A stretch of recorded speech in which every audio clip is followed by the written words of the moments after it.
Ladies and gentlemen, welcome to Logical, Plausible, Probable. I'm your host, John Maddox, and tonight we're having another stream you just won't want to miss. If you got what it takes, click that link, or prepare yourself, for this arena is not for the weak. Now, let the mental combat begin, but always make sure your arguments are LPP.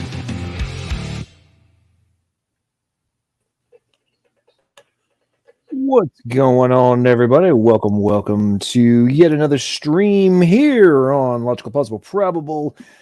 And yet again, we're doing another one coming over you from a debate over on Standing for Truth. Again, the one and only Jackson Rowe has engaged in an interesting conversation about the Cambrian explosion with Professor David McQueen. It was earlier in the day. I was busy. I wasn't able to do my usual directly after the debate ends, start into general conversation and then degenerate into dumpster fire. So we pushed it back a little bit. I also think it might increase the probability of dumpster fire. So, if you want to get involved in this in the, rational, more genuine conversation time, you want to click that link right now because, usually within 45 minutes to an hour and 15 or so into these things, we've completely imploded and the dumpster is in full inferno. So make sure you hop on in. want to say a big shout out to everybody in the side chat who's come in already. We got Tony Maurice, the one and only. What's up? Wesley Coleman's in the house. Kevin's Biblical Discussions is here. The XO of the RO. What's going on, guys? SpongeBob Imaginations here. Michael Knighton is in the house. What's going on? God teach me to pray your word. Hello, hello. The one and only Jungle Jargon's here. What's up, everybody? Appreciate you guys very much. Oh, and I see Redefined Living has been in the house as well. Thank you very much. And Tony, haven't seen you in a while, man. So hope you're doing well. And I don't know if you've seen it, but coming up in the not too distant future, I am going to be having somebody who you probably know who they are, but the one and only Perry Marshall shall be coming on for an interview on the 23rd of this month. I'll be having him on to have a conversation. And yeah, should be a good one. I'm looking forward to it. I've actually been reading a paper that he published recently, and he got some very interesting stuff on the information problem, code theory, and even looking into negatrophy and things of that nature. So that should be a very interesting interview coming up on the 23rd. I think it's 2:30 in the afternoon. So make sure you set that notification for what's going to be a very interesting conversation. But without further ado, folks, let's get into the conversation. And again, for people whose first time visiting an after show, we kind of do initial round robin. What do you think about the debate? What stuck out to you, so on and so forth. We'll do that in a round robin. As new people come in, they get a chance to air their thoughts, and then we go into kind of like open discussion dialogue, and we see where the night takes us. But welcome everybody. Jackson, how you doing? How you feeling? And what do you think about the debate? You guys had a very interesting 2.5 hour debate, so there's a lot of interesting things to discuss. Was it 2.5 hours? Was it that long? Yeah, I think it was right around there. Yeah, I think it went pretty good. I watched back the opening statements, and I think we both came off looking pretty good. I didn't watch any further yet, but might have been excessive with the shark stuff. But also write your senators, like I've been saying for the past few days about the exotic animal thing. That's all. Now, before I forget, I believe is it the Lacey Amendments? Is that Lacey Amendments? Yeah. Okay, folks. So for those who don't know, as usual, the degenerate idiots in our Congress love to tack little stupid amendments on to completely unrelated, very often it's to completely unrelated legislation. And in this context, the Lacey Amendments are basically making it illegal for you to like transport lizards, salamanders, things of that nature across state lines and make you like a potential felon and all this kind of crazy stuff. And so basically, they're going to ban you from being able to have a lizard as a pet. So, well, at least getting it in another state and bringing it back home. So I get, apparently there's, a very, very hardcore lizard trade that we need to put under control. Mm-hmm. Not that we have any other issues with our borders that might be more important, but no. Let's go after the lizard. So yeah, call your congressman, let them know Lacey Amendment is dumb and needs to be removed. But yeah, anyway. Hey, Slavic, what's up, man? How you doing? Welcome to the stream. Did you catch the debate, or are you jumping in for just general fun and frivolity that we have here on LPP? I'm just here to remind you of something. I don't know if you know what I'm going to remind you. Are you going to wait? Let me see if I can be prophetic. Let me check the crystal ball. I think I see something coming through the fuzz.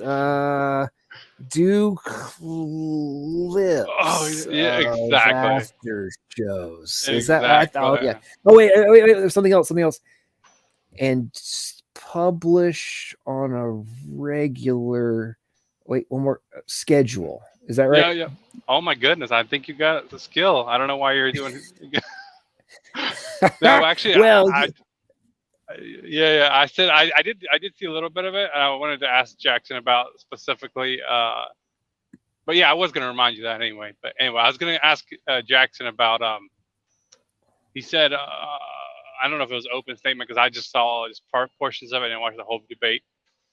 He said about the eye developing because of predators and prey and the evolutionary pressure to develop the eye. And I went and looked up some videos explaining how the eye was formed and the ideas they have about it. And I thought, I feel like evolutions, they're not skeptical about evolution, and they're skeptical about everything else, or hyper skeptical. I don't know. just because the way they explain it is the eye is, the first light sensitive cell happened, and because of that, the flagellum had a better chance of surviving, and so it passed on that light sensitive cell. And I was thinking, like, why didn't they do any research on how many mutations did it take to convert a regular cell into a light sensitive cell connected somehow to the control center of the flagellum, right? I mean, that should be possible to figure out. And because there's no, like, I don't know if there's any real studies on it, the idea of the eye, and then what happens is that light sensitive cell just can't be only one cell. Then the next one right next to it has to mutate into the same kind of cell, and then the one next to it has to mutate again into a light sensitive cell. Like, what is the chances of that happening? There has to be some kind of mathematical probability to figure this out. And it's almost like evolutionists, they become skeptical about everything except evolution. Just because the eye is here does not mean evolution is real, or happened. But that's kind of almost the argument. Well, we have the eye, so it must have evolved, So I was just wondering if Jackson has any idea, or did he look into this idea of how the cell, or how did the eye even start evolving? How many mutations, or, what would cause that? Good question. I don't know how many mutations it would take, or how long it would take, or when it happened exactly. I don't think anyone really does yet, but it's kind of hard to tell from fossils about the eye. But we know that there are eyes in the early Cambrian early Cambrian, and there aren't really any eyes in the Ediacaran period. So somewhere in between there, something happened, and they haven't found out what it was yet, as far as I can tell. Yeah, but like even the theories that they have of the eye happening is, I mean, a sensitive cell happened. So somehow, I mean, we could technically probably do a genetic, we have flagellums, and they said some kind of cell by the motor of the flagellum. Flatworms have light sensitive cells, simple eyes. Yeah, exactly. And they say that's a simple eye. But what's the difference genetically between a regular cell and a sensitive cell? I mean, you would assume that kind of research would be interesting to creation or evolutionists if they believe that that's what happened. But it's almost like anything that can disprove it, well, we'll stay away from it. We have this like overall view that it must have happened, instead of being kind of like skeptical, of that it happened. Like let's say if I saw somebody saying, "Hey, listen, I just had a miracle from God. My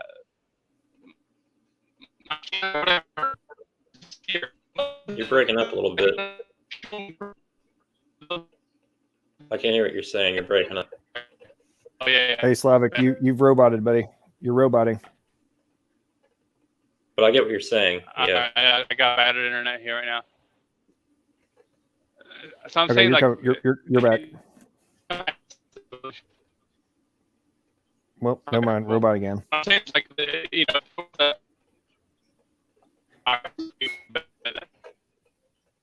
Hey, Sal. Slavic, you're roboting again. What's up, Sal? How you doing? Oh, by the way, well, we can hear you now. You roboted again, but you're coming through okay now. Say something. Oh, real quick, Sal, before Sal says anything, I recommend everybody go over to Evidence and Reasons and check out the John Sanford NIH lecture on genetic entropy. And by the way, there's a lot more to that lecture than just genetic entropy. They covers quite a few different topics and concepts, and basically questioning some of the fundamental assumptions about evolutionary theory in general. And strongly recommend you go check it out. And it would also actually have some relevance to the point that Slavic was just making, and all the things in the Cambrian explosion, all the different things that have to be accounted for, the waiting problem, Haldane's dilemma. I mean, all sorts of different things that have significant relevance to the, how many mutations are needed, what's the plausibility, when you go up to, how much time you need for fixation for 1, for 2, for 3, and how just the improbability skyrockets when you get 3, 4, 5 mutations needed. It's insane improbability and time requirement. And then you go back to the whole problem of, okay, if this is true, then how do you possibly account for how is this goes back to the name of my channel. What is logical, plausible, and probable? And all of these things really, when you start to do a direct analysis of, what are the problems when you start to factor in, that neutral mutations aren't actually real. There's nearly neutral, and it continues to aggregate, and all these different factors that when you really look at them on totality, it, in my opinion, pokes some gigantic holes in a lot of the standard conventional paradigm talking points. And so anyway, I'll strongly recommend people go over and check out that lecture from Dr. Sanford. But my long-winded diatribe aside, Sal, welcome to the stream. How you doing, brother? Fine, thank you, and thank you very kindly for recommending my channel. For those who don't know, I'm Dr. Sanford's colleague for several years. He was my friend, my mentor, and my boss for 7 years. I spoke with him this morning and told him the good news that there's been a big breakthrough in finding evidence of function in junk DNA. And that really strengthened his argument that he made in 2018. When Dr. Sanford released that video, Dr. Dan was in the comment section just blasting away. But our publication, Dr. Sanford and I, with Bill Basner, Alla Hosger, we got in secular peer review in 2021. And we actually improved the argument because of that. And then also coupled with the junk DNA stuff, that's just, I stumbled upon this week. I had to call him. I said, Dr. Sanford, our argument is so strong now. So many of the things that Dr. Dan brought up in our debate 2 years ago, they're kind of crushed now, in my opinion. And I mean, he put up a good and valiant fight, but you can't run away from the facts. So thank you very much for the advertisement. Much appreciated. Oh, you're welcome, man. And here's the thing, folks. When you go down the proverbial rabbit hole and you look at BDNA, ZDNA, like all these different things. Oh, holy crap. That turns out that's a logic gate. Oh, holy crap. Turns out there's computation going on here. Oh, turns out that, single strand repeats are, have this function, and short tandem repeats have this function, and GC rich quartet regions, and all these different things that have to be accounted for in the supposed junk DNA that we're now having clearly defined functionality for. And this is another reason you should go listen to that lecture from Dr. Sanford, because one of the things he gets into is directly in relation to the basically how the improbabilities and the selection for fitness and what has to be selected out in relation to the number of offspring that are required.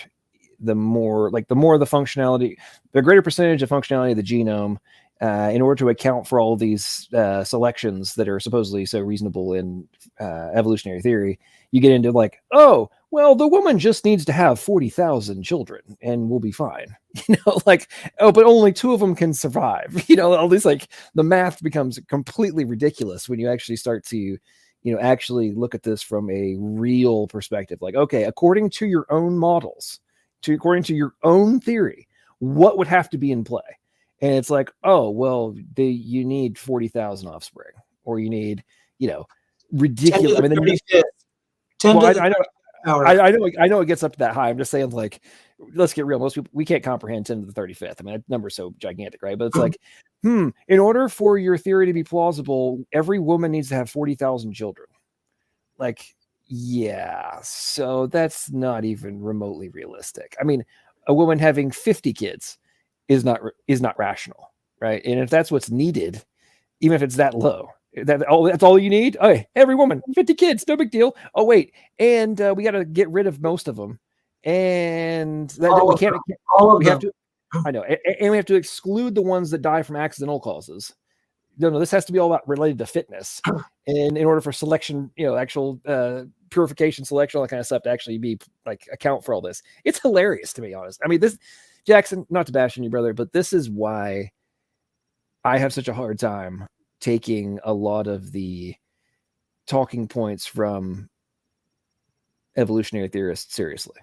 Because when you really start to go and do a macro level analysis of what has to be in play per the models that are presented by the evolutionary biologists, you should look at it not from just like, oh, this is one little subset, but you have to look at it from the big picture perspective. I have such a hard time taking it seriously. But anyway, before I go on a rant, Jamie's also joined us, and I think he asked me to share his screen. I'm guessing that he has something funny to play for us, but let's see. Welcome to the stream, Jamie. Hey, John boy. That's it. Sorry. Hey, you could share, maybe some people don't know what a logic gate is. So I have this, let's see, right here. There you go. Logic gates. They're like, you get power, depending on how as I understand them, which is not very well, it's the idea that like you have an input here on either side, on the left side, and then if it's a 1 or a 0 or on or off, like you have 2 offs, and then you have it's off over here, and so it's just like a on-off switch that's more complicated, right? I'm sure you guys know better than I do. That's how I understand it. It's like a 3-way gate and depending on what the input is, it causes it, like in a pattern, right? You can just see it. It's kind of self-explanatory. I can't explain it. Right. And the big thing that has to be addressed in all this too is, as you can see, you've got different types of gates, and the quote unquote meaning of those, like, right, it's just charges passing through these logic gates. However, there was preceding value assignment to what these logic gates, based on the action that's coming through it, is what it's supposed to do next, right? And there's no consciousness to the electricity, the volts that are going through these gates, right? However, magically, they're able to result in end outcomes, right? Due to translation of the meaning, the quote unquote meanings, right? This is why I get programming, right? Like simple versions of programming in a way. Right.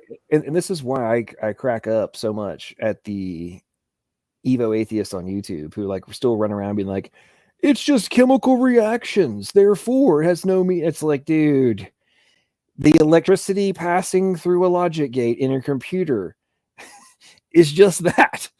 This is irrelevant. The medium that is being utilized has zero relevance. Zero. And it's everything to do with the pre-assigned logic. It's specified in a particular way.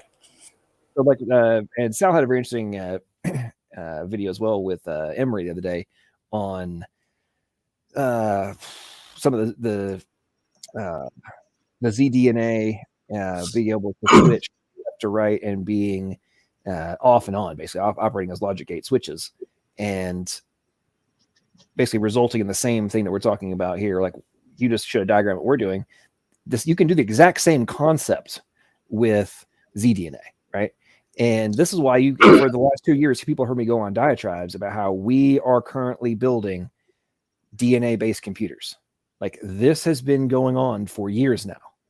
And it's why I get so irritated with people and like just kind of give them no quarter when they want to tell me that there is no such thing as information processing happening in biological systems. It's like, well, go tell that to all the researchers and the billions of dollars that is being invested in both data storage and DNA, as well as DNA computation devices and full-scale DNA computers that are being built right now. And go Google DNA-based computers potentially superior than quantum computers. Like, there's papers, there's research, all this kind of stuff on that exact topic as to how the potential for DNA computers is greater than what we've been building in terms of like traditional quantum computers, which is ironic. There's even the term of traditional quantum, which is funny. But anyway, enough of my tangent. evolutionists on YouTube, you guys seriously need to like stay up to date on the technology that's happening in utilization of biological systems and things that we take for granted that enable us to exist. And anyway, that's my tangent. Okay, Jackson, we've all been ranting for a minute. Do you have anything you want to bring up in the conversation?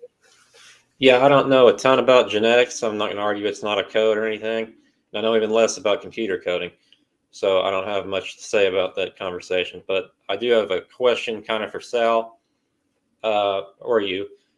If the DNA, and it might be 100% functional, wouldn't the 100 mutations, if the genome's not somehow accommodating those mutations in each generation, wouldn't the 100 mutations pretty much lead to a pile of goo in each generation? I mean, in one generation, pretty much. No. You know what I'm saying? No, it's slight because the genome is 3.3 gigabases. So 100 is very small, very small percentage. I'm saying if we're saying it's all critical, like every base pair is critical. No, it's not absolutely critical any more than every molecule in your tire is critical. Okay. Collectively, it starts to degrade. Yeah, that's exactly the problem.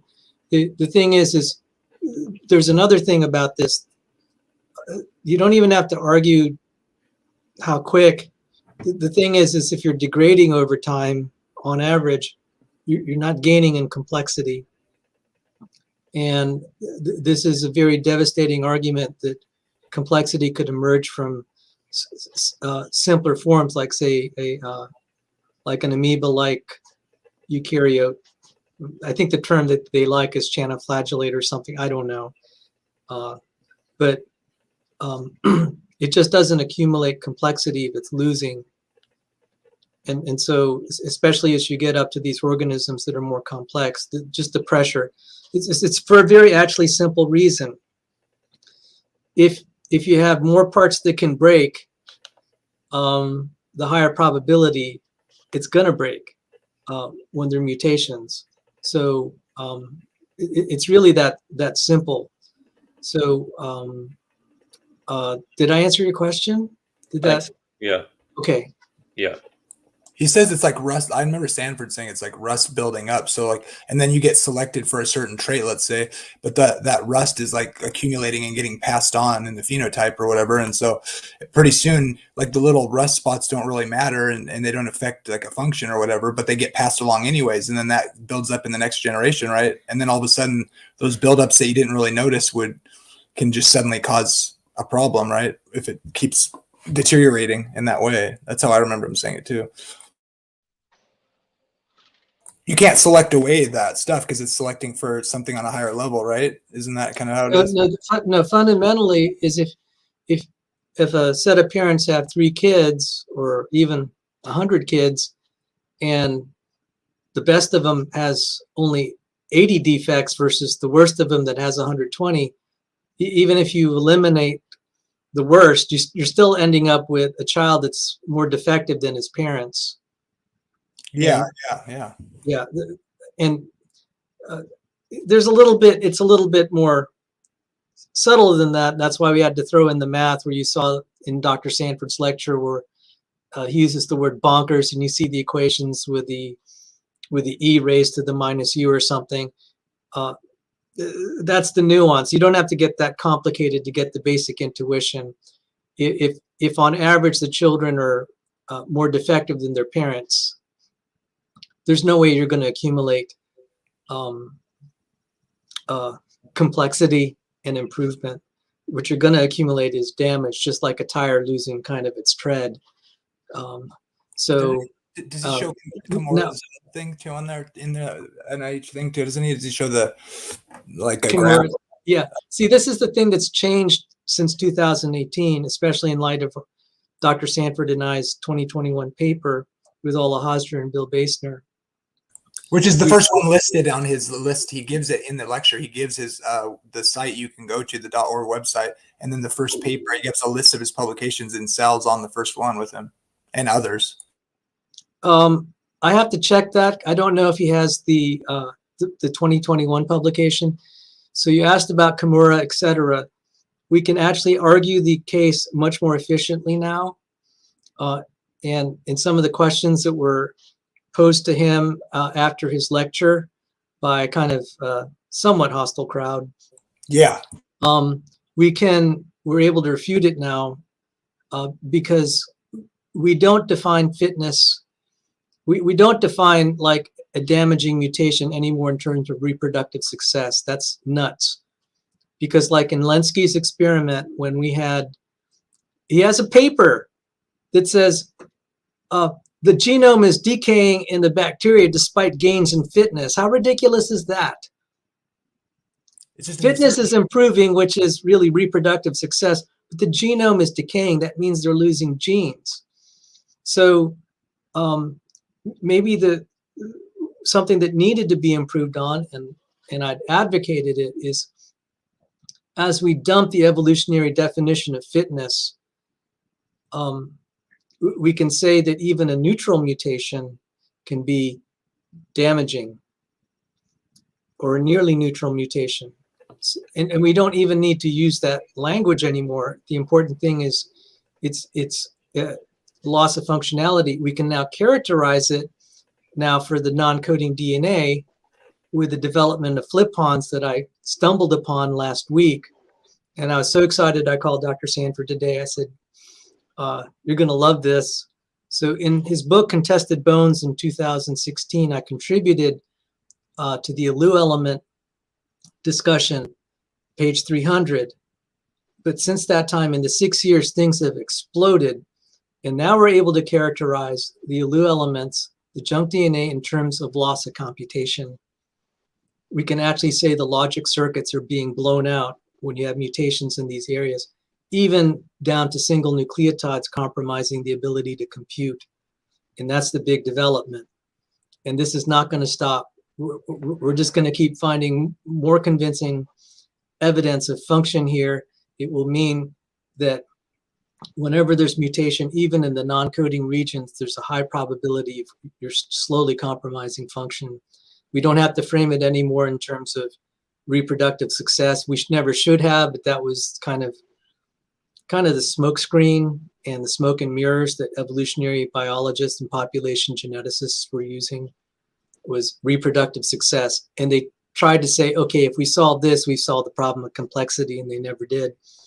And so our 2021 paper actually kind of tried to make the brutal point that this has kind of been something, the wool over people's eyes, to make it seem that they actually solved something that they never did and couldn't even do in principle. Yes, I agree with that, Sal.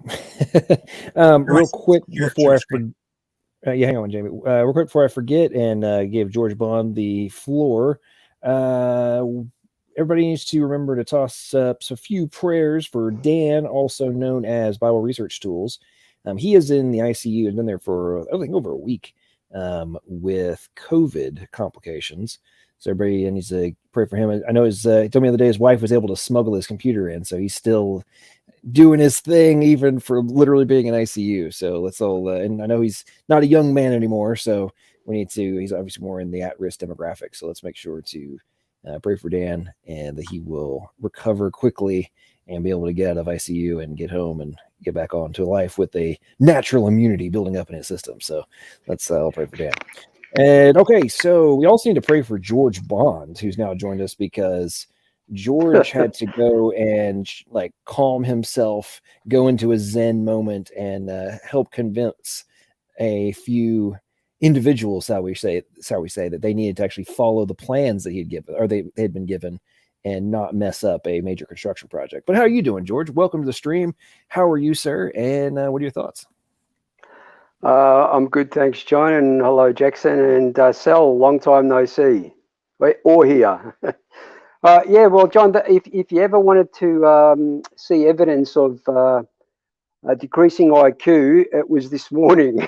I mean, clearly the dimension was shown on the plan, yet they got it 140 millimeters out. I mean, how on earth can that happen? Anyway, that's a different story. But Jackson, I posed some questions at today's debate with regards to the collagen and the DNA that was found there. I mean, we know that DNA has a half-life of 521 years, and the collagen that was found in these fossils was supposedly 70 plus million years old. So I find that hard to believe that DNA fragments could last that many half-lives in the 70 to 75 million years. But further to that, they also found carbon-14.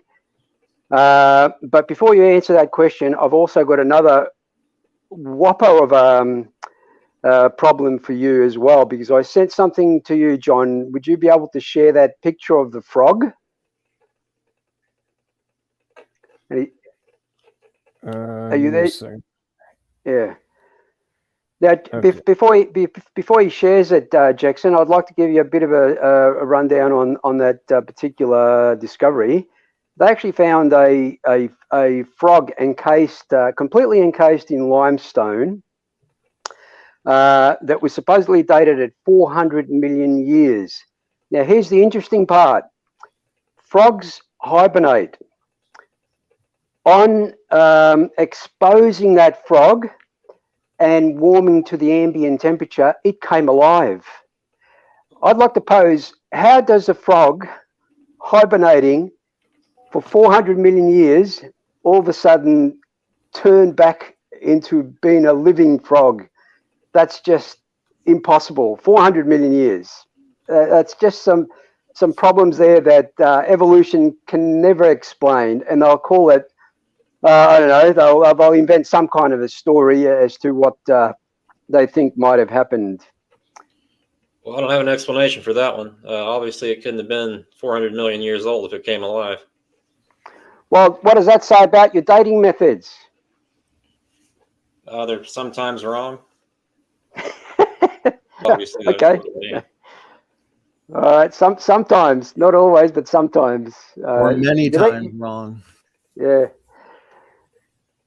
So Hey, sorry, these are amazing facts that there's no evolutionary explanation to them, but in a young Earth creation point of view of 6,000 years, that could be easily explained. I mean, compare 6,000 years to 75 million years. Sorry, I cut somebody off before. I apologize. No, I was just gonna ask Jackson if is he a skeptical person, or is he just, because I know that a lot of people, they are like hyper skeptical, and I was wondering if he considered himself a skeptical person. Yeah, I'm skeptical, definitely. So let's say if there was two scenarios. One scenario was let's say you've met 9 people that said they saw a miracle happen. Is that more plausible than, let's say, an eye appearing out of mutations? Which one's more plausible? 9 people saying that they saw a miracle happen, or an eye appearing from mutation?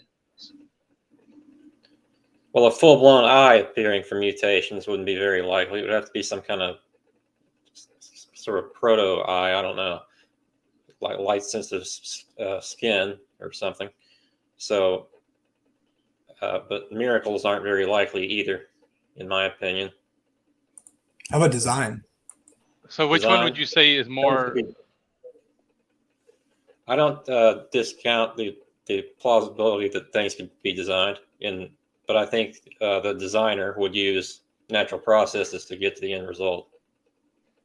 The reason I'm asking, go ahead. So do you equate human biological engineering? Do you equate that as just natural processes in the same sense that you would be saying a designer would use them? Yeah, that's kind of a good analogy. I guess if a designer is doing it, that's kind of similar to how it would be done. No. What I'm saying is I get what you're saying, but I'm saying from a natural perspective, right? Mm-hmm. If humans are currently creating doing bioengineering, right? And we are saying, okay, we want to, based on what we know about protein folding and things we can observe right now of different functions, like, hey, I want to hack this function and then insert it into this genome, and then now I have this bacteria or whatever that can do X function that it couldn't do before. Yeah. They're using physics and chemistry to accomplish that, right? But do you think that it's actually the same as the natural processes that are being claimed to somehow have formed, light sensitive cells and eyes and such? Like, is that even remotely comparable? I don't know. Even though we're using physics and chemistry, right? What we're building is under the rules of physics and chemistry. Is it even remotely comparable to say what humans hacked and programmed to create X function? Is that actually the same as mutations and natural selection? I mean, you could say they're similar, and if a God is guiding the process. No, I didn't ask about God. I asked if the process that you are having to rely upon to create this function is remotely comparable to what the human is doing in creating a new function, even though both are supposedly being accomplished by following the laws of physics and chemistry. So you're saying like a human-made, what am I trying to say?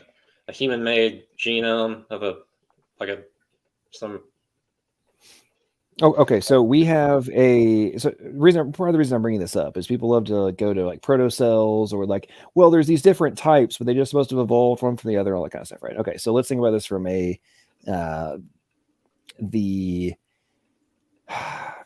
dynamite sensing bacteria that also happens to be phosphorescent, right? So we humans have taken glow in the dark function from this type of bacteria, and then we custom created the ability to sense dynamite, right? Incorporated that hacked it, literally ligated it into the genome of this other type of bacteria, right? And now we can go like dump this stuff in mass over like minefields and such, and at night it glows in the dark as to where the freaking bombs are. Okay, we've taken functions that were elsewhere in other types of organisms, right? And then combined them into one. Okay, we hacked it. We literally hacked the code and then inserted, right? And just like Slavic does all the time, I'm sure we get some function off of GitHub and maybe makes a couple of minor modifications and inserts a pre-existing function into a system. Now, the question I'm asking you is, even though this, you could argue that this was evolution, right? Because new functions have come into play. Do you think it's remotely plausible that could ever happen without intelligent agents being necessary? Well, not in that way, no. Okay, so is it more plausible that those functions could just evolve randomly? I mean, you could get some kind of functions from evolution, yeah. But what I'm saying is there's a kind of a middle ground potentially. Which is God guiding the process. Well, we're not talking about God.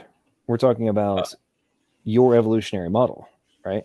Mm-hmm. So the reason I'm asking this is if it's really only plausible if there's an intelligent agent accomplishing that, then how can you possibly rely on undirected process for something like the eye, which is exponentially more complicated than what I just talked about, right? Now, glow in the dark and we can sense dynamite versus the most advanced imaging technology that exists in many ways, like optimized in the extreme. It cannot possibly, if you can detect one photon, you can't be optimized anymore. Right? It's physically it's not possible to be optimized anymore. So we're having to deal with how do we account for the thing that is optimized in the most, like, to the extremes. Can I just say something about the proto-eye? I mean, we've got that many eyes of like slugs and things, certain creatures that can only see shadows, like worms, can only see shadows and whether it's light or dark to retreat from the light, because the light will dry them out and kill them. I mean, we've got all these things around today, and yet they say they're evidence of eyes evolving from in the past as well, which is sort of a bit funny to me. Anyway, also I found out a way that when you're on a phone and you drop down your browser, like hit the middle button and then you drop it down on a Samsung phone, and then you go off and you're looking for other things and doing other things, and then StreamYards will drop out. It's really annoying, and you have to keep coming back all the time, like joining the stream all the time. Well, for people that have that problem, I found a fix for it. There's one place in there that's called sleeping apps, deep sleeping apps, and apps that don't sleep at all. Go in there and put Chrome into when you're on, just before you go on StreamYards, on apps that don't sleep at all, and then you can drop the thing down and do whatever you want, and you can hear and everything, and this rotten thing won't drop out all the time. So I cured it. Oh, that's Anyway, awesome. just That's let- awesome. I appreciate it. For forget, I forgot actually. I did forget, and then I looked. I forgot And also Donnie, what we were talking Donnie is here. What's up, Donnie? Welcome to stream. How are you? I appreciate it, John. Ready for another epic after show to remember. So I appreciate it. Jackson, you should feel special. That was our 150th debate. So you're Yeah, that was a good one. you are number 150. Yeah, no, that was a great debate. Now, was that Jackson's like 7th or 8th debate? Because he's had what, 4 or 5 with Kent, 4 with Kent, one with Probably you, Kent, one with around there. David. Who else did you have? With one David McQueen, a couple with some other people. Couple Yeah, with Jackson, Ronnie, one with Matt. Yeah, you're getting up there as probably the number one evolutionist in terms of debates. I mean, your next debate with Kent, that's going to be a record in terms of number of times one single person debated Dr. Daniel himself. Seeing and lately Donnie- being the top evolution debater isn't really saying too much, honestly. And Donnie, Jackson has actually Good contributed to your fast approaching 1 million views. Yes, that's a good point, because like Jackson, I think your Kent debates alone get like, I don't know, 6,000 views each. Yeah. And yeah, that's a good point, George. I just looked yesterday. We're about to hit 1 million views. On the second channel, we've got like, I don't know, almost 2 million views, I think. But yeah, no, that was an epic debate, Jackson. And I like these debates on these I like these debates on these hyper specific topics. Yeah. For example, this debate on just the Cambrian explosion, the debate you had a few weeks ago with Kent on just transitional fossils. Yeah. You know, our debate a couple nights ago was fun, but it was exhausting because it was on ancestry. So you can go down so many different routes, kind of thing. Donnie, just to finish off on that frog story, for the benefit of the people listening, the article goes on to explain. So, this, I'm quoting directly here. It says, when inspected, the frog was found to be quite alive, with a curious yellow membrane of some sort over its mouth. The two men promptly told their strange discovery to their supervisor, Johann Graberg, who poked and probed the poor creature before killing it with a shovel and sending the body to be examined by a naturalist by the name of Dr. Johann Phil, who deduced that the frog had somehow managed to get into the rock as a tadpole and then had gone on to develop there within the boulder. Now, keep in mind, this was found in limestone, and limestone, based on secular stories, actually builds at deposition rates of about 1 to 2 centimeters per 1,000 years. So this was a very patient little toadpole who got buried, and over 400 million years turned itself into a frog and stood there patiently until somebody could actually peel him apart and he could come back to life again. I'm amazed. I'm amazed at the stories that people will accept because it just doesn't fit with their narrative. They'll accept anything. That's all I have to say about that one. So, yeah, I found it very funny. What their rescue device would be is this. There was holes in the limestone that were eroded away and weathered, and the frog got down in there, and then it got filled in with other limestone material that had been eroded from the limestone above, and then it got sealed in there, and it hadn't been in there that long, or something like that. I mean, sooner or later they're going to come up. But they also found clams, right? Didn't they find clams that were alive or something like that? Or just one single word as a rescue device: contamination. Oh yeah. That's the rescue device for everything. C14 in diamonds, you know, fossils, coal. I just gave Jackson a good rebuttal there. So when he's debating some dumbass that doesn't know what he's talking about, there you go. He can be unscrupulous like Erica, and know that it's total bunk, but say it anyway to try and win the debate. There you go, Jackson. We got to give. I'll just say I don't know. Yeah, we have to give Jackson a pass. He is more. I like Jackson. More reasonable than I like most. him, man. I like him heaps. I've got friends that are atheists. No. I'm scared of Jackson. He's got a very intimidating look. She's scared. I'm scared of him. Yeah, that photo we used for you, Jackson. Listen, you're a it good is sort, reasonable. Jackson. I'd like to share a beer with you one day. Yeah.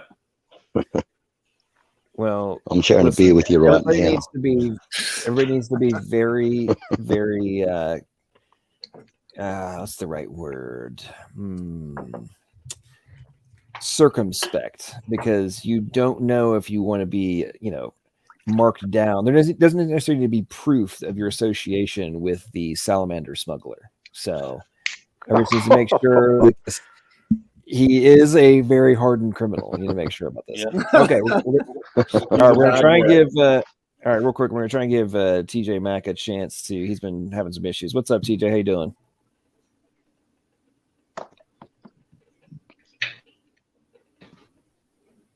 Everybody hear me? You kind of broke up there for a second. What's going on?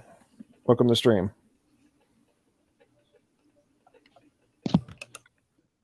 Hey, what's going on? Can you hear me? Yeah, you roboted a little bit, but what's going on? Welcome to the Yeah, stream. that's what I'm saying. Like, it's saying, hey, what's going on, y'all? It's just good to be back. I was on a while ago. There's something wrong with your. Maybe you should sign I out. wasn't able to catch the streams And then in time. sign back in again, because we can't hear you. We can see your avatar putting out like you can see my avatar as I'm talking. It's glowing. Well, your avatar's glowing, but we can't hear you at all. I mean, it's like you're on mute, but you're not on mute. You know what I mean? I was hearing him. I was able to hear you there, like at the last 10 seconds, but before that, see, like, can you hear him now? Because he's talking now, and I can't hear him. No. So we can't hear you, man. What is sign out? I can hear him, Jason. Jason, we can hear him. We can hear him. Can you? Wait. Yep. I can't hear him at all. That's weird. Jason, quiet. TJ, go ahead. Sorry. Am I still roboting? You're coming through okay now. All right. But I was just saying, congratulations on y'all's I guess 3 million views total. You know what I'm saying? It's good to see that y'all had to come up. As far as me like adding to the discussion, I'm gonna keep it $1.50 with y'all. I'm not what's it called? I'm not a science head. Like, okay, I like science. Like, I get the concepts of what y'all talking about, but I could be able to honestly in a debate. I do the debate, but mine is more like the philosophical side of things. You know That's what I'm all right. saying? Standing for Truth can debate you. We've got people that can debate you on that. But I do like, watch some of the Ken Hope. Yeah, for sure. But and as far as everything else, and I was gonna say I am a Christian. I do believe the Bible is the true, you know what I'm saying, unaltered, absolute word of God. I believe everything from the flood to the resurrection. Like I believe it. I might not be the best Christian because I'll be honest. I do got some kinks to work out, but I absolutely believe it. But I can play what's it called, for lack of better term, like devil's advocates for some things, for I guess just to add the conversation. But I don't have any. I'm not against the what's it called, the biblical worldview here. Definitely pro Bible. Just remember, you don't have to be a scientist to do science. Okay, so No, that's remember right. that. I left school when I was 14. And sometimes I forget how to spell the word "the."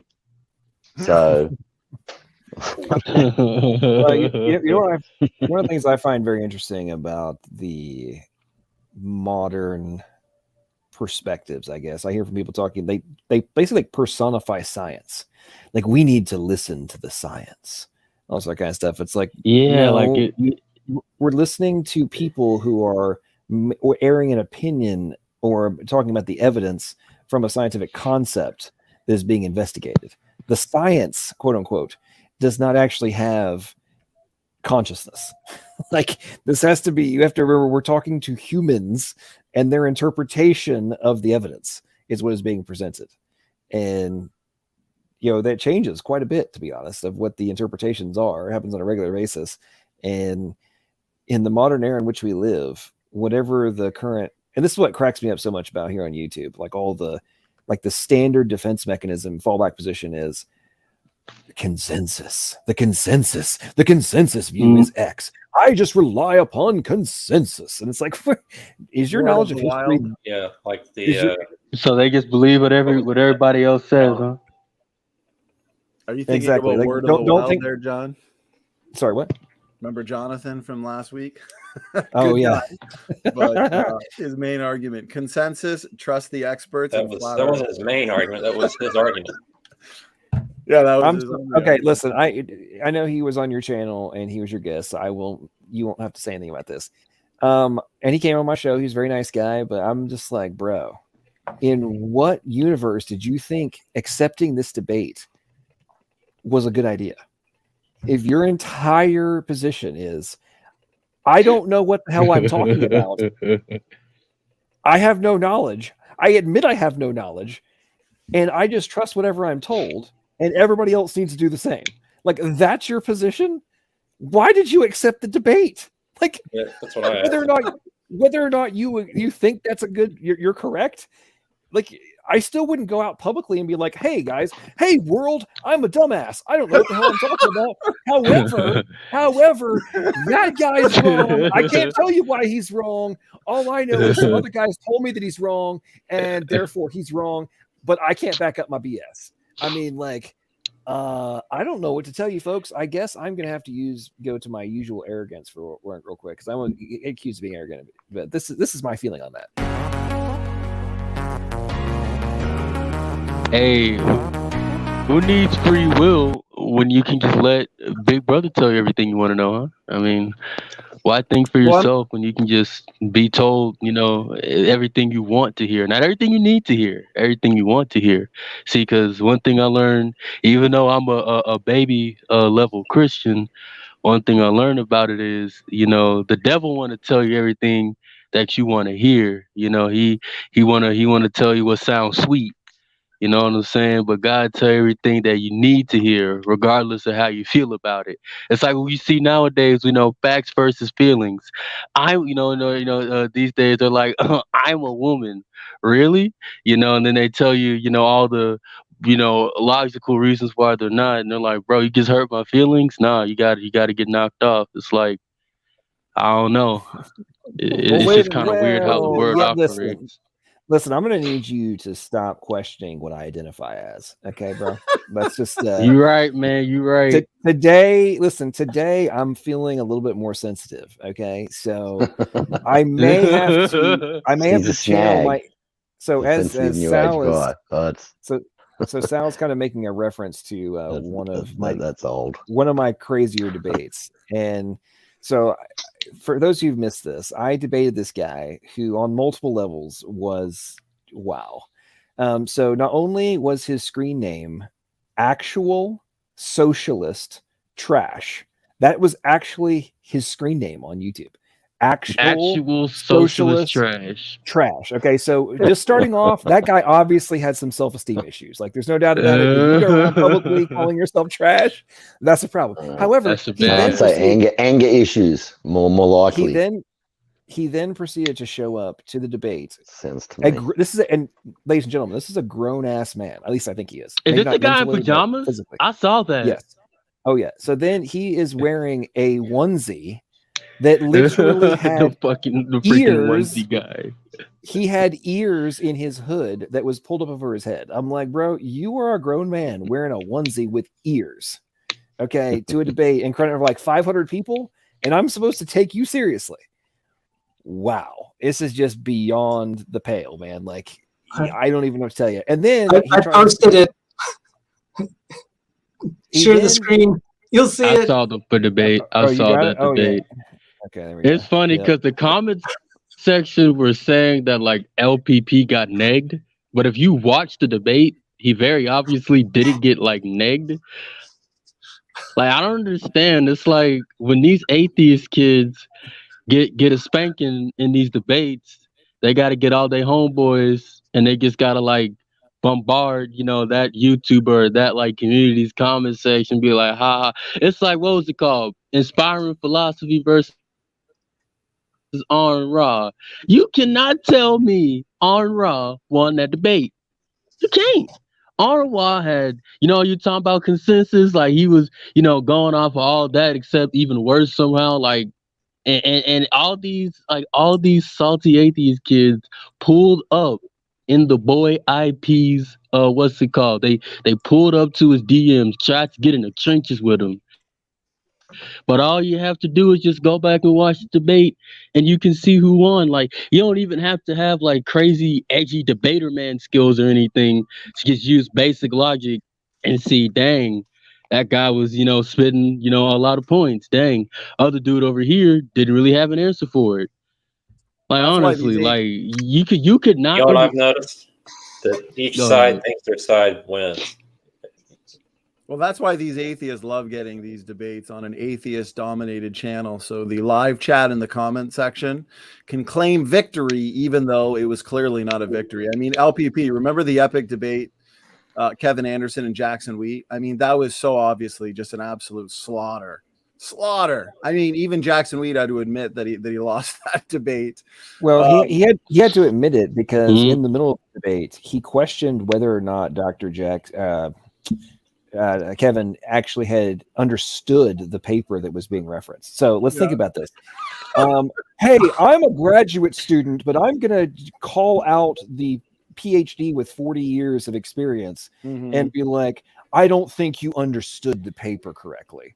So, okay. And this is why I love the whole aspect of like, back up your freaking BS, bro. And Kevin did that so hardcore. He's like, let's bring up the paper. And remember Jackson's silence. And he made Jackson read it out loud. That was the best part. Yeah. Actually, Jackson kind of volunteered, but Dr. Kevin just kind of like let him do it. And that was so fun. The look on Jackson's face. Yeah, he got bullied. And he got to the point of like basically what he had just told Kevin he didn't understand was like written plain as day. I'll send you the link to it. Oh, so I guess I'm not being able to back up my crap right now. Like, oh, I mean, his voice like squeaked a little bit. It was just like with actual socialist trash when he like tried to pull up the Babel come on search function, and it's like, dude, number one, it has a 3500 character limit on your search function, and you have to have a evaluation real quick. Jason, you're not on mute, buddy. This last debate with David McQueen, someone asked a really specific geology question about the Grand Canyon. I was just like, I'll just let David McQueen answer that. I'm not a geologist. Sorry, I was talking to someone on the phone and while I was doing something. I'm sorry if I left my mic on. What's funny about that is the Jackson Wheat versus Dr. Anderson debate. And for more context, that had to do with the so-called beneficial mutations in Lenski's experiment that Jackson Wheat was looking to. And Kevin Anderson pointed out correctly that that new paper that came out recently was showing that these bacterial populations have become handicapped, lazy. They've shrunk in functional genome size, right? It's a linear increase in fitness, but it's a decrease in total functionality. And the new paper, which I think was 2020 or either 2020 or 2021, was showing that even that so-called beneficial mutation, the major adaptive episode, is dying in the populations. It's dying out. And that's the problem with a lot of these beneficial mutations that pop up and are amplified. They eventually die out. They never get fixated. And Jackson questioned that. And Kevin Anderson made him read it live.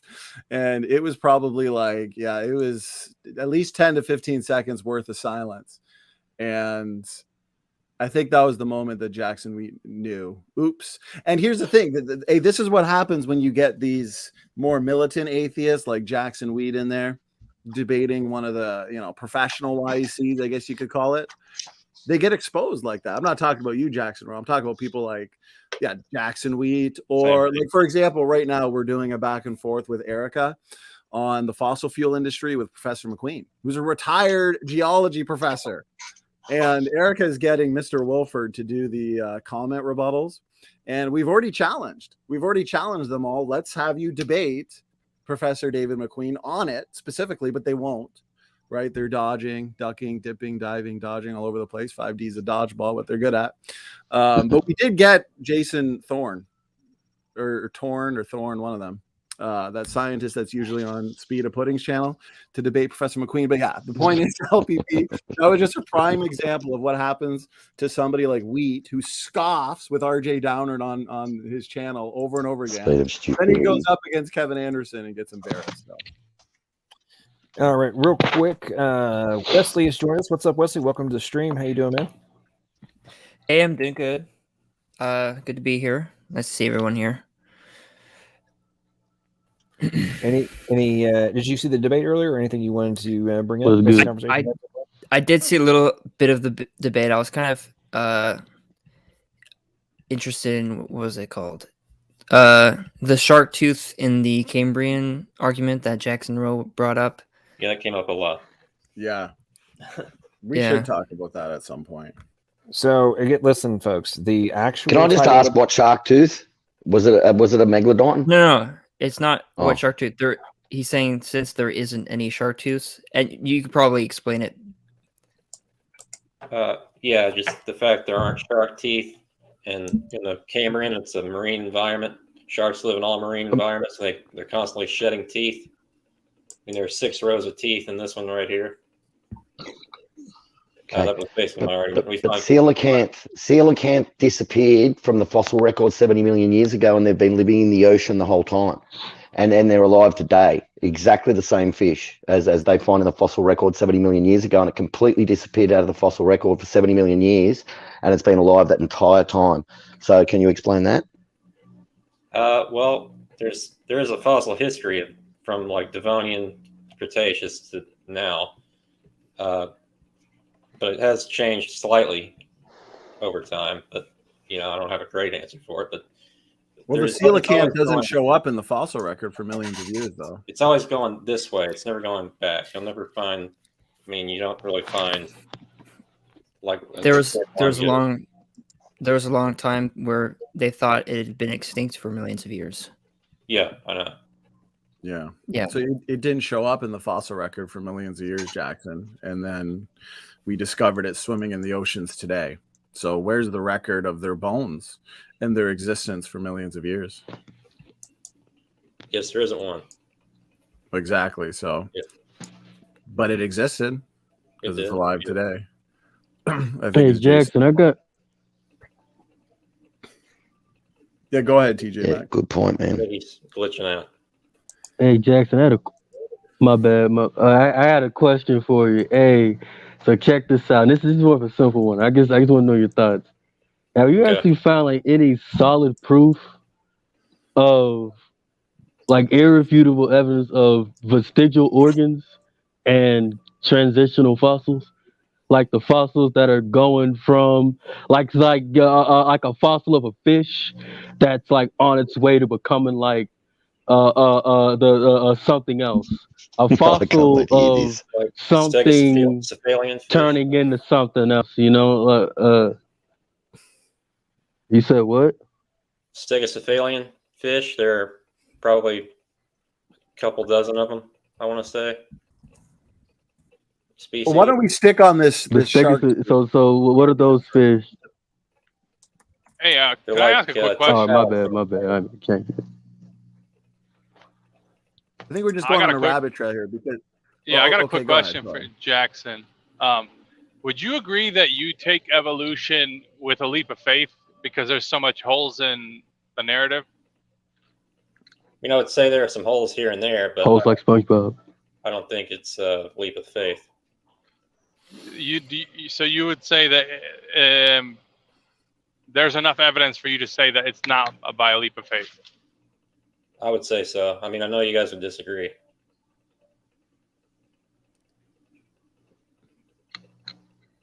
Well, I mean, it would I am have to. Oh, I'm sorry. Go ahead. I'm saying, to be honest, I am surprised that you would say that it's not a leap of faith because there's no direct evidence that evolution ever happened. Most arguments are, we are here, that's why evolution happened, and then morphology, the arguments are so unreliable, just like John said, that there's so much different breeds. You can line them up. If you found some skeletons and say, look, this one's bigger, smaller. Oh, look, they're getting bigger. Right, they're not just lining them up. Or fossils. Well, and I think that's why this argument or challenge that Jackson put forth in the debate and on his channel about why we don't find shark teeth in the Cambrian layers is important, because it would fit the universal common ancestry model that we don't find shark teeth because sharks never existed in that time period. Mm-hmm. And that was kind of Jackson's main argument. So I feel like we should engage it a little bit because I think it is a good argument. It deserves discussion. For example, Jackson, how frequently do sharks shed their teeth? They shed thousands a year. I forget the exact number. And how many shark teeth do we find in the fossil record, would you say? I don't even know. A lot. Like millions? Oh yeah. Yeah. Like, okay, so teeth, you can get them pretty cheap. Right. So if the Cretaceous is saying sharks coexisted with the same types of organisms that we find in the Cambrian explosion, the Cambrian layers, and sharks are shedding thousands and thousands of teeth a year, and we find apparently millions of teeth in the fossil record. Yeah. Why don't we find a single shark tooth in the Cambrian? And we do find the conodont teeth, which are even smaller, the microfossils. So you would think that it would be easier to find the shark teeth than the conodont teeth. Right. So I would say it's a decent argument to engage. I do have a response too, but I would be curious what, people in the room that are YEC, how would you guys respond to Jackson's argument? Standing for truth, don't they only have 50 million years for the Cambrian now? That they're thinking only 50 or something. Do you know anything about that? Oh, yeah, I think it's about 50 million, they'll say, right? Or 55, something like that. How much time for the so-called evolution? Like, I was just reading an article on the so-called Cambrian explosion from a secular perspective, and they even admitted that there was rapid adaptive episodes, rapid evolution, they'll say, right, in the Cambrian, just to explain all the novel body plans and abrupt appearance of these fully formed organisms. All animal phyla that exist today were in the Cambrian: stomachs, mouths, brains, eyes, complex eyes, or legs, all the tails, fins, all the stuff that we see today were in the Cambrian. And what would you guys think? How would you respond to Jackson's argument about why we don't find shark teeth in the Cambrian? I'll go first. I'd say my view on it is that I don't know if you guys can hear me or no. Yeah, go ahead. We can hear you. I can hear you. I'm just making sure it's not a robot voice again. I would say it's because if a flood happened, it would settle out different sediments, different densities. I mean, that's what I hold to. I don't know specifics, but yeah. Okay, and how would you respond to that, Jackson? Well, I would say these are pretty dense. I mean, this thing has some serious weight to it. It looks like it wouldn't, but you hear it? It's loud. So, yeah, it dropped it. But anyway, I would think they'd be found at the bottom. I was reading that sharks can have as many as 3,000 teeth at once and lose up to, I think, like 100 per day. Yeah, Sal, what about you? Why do you think we don't find shark teeth fossilized in the Cambrian? I'd say it's a moot point. You need to focus on the fact that the fossil record's young. So that's something to be figured out, because we have to account for what takes precedence in terms of data points. So if we're finding that the Cambrian is young, we find shells that say that it's young. So whether we find the issue is not whether we find shark teeth at the bottom or not. The fact is the Cambrian's young. That makes everything moot. Questions like that just lead us down rabbit trails, and it takes the focus off what the real issue is. The Cambrian. I'm going to do a whole doc on that. Fossil layer. Everything's moot after that. So I mean, it is a good question, but it doesn't override what we have in other data points. And not only that, we have the Fate-Youngson paradox. There shouldn't even be a Cambrian thing. So I mean, it's a great question, Jackson, but it doesn't override.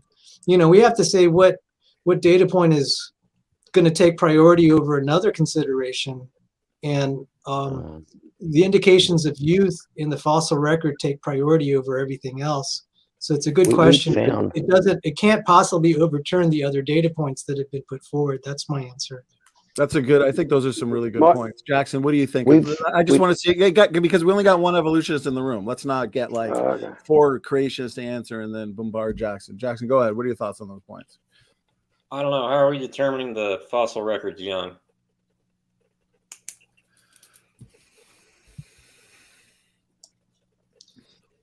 There's carbon-14 in Cambrian fossils, and also it's consistent with some of the chemical dating, like racemization dating, which is pretty intricate.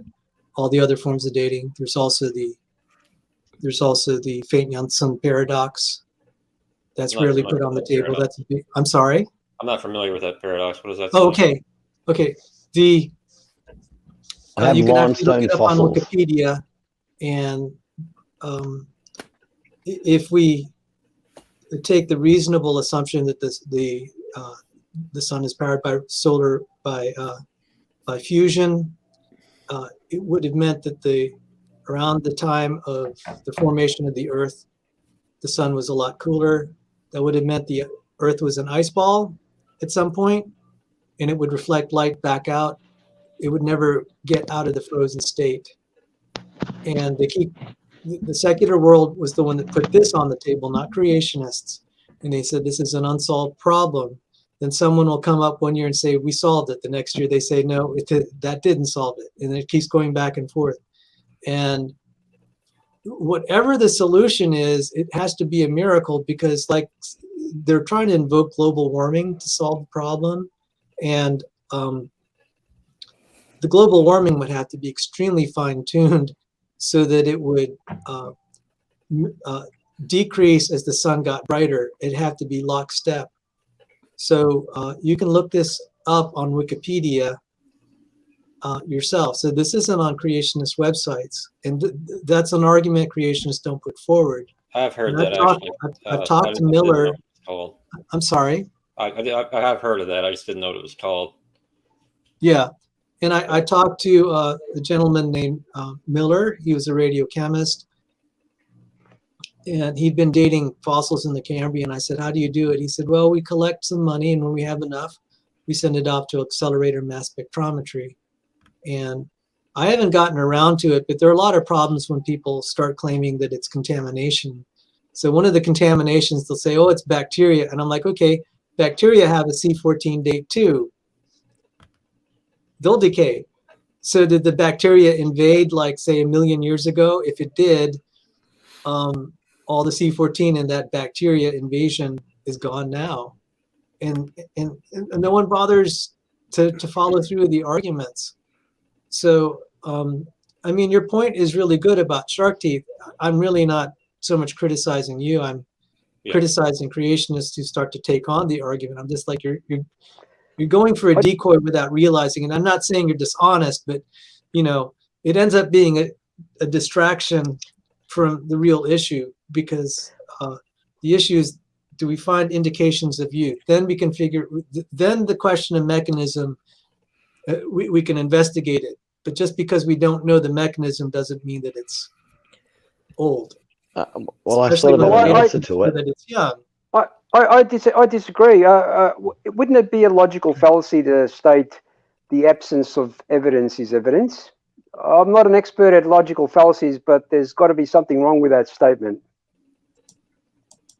I'm just saying that you have evidence it's young. That's the real issue. Well, but I'm saying Jackson's point about no evidence of shark's teeth. I mean, that's like saying the absence of evidence is evidence, and that just seems like a logical fallacy to me. Well, especially because I think it misrepresents or misunderstands the prevailing young Earth creationist explanation of the ordering of the fossil record, which is mainly ecological zonation, which, if I can ask you, Jackson, is the Cambrian a deep water environment? I think it's a shallow water environment. It's a shallow water environment. So I think when it comes to sharks and the shedding of their teeth, your wrong assumption here in this specific argument would be to assume that sharks would be actively feeding. And T-Rock actually made this point. I thought it was really good. That sharks would be actively feeding on trilobites and seafloor organisms that exist in the Cambrian. And T-Rock made this comment too. I'm not sure if he also made it to you in the last after show, but no, I didn't make that one. He said that they wouldn't be actively feeding where water temperature is rising and all the swimmers are fleeing the temperature change from volcanic activity. So point is, we wouldn't really expect to find shark teeth given the ecological zonation model where sharks would not be in the first place in the pre-flood world. What are your thoughts on that overall, Jackson? Does that help? Well, even if they weren't feeding there, if one shark swam over the area, sharks just lose teeth. They don't have to bite into anything. They just drop out every now and then. Well, one single shark is, I mean, fossilization is rare to begin with. Well, so one single shark, right? Your anomalous shark that swims by and starts shedding teeth. Would we really expect that those teeth are going to be fossilized in that exact moment? Well, you might expect one to be found eventually, I would think. Well, I'm just going to do it. I'm going to study this myself and make a doc on it. I'm going to get into it and study it. Shark species do live in the shallows.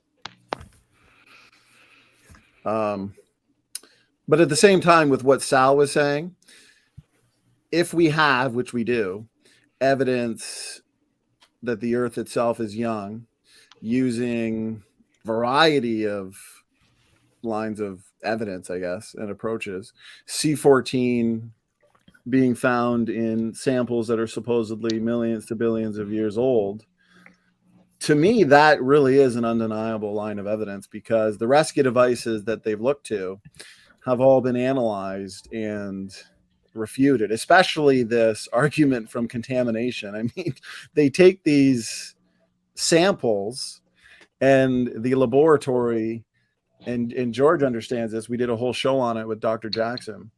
They apply very, very strict pre-treatment protocols that involve extremely harsh washings. And these harsh washings are repeated in strong acids.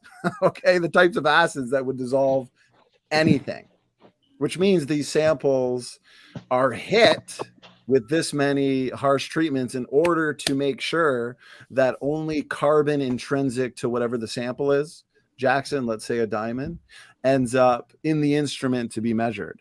And yet we still find oftentimes high detectable levels of C14.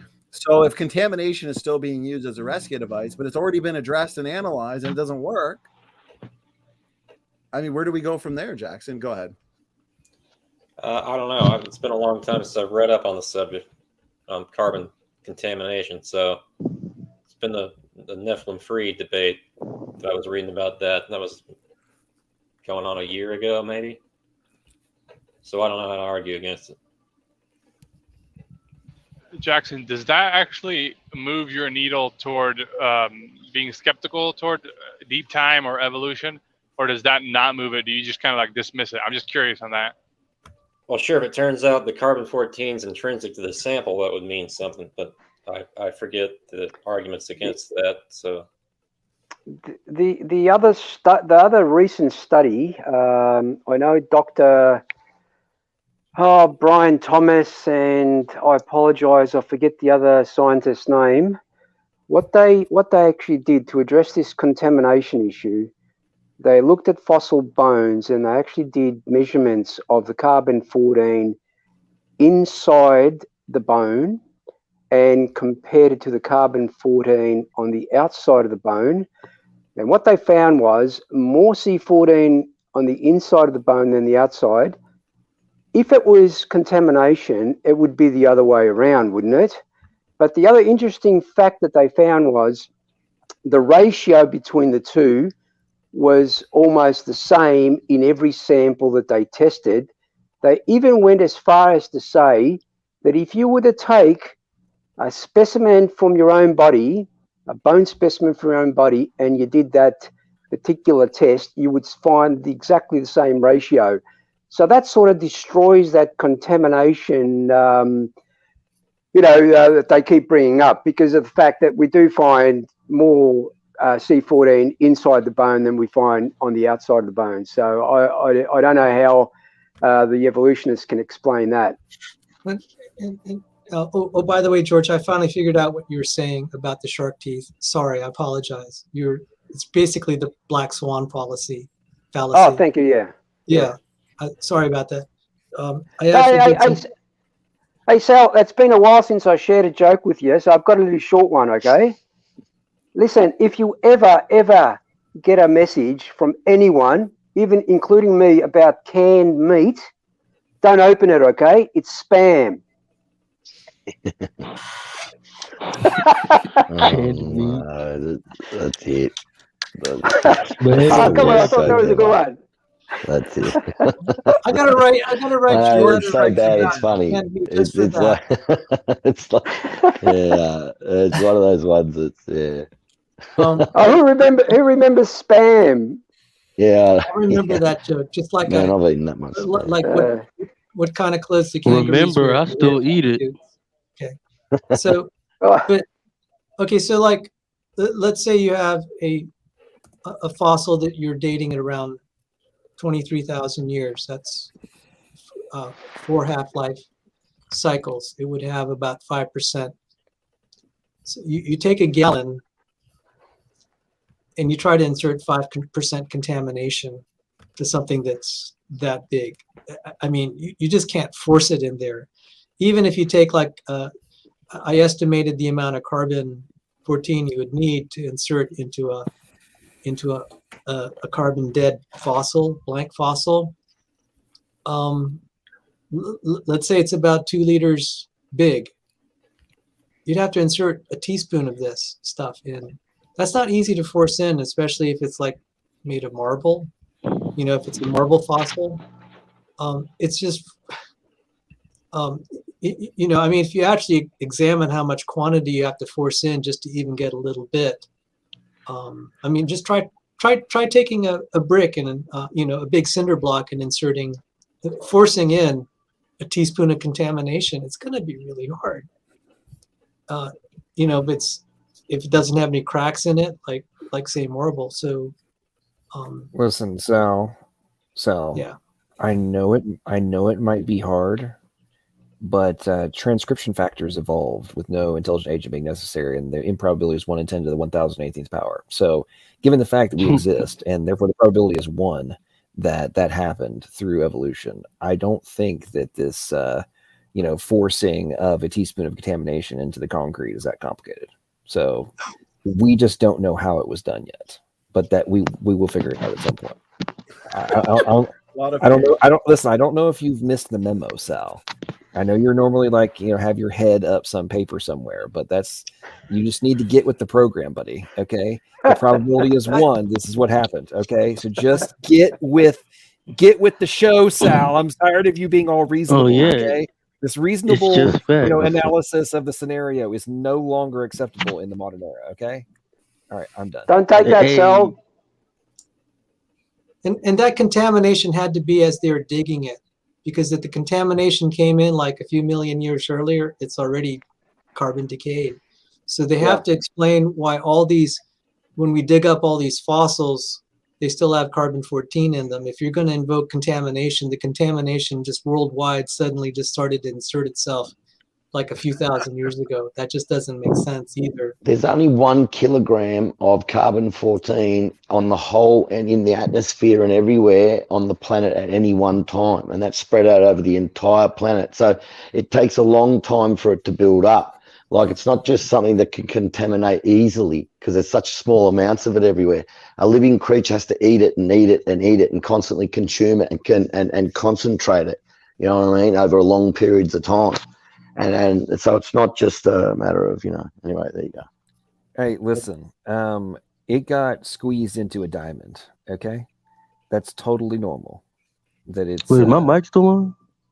Yeah. What's up, TJ? Oh, no, I was just making sure it was working. Go ahead. I mean, I had something to say, but y'all go ahead and, because it is kind of off topic.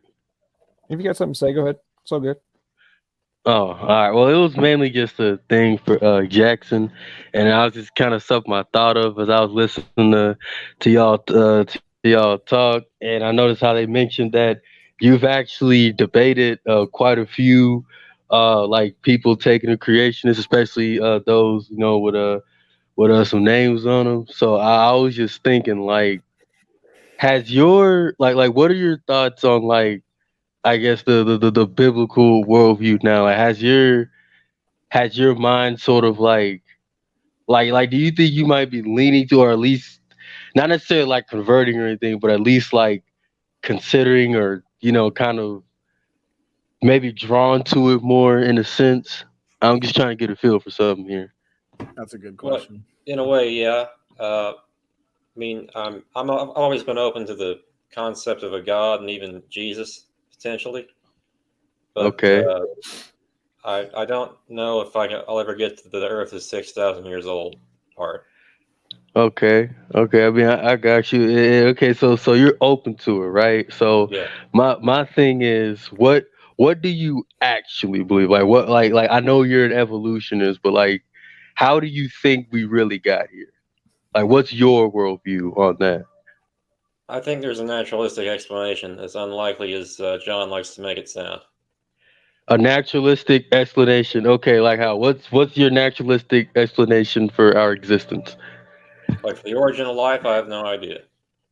Okay, I mean, that's so like so you're saying that there is a naturalistic explanation for the origin of the universe, but not a naturalistic explanation for the origin of life, or like I a known think one? there is one. I just don't know what it is. Okay, so. And I was going to ask, so you're saying that there is a bit of a leap of faith there, as far as that's concerned, because you just said, right, you say there is one, but you don't know what it is. So, like, you are willing to take a leap of faith Well, in a to. sense, I guess you could call it Okay, that. so I just want to ask, so if you're willing to take, even just a small leap for that, what's wrong with taking not even 6,000 years old, right? We'll go ahead and give you benefit of that. I ain't gonna get into it with you on that one. Plenty of people have said it way smarter than me. So I'm just gonna say, what about just the concept that there was a creator. Because here's the thing: the naturalist explanation, and you're saying that no intelligent force behind it. The only real cause you can have then is just that it kind of happened or that it made itself. So either it happened via magic, which is poofing into existence from nothing, or it happened via some kind of intelligent force. I don't think. I feel like it's either someone did it or someone didn't do it. So like, if you're willing to take a leap of faith on that, but you're not willing to take a leap of faith on, like I said, a God, perhaps we won't Well, even look, get into the religion. Just an intelligent force that designed our reality. I think there's a natural explanation, but I don't know that for sure. I think there is, but Okay. I'm leaning toward. But I don't rule out the possibility that God created the first life.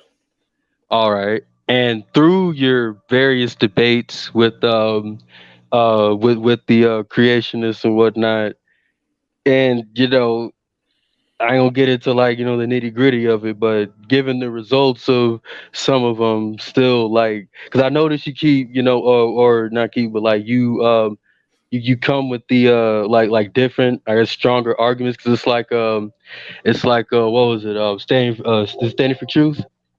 Yes. It's like standing for truth said, he said that the shark tooth argument was like a really good one, and it did seem pretty good from the concept and whatnot. So I noticed that you just keep bringing out the next biggest gun you can for the arguments for evolution and actual. Whereas what I noticed with the creation is right, and actually like it says something.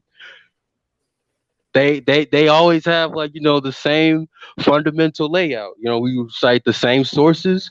We have the same presuppositions. It's like, because like what I know is the evolutionary thing, right? You kind of have to try to formulate or make up or try to dig and stretch and bend over backwards. Meanwhile, the creationist side, especially if you're arguing from like a philosophical standpoint, all we need is one good book. You know what I'm saying? We got a whole arsenal there. Answers all the like because I know this day and age they say science in the Bible is different. I say nah. The Bible blatantly has scientific facts in it. Versus like what was it? The blood or life is within the blood. I know I can't quote these exactly, and it was another one. How God instructs you how to like get yourself clean if you're dirty and whatnot. It might not be the grandiose Bill Nye the Science Guy big budget stuff you see on TV, but it's still by definition scientific facts. So I mean, it's like, and I get what you mean. Like it can sound a bit out there and whatnot, and a bit, what they call, mythical, saying that it contains wisdom and whatnot. But it's like, my thing is, if you can't find a natural explanation, maybe it's supernatural. I Right. mean, That's if we're what I'm gonna saying. go into the what if territories and whatnot, and I get it, you're leaning to the evolution side, but it's just like, I don't know, man. It's like I don't know. What are your thoughts Can I, on that? can I ask Jackson a quick question, just a quick one? Jackson, do you believe that Well, matter is hang on, eternal? Jason, hang on. TJ just asked Jackson a question. Let Jackson respond, then he can go. I'm bad with memory, if you haven't noticed from the debates. So could you kind of reiterate Sorry, it? mate. It's really. So My bad. So, TJ, let me encapsulate this real quick. So all basically, what he's right. asking you, Jackson, is if you're willing to admit that you're having to take a leap of faith on either side of the equation, why are you so hesitant to go the opposite direction? Versus what you're really doing.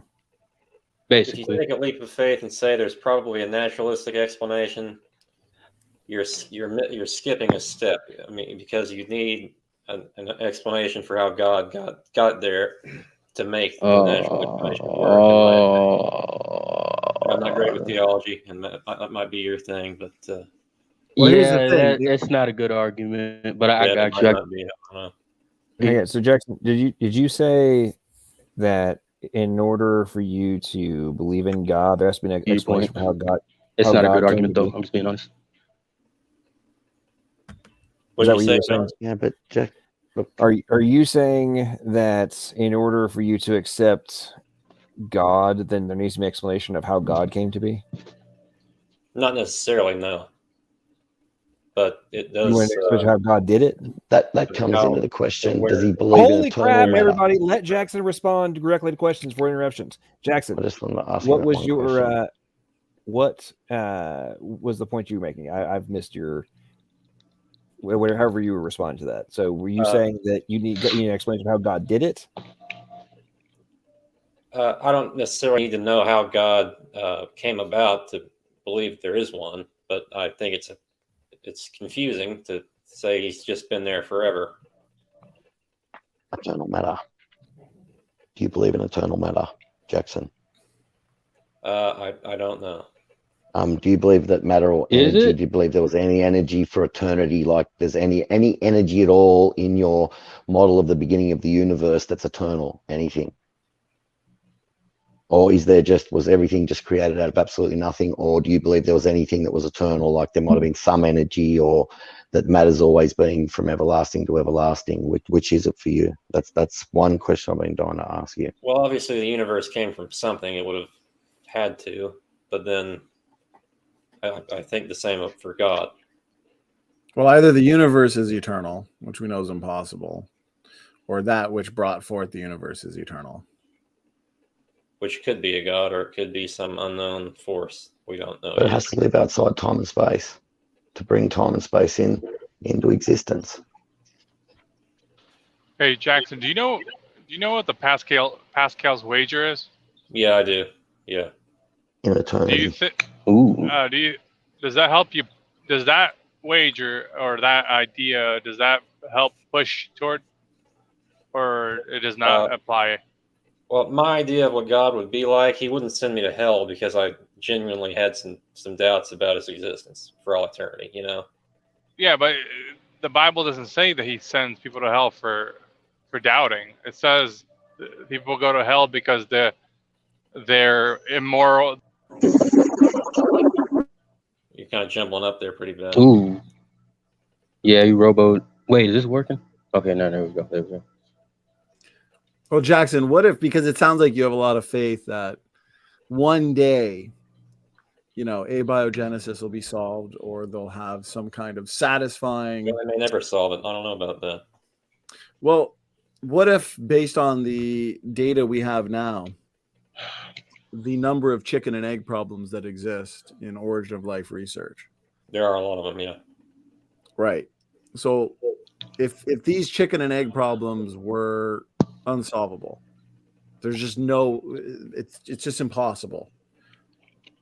What would you then conclude? You still going to hope for a naturalistic explanation, even though the most parsimonious explanation is you're never going to get an answer? You're still going to hope for an answer? Or what do you think about that? Well, I don't know if it's shown 100% this cannot happen on its own. There's no way. Well, here's one out of 100 chicken and egg problems, okay? And I like to point this one out because it's easy to understand. It's not that technical. DNA, we know, has the instructions to build its own coding machinery, right? Mm-hmm. So tell me, Jackson, which came first? The machinery, but then the question is, how do you get the machinery without the instructions? Or did the instructions come first? But Jackson, you cannot read those instructions unless you have the machinery to read it. So what came first in the naturalistic origin of life scenario? That's a good question. It's a paradox. Exactly. So the point is, what the Bible says in Genesis is that God created everything and it was very good. And this makes sense because based on all the number of unsolvable chicken and egg problems that abound, okay, in origin of life research, we need everything working together right from the start. Otherwise, life could not exist in the first place. And I put out a challenge video probably about a year ago to all the most militant atheists on YouTube. I called it the Abiogenesis Challenge. And it consisted of portions of some of the arguments that Dr. Rob Stadler, who I had on 3 times, and Dr. Ryan Hayes, portions of their arguments, including this single chicken and egg problem. And the challenge wasn't met. You know, the most militant atheists failed. So the point, it sounds like you're really putting a lot of faith in a hopeful answer in the future where the empirical evidence and data that we have today suggests there's not going to be an answer. Maybe that's why I leave the door open to the possibility of a God. Hey, hey, Jackson. Oh, can you hear me? Oh shit, my bad. Let me stop. Well, then Donnie- I'm just saying that if you are thinking there is possibly a God, wouldn't it be as more important? You know, if the Christian worldview is correct, you know, you got 100 years max. You know, if science gets much better and we start living 200 years compared to eternity, wouldn't that be important to figure out if it's correct rather than just being agnostic? Sure, it would be, but again, I don't think God's going to send me to hell for nothing. You know. Yeah, but the Christian worldview does not say God will send you to hell He's going to send everybody to hell because we're all broken and fallen. So the Christian worldview does not teach that. Yeah, the problem with, I mean, the Christian worldview implies that everybody is broken, and the only way to get to a state of perfection is to ask God to perfect you. And if you're not in a perfect state, you can't be with the perfect being, let's say that way. That's like the simplest way you can put the Christian message. And if you want that, you know, that's the only way you can, you know, I know you're saying that God won't punish you or whatever for, it'd be the same idea as this. A criminal goes up in front of a judge and says, "Hey judge, I'm a decent person. I mean, yeah, I murdered that woman, but she's a whore. Like, who cares about whores?" You know, the criminal sees what he did in a okay light because, you know, he found a justification. But same thing in front of God. We don't see our sin until God says, yeah, you are broken. And then we see our problem. I don't know if that makes sense. Well, I would say that's based. I don't know if you if that's a good analogy with the, well, a woman 6,000 years ago ate an apple, therefore you're going to hell if you don't repent. Jackson, I'd like to help you out. That's a I'd gross like to help you out. oversimplification. Hey, Jackson, let me take a crack at it. Yeah.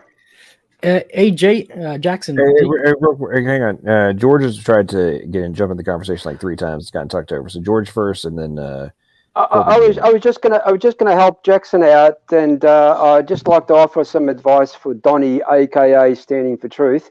Stop being so incredulous and read a science book, Donnie. I think he's gone to sleep. No. What's happening is Johnny is currently creating another slide. So Johnny's getting some coffee. No. He's creating another slide so he can quote mine incorrectly from those papers. Okay, so corporate, go ahead, man. Welcome to the stream. Hey, what's happening? Hey, Jackson, do you believe in ghosts? No, I don't believe in ghosts. I think the fastest way to acknowledge the supernatural would get yourself a ghost experience. Have you ever tried getting yourself a ghost experience intentionally? Like trying to mess with a Ouija board or something? That's one way, but I wouldn't recommend it. I would say just go ghost hunting, because once you start using the Ouija board, you might also get in contact with demonic forces and not just ghosts. So it's safer to go with ghosts because they're not demonic. And when you use the Ouija board is just cardboard in a cup. It's literally just a piece of wood, but it becomes a talisman once you start using. It's try to use it as a sort of way of communication. Yeah, I don't know if that's a great idea. I mean, well, especially if somebody's not. I mean, Jackson, if you see a ghost, Jackson, would you accept that? Like, oh, ghosts are real. What does that presuppose? If I saw a ghost, yeah, I'd probably believe that it was real. Okay, I and was on some kind of acid trip or something. do you know what a ghost presupposes? An afterlife of some sort. And what does that presuppose as well? Maybe a god, but the way I No, see it, definitely a not god. necessarily. Definitely a god. No, not no there maybe. is there is no ghost. There is no afterlife without a god. And so when you see a ghost, Probably not, but you have to presuppose how can that be, and that can only be unless there is a god, a higher deity. So if you really want to get to the bottom of it, go get that supernatural experience, because that's what did it for me. See, I think Jackson has a different problem. I'm not, Jackson, you seem like a nice guy, but I see that you're really hostile to a biblical formulation of the fall of man, which kind of tells me that you're. About it. Well, you said that well, why would how did we all get all screwed up from this lady eating an apple? And that's not what the Bible says. The Bible says the choice they made. Sorry. Well, yeah, I understand that, but I'm saying the choice mankind made, and then every single person after us. It's not like you will be judged for Eve's decision or Adam's decision. You'll be judged for your own sin. Now, just like I said that example, some murderer that thinks, or that poor people or whatever, they're like there's a scum of the earth and they're willing to kill them, or Hitler will kill all the Jews, and he justifies that in his own mind that he's just getting rid of the scum of the earth. That's the same problem we have. We think that's base. We're good without realizing you don't even have to accept the Christian God concept. You just have to accept that there is a God, and not any God in particular, but just a God. I mean, look at all the evidence. We know the universe is finite. There's no debating that. That's evidence for a God or a higher entity. We're on the verge of basically making evolution look ridiculous. You've seen that. You pretty much lose every debate. Come on, let's admit it. Every atheist loses every debate. And the mere fact that you can go out there and see a ghost. Deep. Yeah, and the mere fact that you can see a ghost should immediately shut that down. It's like once you see a ghost, it's game over. All right. You don't even have to see a ghost. All you have to do is listen to people that died near-death experience, and that'll be enough to point. It wouldn't be enough. You have to see it yourself. Seeing is believing, and so he's got to get his fans scared the shit out of. You got to get the shit scared out of you. Yeah, I don't know. I mean, would you believe if you saw a ghost? Would you believe? I just gotta ask: have you ever had? Ever had what? Oh, okay. Here we go. I was gonna say, have you ever had sleep paralysis? I have one. And time, if you did you ever see like something? And what happened? Have you ever you ever see anything unusual? You can have sleep paralysis without ghosts, because I have them attack me in my dreams. I've seen them physically while awake. I've had sleep paralysis. I think the one that scared me the most was the ones in my dream, because it basically told me I was going to die, and I hope I don't die that way. Well, when I had sleep paralysis, it was brought on by this medication I just got on, and it felt like something was. I was like frozen, and felt like something was over me, but it was all in my head, Yeah, that's why I wouldn't use sleep paralysis. You have to be awake. He has to have it like awake in the moment. Look, this is a ghost. That was a liar. You said, I hope I don't die maybe that sleep way. paralysis That was is a too liar. easy. There's no way you're going to die that way. Yeah, because you can see how sleep paralysis has nothing to do with the supernatural. Jackson, I got a better idea. Well, I was going off of my personal experience, but yeah, it can happen because it can happen due to supernatural, but sometimes it can't. So they can deny it. But once he sees it goes, you can't deny that. Yeah, you're right. It is. Yeah. Nope. Certainly can. I think people can even if they see that, just because we our minds kind of mess around with memories pretty easily, and we recreate things and we change things in our own mind, and then we remember them like it happened.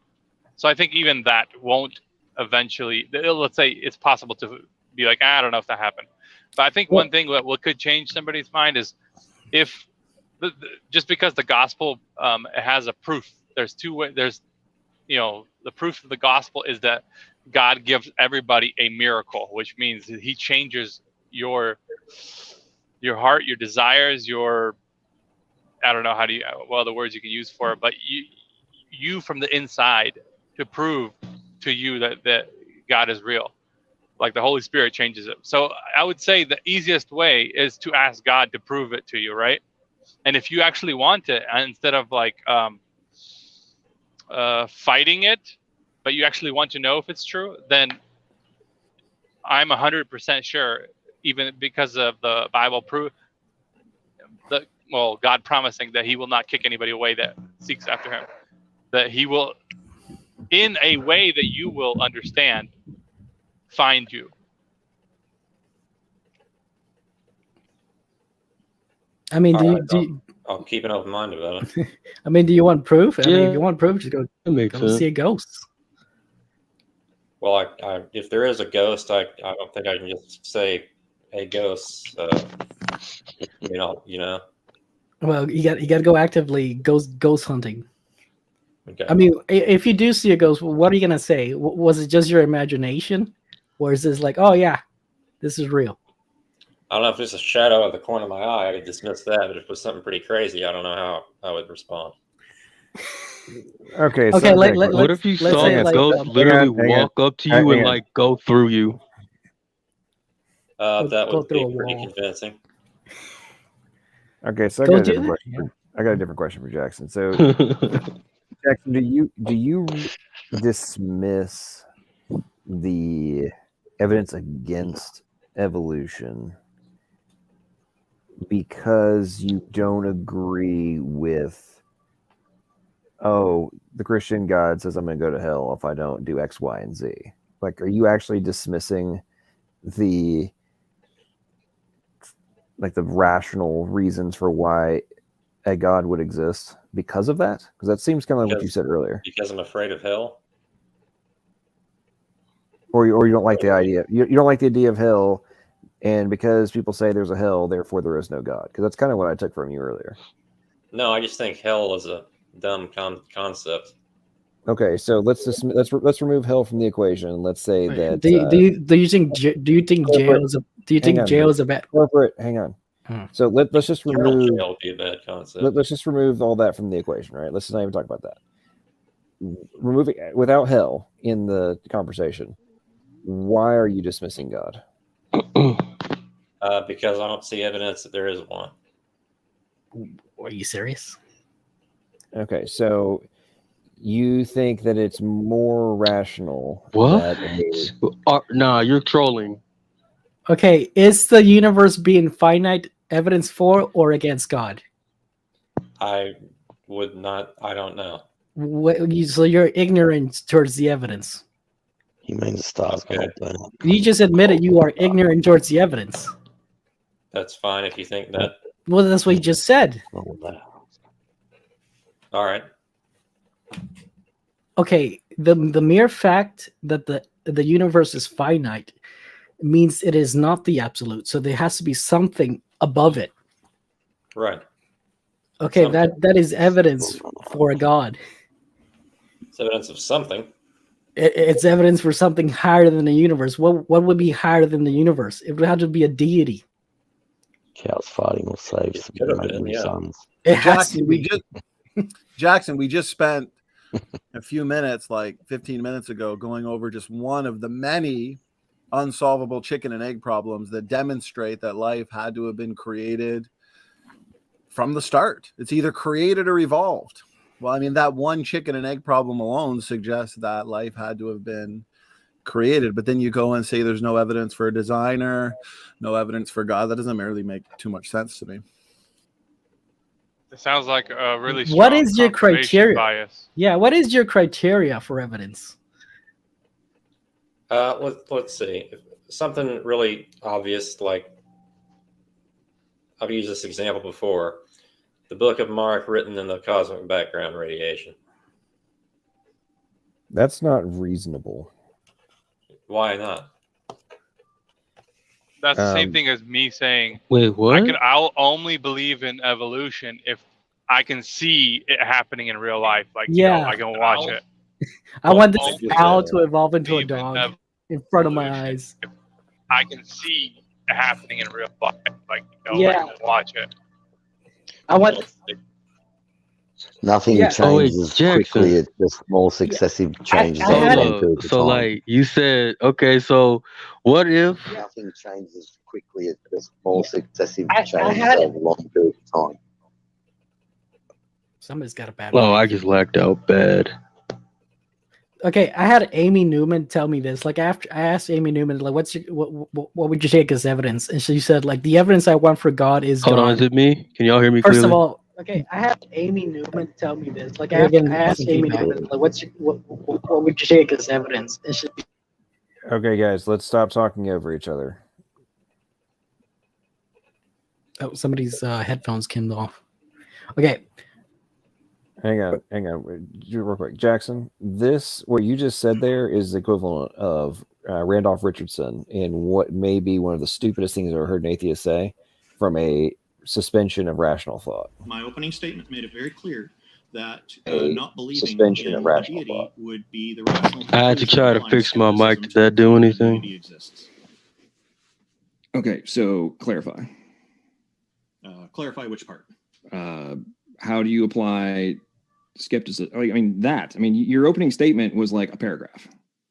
Yeah, I tend to So, be. so I don't really know how you're actually making any kind of position to support. Okay, you're taking the affirmative, correct? Oh yeah. Okay, so in the affirmative, the person taking the affirmative position is supposed to support their position, not just make generalized, nebulous, 3-sentence statements about their position. The length of the statement doesn't matter as long as the statement is valid and correct and makes the point. And I think I made the point succinctly. Okay, so what would overcome your skepticism? For let's say the Christian deity? For any deity. The deity somehow being verified that it can be that it's real. So if how is that?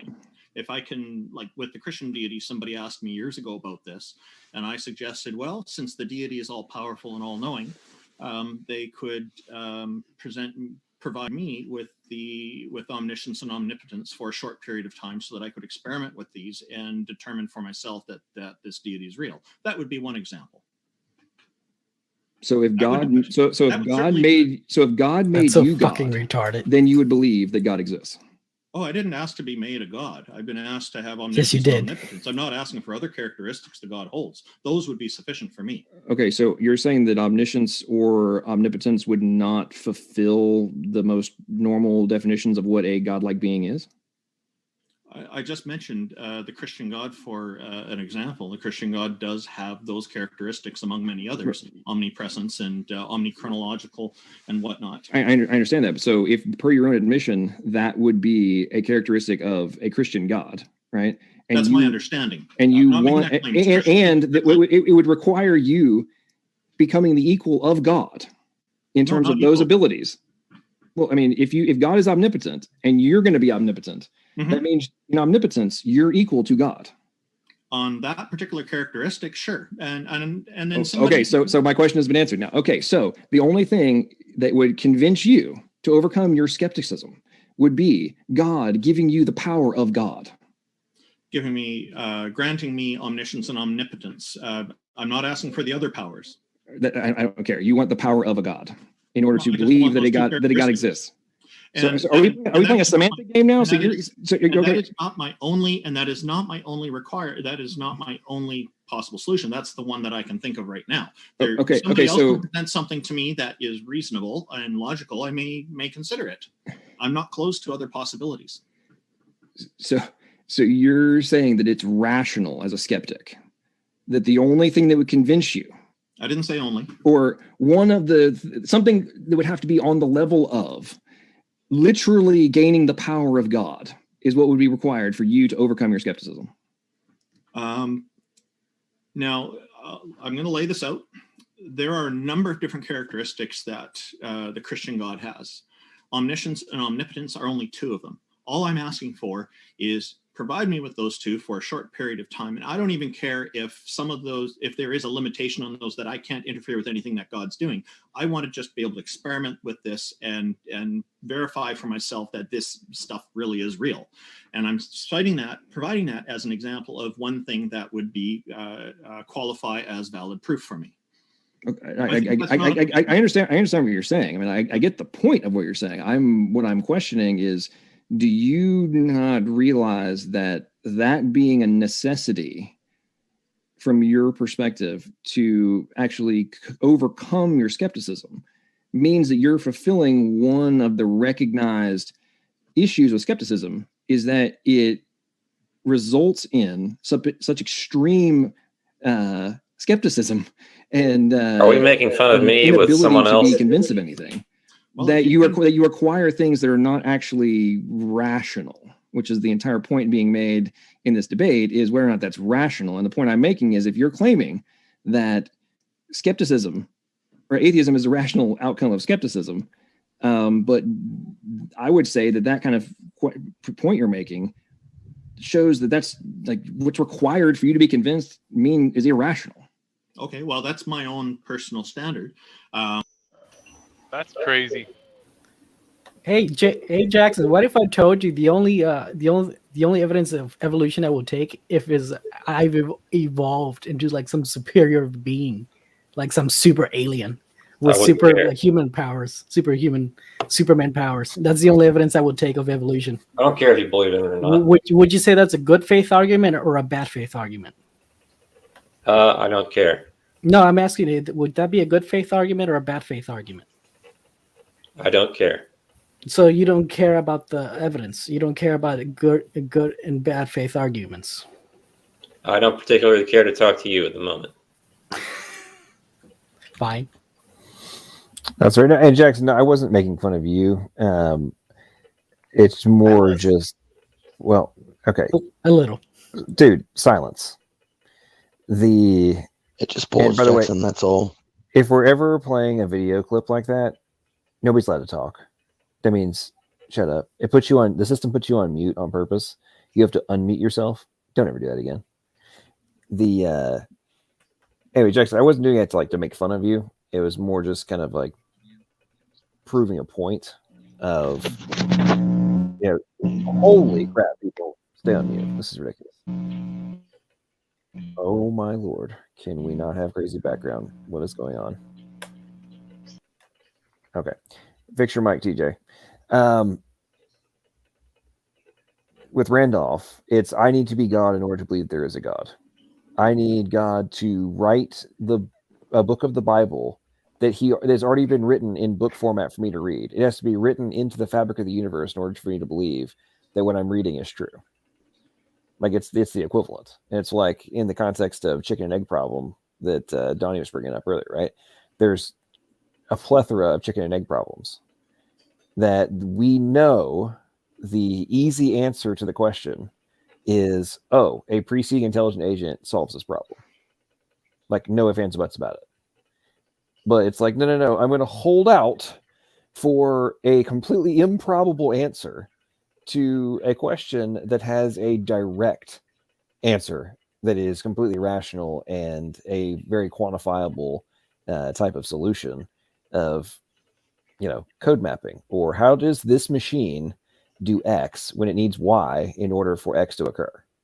Like all these things that are like from a cumulative case perspective, whether it be from the origination of the universe to the fine tuning, to the biological tuning, to the intricacies of our solar system and all these improbabilities that when you add them all up are just so mind-blowing. The answer is, there must be a multiverse. I never said that. I'm not saying you. I'm talking in the inside of academia, right? Krauss. they recognize all of these things like, oh, it's so freaking out there for this to happen. There must be just, well, multiverse solves the problem. Now, this is the thing we can't ever prove. And we have no idea. It's completely hypotheticals. However, it must exist because, hey, it's not remotely rational to think this could just happen. All this stuff could just happen to our universe. Therefore, there must be a universe or a multiverse in order for all this to actually be plausible. And there needs to be an infinite amount of multiverses, like universes, an infinite amount. For the massive amount of probability, you'd need an infinite amount. Listen, Jackson, you have to let go of your politics. You have to let go of those emotional things that hurt you in the past. Just because you've been hurt, just because like politics aren't going as well as you think, that doesn't mean God isn't real. And even if God doesn't support your politics or might not even care that you're suffering. What? Can you hear me? Yeah, I can hear you. I just don't get what you're saying. Just because you've been hurt, just because you're hurt, just because you may have suffered in this world, you have to let go of that. Don't let that be influence. Don't let that be an influence whether God isn't real. You just said God is real. Move on. You're basically just saying Adam's fall. So if I just say God is real, cursed earth, and I can't genuinely bring myself to think that, that's fine. Because it's your emotionals, something in your history, maybe something in your politics as well, could be holding you back from making just that simple acknowledgement. You don't even have to worship. You don't have to be religious to acknowledge God. I acknowledge the possibility of there potentially being a God. Do I have to totally accept him into my heart, the Christian God? No, you don't. Look, I'm polytheist. I acknowledge other gods. I just don't care. I'm not gonna side with any of them. So, and as long as you follow Allah or whoever properly, you'll go to heaven no matter what, right? Polytheist, is that right? No, I'm not a religious polytheist. There's different forms of polytheists as well as theists. Okay. Right, so you believe in other gods? I believe multiple gods. Yeah. Yeah, well, those other gods are all demons. No, that's your opinion. And you're calling me the one who's believing in nonsense? Well, you believe in evolution. Jackson here. I mean, do you still believe in evolution? Do you believe what Krauss says, that we came from nothing? I think something caused it, obviously. Obviously, yeah. So why can't it be a god? All the evidence points at it. Once you have that ghost experience, that can only lead you to one entity, a god. Okay. Again, just because the world's suffering, because you see a lot of evil in the world, doesn't mean God doesn't exist. And like, I might be a polytheist, but like, of all the gods, yeah, I think the Christian people should join Christianity because it's a lot preferable over the Aztec gods. Yeah. Complete assholes, if you put it shortly. Is my mic ruining anyone's day? Only when it's on. Well, no, I haven't noticed any. Only when you speak. Is it still bad? No, you're coming through okay. It's better, yeah. I have to get a new mic. All right. Well, Mike, yeah, I know I'm a little behind on the topic, but I'm guessing. I'm guessing Jackson is still getting lovingly devoured by a group of 9 Christians here, and a polytheist. It's a religious gangbang. Yeah, it's a religious gangbang in here. No, it's just yeah. Jackson's on the couch, and we're the black guys around him. Yeah. And we are just filling all of Jackson's openings as well, and that's just crazy. But nasty stuff aside, and Jackson, I wouldn't like trying to come at you a certain way or nothing. when I was asking those questions. I was just trying to see where your mental state. Also, before my mic had an aneurysm on me, what I was trying to ask is that I don't know if we're even remotely on this topic now, but I noticed how he was saying like a who created God type of scenario and whatnot. And of course, I'm gonna presuppose the Bible and just go off of what it says in the beginning, God. But beyond that, it's like, wouldn't it be better? And I don't know if I'm weird, but like, wouldn't it be better to like know that God is in a sense beyond your understanding? Because like, if you could fully understand God, right? If you could fully comprehend and understand God, would He really wouldn't that kind of take away from you know what I'm saying, His glory and whatnot? Wouldn't it kind of take away from the whole, God aspect, being above our three-dimensional, reality, scientific stuff? I'm sure you might lean towards higher dimensions and whatnot. You know what I'm saying? I mean, hey, Bible talks about higher dimensions and whatnot too. It's called heaven. So it's that's all I was trying to say on that, because it's it's not necessarily a thing. So you would say if we understood God fully, that would be more evidence that we made God up instead of Him being bigger and bigger than us. No, I didn't say that.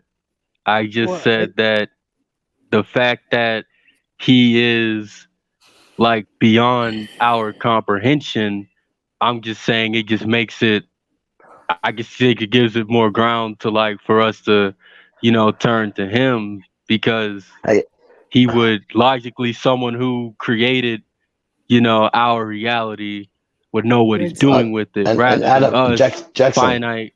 Yeah. Have you looked into atoms? Have you done any research into them? Into what? Have you read about atoms, like the formation of atoms and stuff like that? Yeah, I find them really interesting. Do you think that they're little balls of energy, or because they got zero energy in sort of certain parts that they're sort of weird and break the laws of physics in a way, don't they? I haven't done that much research into atoms. I know about fusion. Well, there's a new theory out that says that that atoms are just like little electromagnetic balls of energy. So that would mean that everything that's made up, every single thing in the universe is just basically little electromagnetic balls of energy arranged in different ways. So that would literally be like a simulation. That would be coming into the realms of a simulation, but a simulation run by the Lord Jesus Christ. You know what I mean? It's a creation, but it's just some atoms have entropy, fast entropy, and others, have a long lifespan. But I just can't see atoms lasting forever. And if at the point of the Big Bang, where there was absolutely nothing before it, there had to have been some sort of energy, even though Lawrence Krauss himself said that no one has a workable theory of quantum gravity. And there's so many problems. So I just don't understand why you believe that the naturalistic view that everything had to have either come in from nothing, or matter and energy was eternal forever and ever and ever, which means it's from everlasting to everlasting. So there had to be some sort of energy or that's eternal. Like Snake said to me once, he said, I believe there had to be some types of energy that are eternal. And I go, okay, so that means you believe that there's energy from everlasting to everlasting? He said, yes. I said, okay, so that means you have to believe that there might be a God, and you've admitted that anyway. So, but it's just, it's good to see you that you do keep an open mind. Yeah. So I think I agree with Wesley. He says Jackson is such a nice guy. I think we should stop interrogating him just because he's the only atheist in the room. I would agree. Sorry, with that. man. Yeah. I think that was direct to you, Jason. That was in general. We do need to be nice because other atheists. Well, it's just mainly me bullying him. Unlike Jackson, most of the atheists in the side chat, people like Foxfire, Histio Jones never dropped. Whoa, background noise. Histio Jones never dropped. and he just talks a big game in the side chat, but doesn't come in. So we don't want to make him feel too bad about coming in, because Foxfire, even though I'm pretty sure he's a troll who's claiming to be a PhD professor at some school in Texas, I'm pretty sure he's not actually. I think he's like impersonating one, and he claims to be old, but I'm pretty sure if he was actually old, this is definitely past his bedtime. So I don't know. We'll see if he'll come on in. Well, I got a question then for Standing. I don't know if he's still on there. If he's getting coffee, probably. Yeah, Donnie just likes to come in and steal a slot and keep other people out. Now, I was just wondering if my understanding on the idea of the evolution of the eye, if that's correct or not. At least from what I understood was that, it all started from one cell becoming a light-sensitive cell. Mm-hmm. But it can't just start at one cell. It's not like that one cell, unless it was like a cancer that all of a sudden started spreading and became an eye, because that one cell would have to be mutated, and then it would have to be passed on, and then right next to it, the next cell has to be mutated, to build the eye, and it has to mutate in the same way, So like the probability of that happening in a chain, from one cell mutating, okay, whatever, we can like hypothetically let it happen, right? But then, like, let's say 10 of them happening in a row right next to each other, that becomes more and more improbable. I don't know if that's correct. Are you asking Donnie that? Yeah, I thought, but it looks like maybe he went to go get a coffee or something.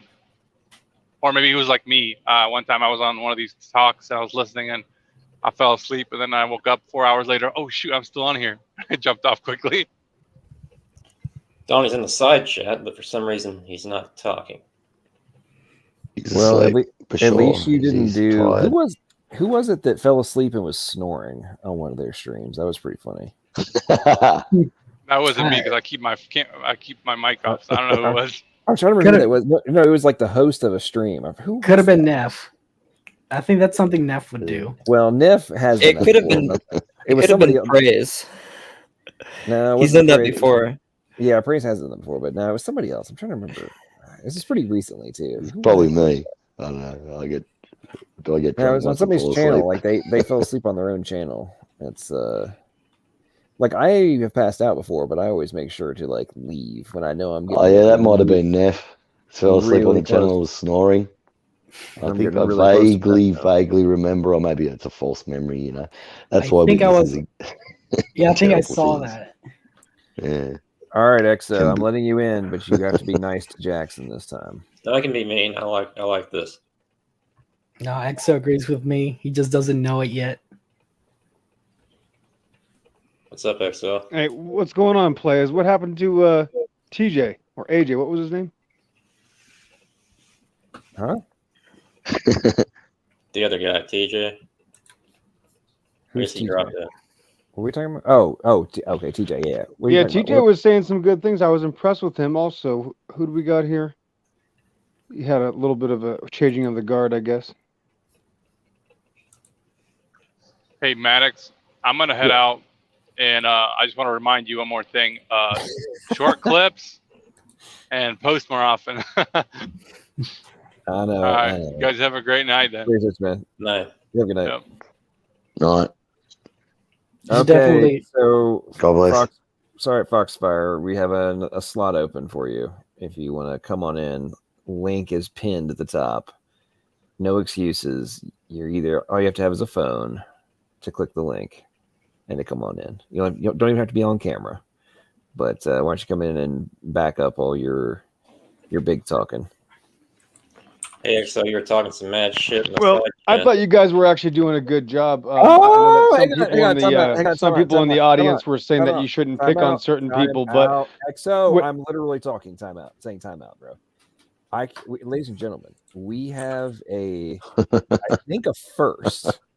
I just heard Jackson accuse somebody of talking mad shit inside chat. I think that's maybe the first time I've ever heard Jackson say something like that. I mean, I'm pretty sure Yeah. that I have cussed more than Jackson in any stream that I've ever been in with him. So go ahead, Jackson. What air your grievances? This should be interesting. Well, he's calling me an idiot basically, but he believes the Earth is flat. It's another perverted lie from the demonic possessed Jackson having his temper tantrums as usual. So that's the point, is that him being the demonic perverted weirdo makes it very appropriate to actually treat him the way you guys were. That's the point. Weirdo. Wow. Excel, what shape is the Earth? Constantly making these claims about people and slandering them when you're scared to death of their own claim. You don't even have a claim. We are still waiting for a definition of evolution. I'm still waiting to hear your definition of what claim is, because you use it a lot. Yeah, a claim is when you actually say, I know something because of this, which you don't. We asked you, what is the Cambrian layer? You can't tell us how you discovered it. You just say, oh, if you found shark teeth in the pre-Cambrian layer, that would prove something. Okay, Jackson, how did they discover the Cambrian layer? With relative methods back in the day. No, that's not an answer. Saying science is not an answer. Saying relative methods is not an answer. That's just another lie. And that's what this evolution religion does to people. And I wanted to mention TJ and George were doing a good job of pointing that out. You're really just hiding from morality. The panel didn't need help. They were doing good, and I was impressed. Yep. Yeah, I'm just an immoral jerk, right? You keep lying to justify this magical fantasy you call evolution. You continue. I mean, if you want to believe it, that's fine. But why do you have to keep lying? I don't get it. What am I lying about? What did I lie about? You won't say how they even discovered the Cambrian layer. You're not telling us what the method is. You don't have a claim. Relative methods. That's not an answer. That's a perverted lie to hide from morality. You don't even have a claim. You're just making shit up. If the Cambrian exists or not. You're just making shit up. It's just pathetic. It's just, that's what evolutionists do. You have no choice. You don't have any evidence for anything. Dang, bro really wants to bully Joe over there. Jackson, I mean. Hey, I was attacked when I came in. I didn't come on, Jackson. stop. He had a temper. You want to talk to him about all right, everybody calm down. scientific stuff, you know what I mean? Like stuff that he's interested in mostly would be nice. So here's what we're going to do. For the side chats entertainment, we're going to do timed responses between corporate and the XO, because I think that will be an epic dumpster fire. Oh, he's gonna agree with me. He doesn't know it yet. This should be some entertainment. So give me one second. I'm going to get the clock ready. We're going to do 1 minute back and forth. We're going to do 5 rounds. Let me start off though. We're going to do 5 rounds. And ladies and gentlemen in the audience, prepare yourselves for what is guaranteed to be an epic dumpster fire. So for your seatbelts. Prepare yourselves, as Wesley just said. Put on your side chat seatbelts, and because this is about to get very epic, and I am looking forward to this. This should be some great entertainment. Okay, go get some popcorn real quick. All right, I'm gonna be ready on it. So let me get the clock. It's about to be shared, folks. This is gonna be good. All right. Topic is: what is the Earth? Round or flat? And dang it, I was gonna do that. Neither. The Earth is Earth coming out of the water. Jackson, I've got a mad doc that can help you. It's whatever the Bible says it is. It's what we experience in reality. What's next? All right, hang on. Gotta reset the clock now. And what? You're wanting to go first? Is that what you said? Well, let him go first because I thought we were gonna talk about something else. Yeah, that was already solved. Yeah, in the beginning, God created the heavens and the earth was without form and void, and darkness was on the face of the deep, and the Spirit of God moved upon the face of the waters. So the earth was brought forth out of the waters, and God called it dry land. And after it was done, he said it was good. It's dry land. That was easy. What reality are you experiencing? Hang on. Let me reset the clock. Hang on. So, by the way, you had 41 seconds. You could have kept talking. The biblical reality. I'm so fast. I'm going to help you out. Okay. Continue. It's biblical reality. It's gentlemen, you will follow the clocks. Don't just start talking back and forth. Okay. So, otherwise, this will turn into even more of a dumpster fire than I want to handle. So, okay, go ahead, corporate. Start. Okay. What reality are you experiencing? I'm experiencing the biblical reality. Okay, gentlemen, make an argument and then end with a question. Okay. Yeah, make a claim. Make an argument. I'm making So, the like, don't just like talk for 5 seconds because I'm not reset this Fine. freaking clock every 5 seconds. Wait, okay? So, LPP, what's the point of the clock again? so you two don't go into a complete freaking meltdown. Okay, so just make We're your just having a quick back and forth, no problem. Okay, listen, you're not having any back and forth unless you follow the freaking format that I'm putting forth. Okay, so make your claims, put your forth your position, ask a couple questions, let the other person respond, then we'll go back and forth. Okay. I'll start then. Okay, the Bible's true. No man can challenge it. Next. Okay, the Bible is not entirely true, and the Earth is spherical. The Bible is absolutely true. And what do you mean by spherical? By spherical, I mean, have you ever seen like a ball? Okay, well, the Bible's true, and if you can name just one person that's experienced a cartoon ball Earth, point them out. Have you do you experience the Earth? Okay, so you conceded. That was easy. Next. No, I'm asking, did you experience the Earth? No, that's the point, is that nobody experiences that. The Earth is coming out of the waters. The Earth is not an object. I know you see cartoons on TV, little guy, but that's not reality. You see, in reality, we use things like our feet. We put shoes on. We walk in a straight line because we're not adjusting for curvature or spin. So you're saying you haven't reality. I'm saying reality is real. Do you have anything other than reality being real? You say you haven't experienced the Earth, right? Is that what you're saying? No, I said I experience reality. I do experience it, and so do you. So you experience the reality, right? Yes, and so do you. Are you experiencing the reality the same as me? Yes, you're just hiding from it. You think you live in a cartoon. No, are you experiencing the same reality as me? That was my question. I actually do things in reality. I leave my house. I gotta go dark mode. I gotta go to wear a mask. That wasn't I actually do things in reality. I have plants and animals, things you don't do. I've been a 19 kilo United States Army. I'm a music teacher. No, there's thousands of things that I. Oh my goodness gracious! You fucking idiots cannot follow basic rules. Okay. Hey, let me do it. You're doing exactly what I told you not to do. The whole reason I brought up the clock, and you guys asked me why I needed to bring up the clock and why I need you idiots to actually make a point, finish, and let the other person respond, is so you don't do exactly what you guys just did. Good grief. I want to turn with XO. Rambling on XO. Okay, Jackson, did you say you want to turn with XO? Yes, you I do. Okay, XO, can you engage in uninterrupted, and don't just like enter one sentence, answer, and go on. Like actually make your claim and make a response versus just a like. Well, bring it back to corporate. Don't put a fork in corporate just yet. Give him a chance. Jackson can barely fog a mirror. I've given him hundreds of chances. He can't even form a coherent sentence. So no, that's not going to work. Okay, let's continue. I'm gonna go. Now Jackson's asked for a turn. Now Jackson can't define his own belief system or tell. Stupid. Okay, we're going to engage this. We're going to try this for 3 rounds. Okay, 1 minute each. Make your position. Shut the fuck up afterwards, and let the other person respond with no interruptions. Okay. Good luck. All right. If this can't happen, yes, Jackson doesn't have a claim. End of discussion. That's it. Okay, so go. Hang on. I'm going to start the clock. Okay, Jackson's going to go first because he wants to ask something, and let's see if we can get any kind of engagement. All right, go ahead, Jackson. Whenever you start talking. All right, I believe the Earth is spherical, and I believe the International Space Station is real, and we landed on the moon. What do you think, XO? Congratulations. You live in a cartoon fairy tale, and you have nothing to show for it. That was easy. That's right. You believe it. You have no claims based on reality. So back to the guy that at least can fog a mirror. Go ahead, corporate.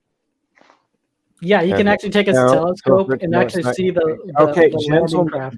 Oh, holy crap. I said there's going to be 3 rounds. Okay. Jackson, let me restart the clock. You can respond.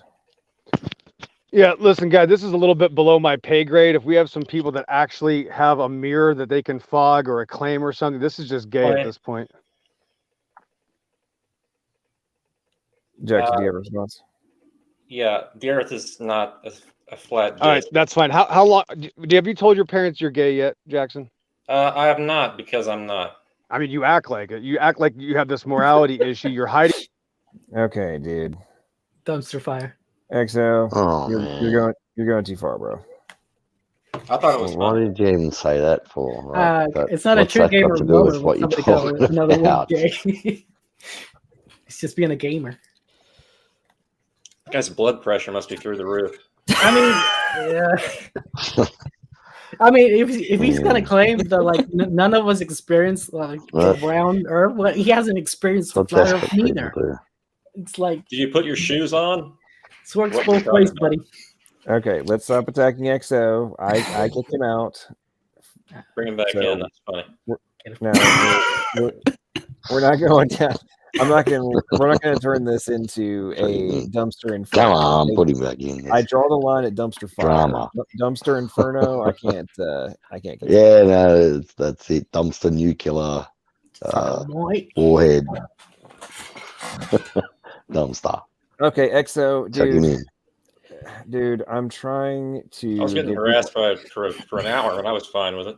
Okay, hang on, Jackson. XO, I'm trying to give everybody a fair round. Honestly, bro, if you just going to sit here and have people harass me, I didn't ask to be in some gay internet contest with people that live in a cartoon.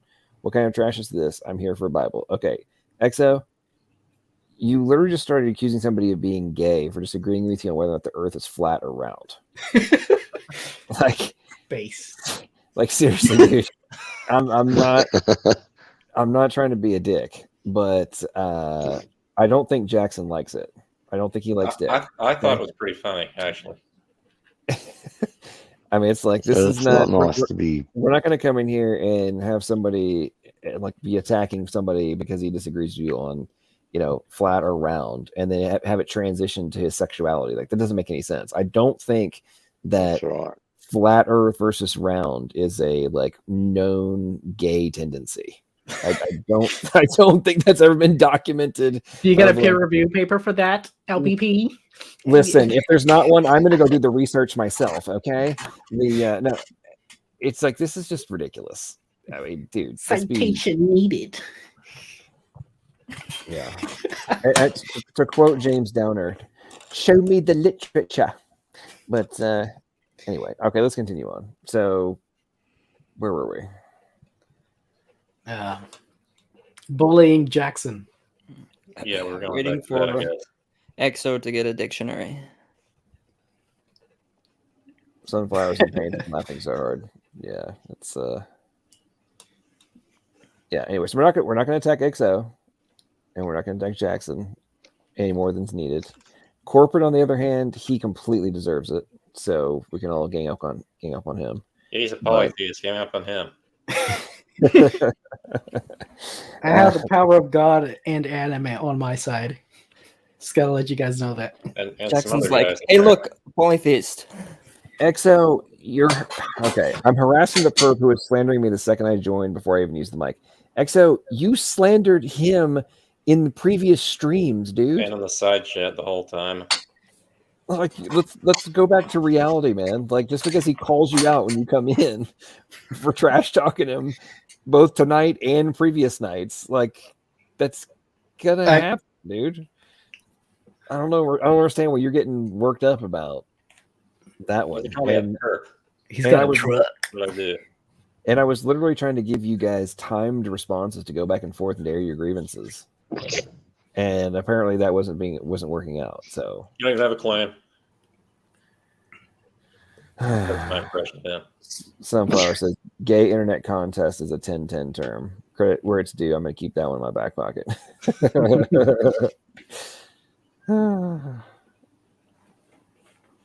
Okay.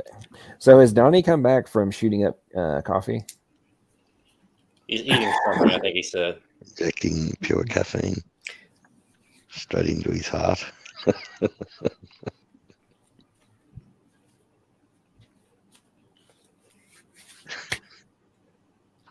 I think mixed with adrenaline.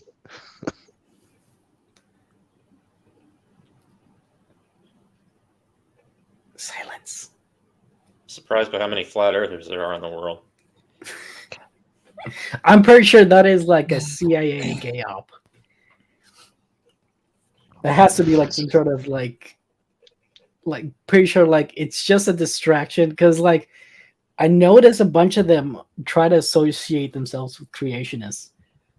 It's like, no, back away. We are not the same. Yeah. So I think that some of these are just like CIA plants to try to, or like some sort of plant to like discredit the creationists.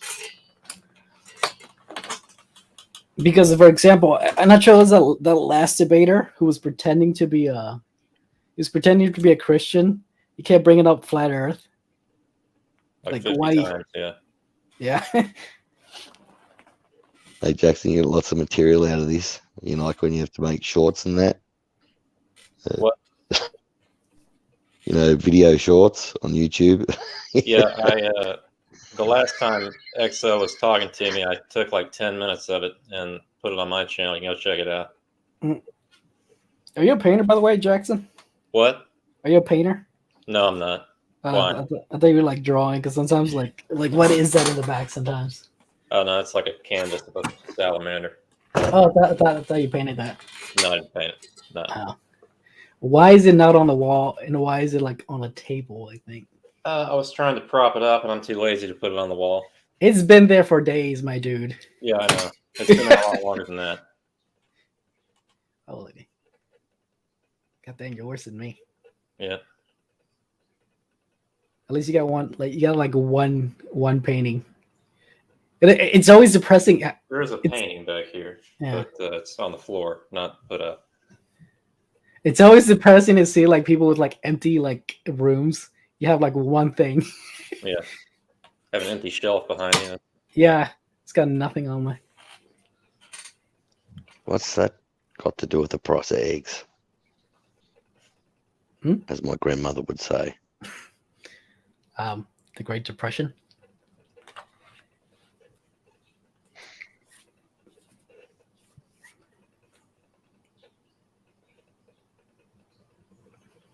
Sal still here? Nah. I got no words.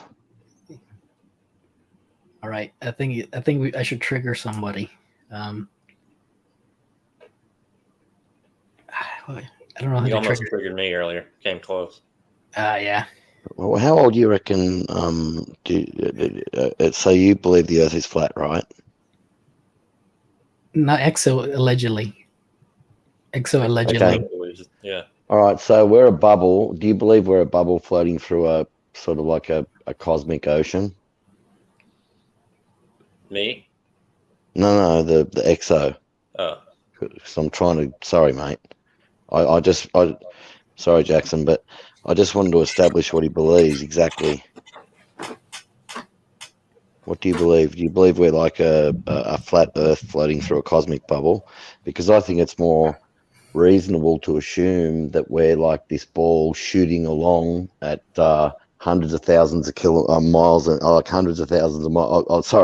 Tens of thousands of miles an hour, and spinning around each other, and hurtling through space, and I think that's more exactly what's happening. I just can't see how you think we're just this bubble that floats through a cosmic bubble. It's like, and then what's on the other side of the bubble? Okay, it's an ocean. All right, so we're floating along in an ocean in an air bubble. But then in this ocean, how far does it go? Forever. Okay, so we're floating along in this cosmic ocean that goes on forever and ever and ever, this eternal ocean, basically, and stuff like that.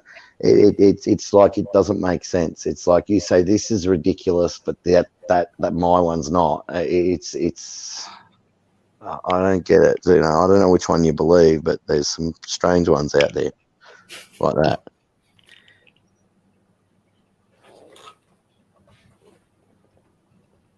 All right. Not a flat earther. I'm more of a trapezoid Earth myself. Okay, so Christopher Silva's just joined us. What's up, Christopher? How are you doing tonight? Good to see you. Hey, I'm good. Can you hear me all right? Yep, coming through. We're getting some weird banging in the background. Somebody needs to put themselves on mute. That was me, my bad. All right. What's on your mind, Christopher? What is it? I was saying, what's on your mind? Welcome to the stream. When people come in, they get a chance to air their thoughts. Anything you want to bring up? Something that we've been discussing I that was you want to comment on? I was just trying to fill in for Exo. I noticed he dropped out, so I thought I'd come in and fill in for him. Not All that I'm right. a flat earther or anything Defend like flat that. Earth. You said you were filling in. Hang Defend on. it. So, Christopher, do you affirm or deny being a flat earther? Deny. Okay, but you're going to fill in for Exo? Yeah, as a pro earther, if that's okay. So you want to impersonate a flat earther?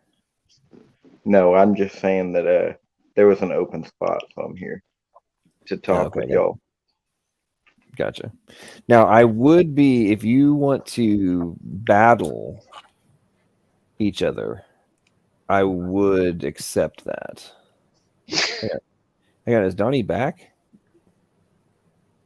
Donnie, are you back? I thought I kicked you out.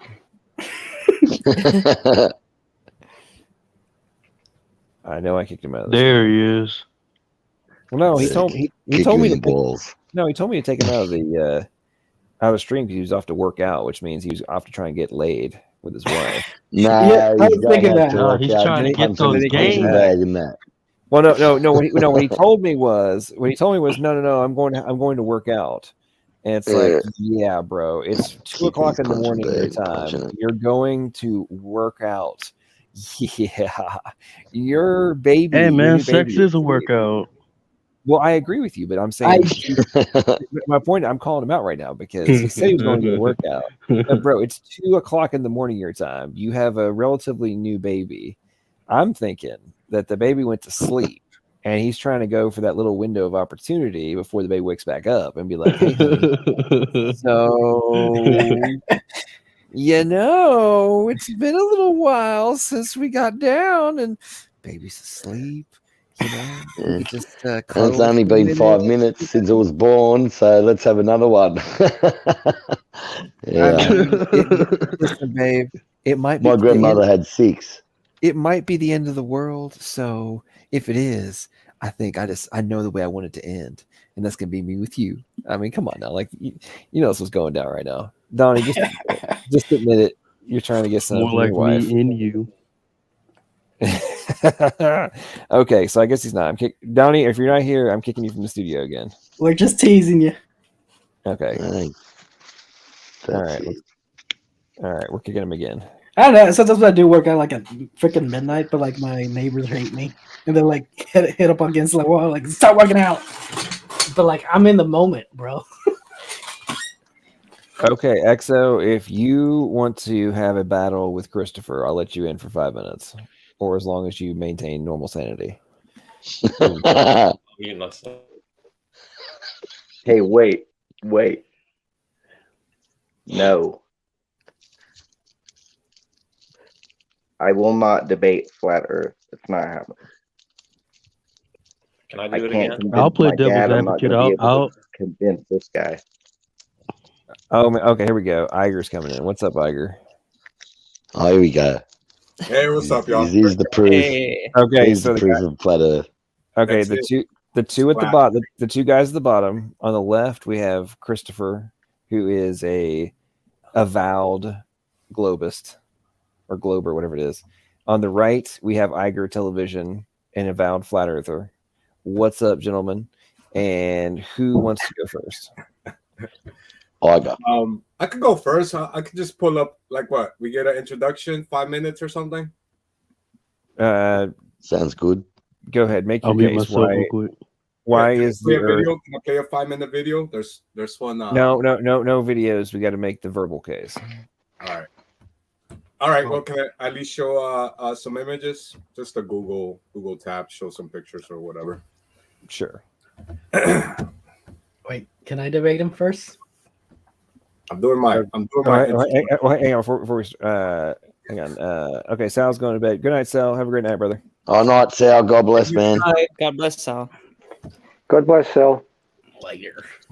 Sal's like, Also- man, we're about to have a flat earther debate. I got to dip. That's what that was. Yeah, he There's, doesn't like also, there's all this talk about flat Earth and globe Earth. Well, everyone's missing the torus Earth, because like how else are the turtles gonna hold up the Earth? It can't be flat, can't be round. It's just gonna fall off. You know, So it has to be has to be a donut. You got It four has to be a elements. donut shape. I'm going tetrahedron. Okay, let's just get it right. I Okay. like that too, bro, 'cause, Okay. yeah. Who created the space the turtles falling Okay, through? so Christopher, do you want a piece of Iger, or are you gonna like concede to Christopher to Cooper? You know what? I like you as a moderator. I think that you're awesome, so I'll go ahead and do this. Okay, all right. So Iger takes the affirmative position. The Earth is flat. You have I'll give you 3 minutes whenever you start. Oh, Iger's sharing his screen. Okay. All right. Right, For go me, it ahead. started about 5 years ago. I heard that the Earth was flat. You know, obviously, I couldn't believe it. You laugh, you ridicule, but you know, you go through a little bit of you know, we all been programmed since birth to believe that we live in a ball that's spinning 1,000 miles per hour, etc., orbiting the sun 66,600 miles per hour through infinite space, and you know that we come from monkeys and all. So for me, it was actually a very good awakening experience because it woke me up to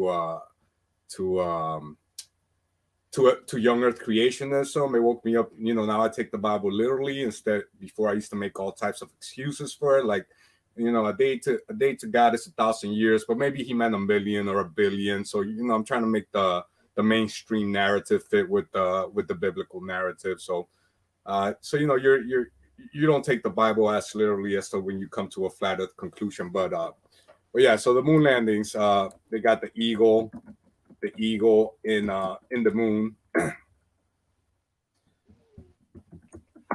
And that thing there, you know, it looks so fake. You know, it's the biggest accomplishment of mankind. They went to 137,000 miles supposedly. Now they can't go past low Earth orbit. So like the ISS is at about 200 miles.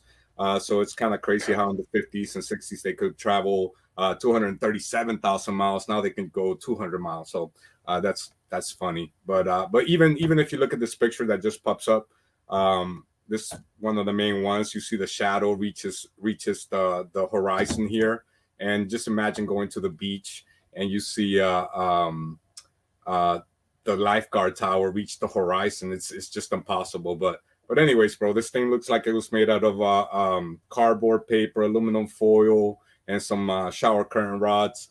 But moving on to Mars, bro, we got the Mars rover.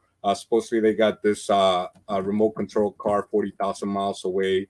But if you look up Devon Island, Canada, this is actually where they tell you that they train for the Mars missions. But first picture that pulls up here, it's got a little Mars rover just driving around in it. So here they are taking $56 million a day, $20 billion a year. That was 2019. So the budget has gone up, but so it's more money now. And they tell you that they got this remote control car on Mars. And you know, they're just giving you cartoons and some photograph, some what do they call that, Photoshop photographs to take more money from you this year. Because that was in 2019, it was $20 billion a year. Now it's more. But when I was a ball earther about 10 years ago, I heard about this Mars rat. I think I told you guys before, but I'm just going to look up the Mars rat here. And I'm just Google Mars rat. But about 10 years ago, somebody zoomed into one of the pictures that NASA released, and they found this rat there. And turns out it's called the Arctic lemon. And wouldn't you know it, is native to Devon Island, Canada. So one of the biggest, I haven't even presented like a flat Earth map, but I'll go ahead and present what got made on day 2 real quick. We got this Arctic lemon here. It's a cute little gerbil looking creature that lives in Devon Island, Canada. It's also on the picture that NASA released of Mars, which is pretty funny. I used to think there was life on Mars and that, you know, this rat was eventually going to evolve into a human or something. But it was all a lie. It was all a lie from the get-go. I just didn't know. 30 seconds.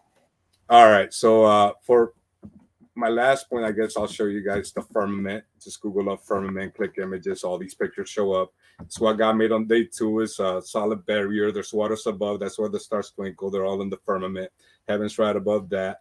And the last thing I want to show you guys from a 3-minute introduction is the Alexander Gleason map, which is pretty accurate even to this day.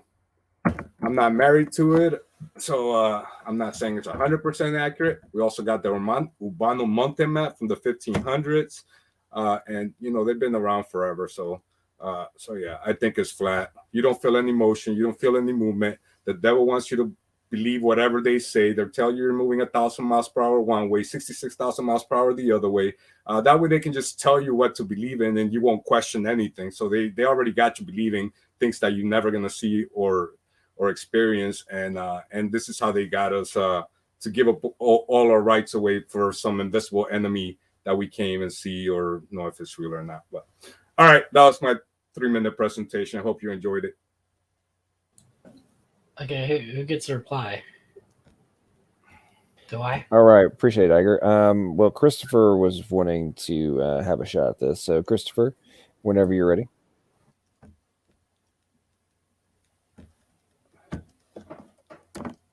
You're on mute, Christopher. Yeah. Showed some interesting pictures there.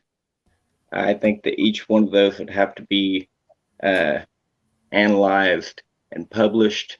It needs to be a lot more information just on those specific pictures. But if you just want to show pictures, we could do that.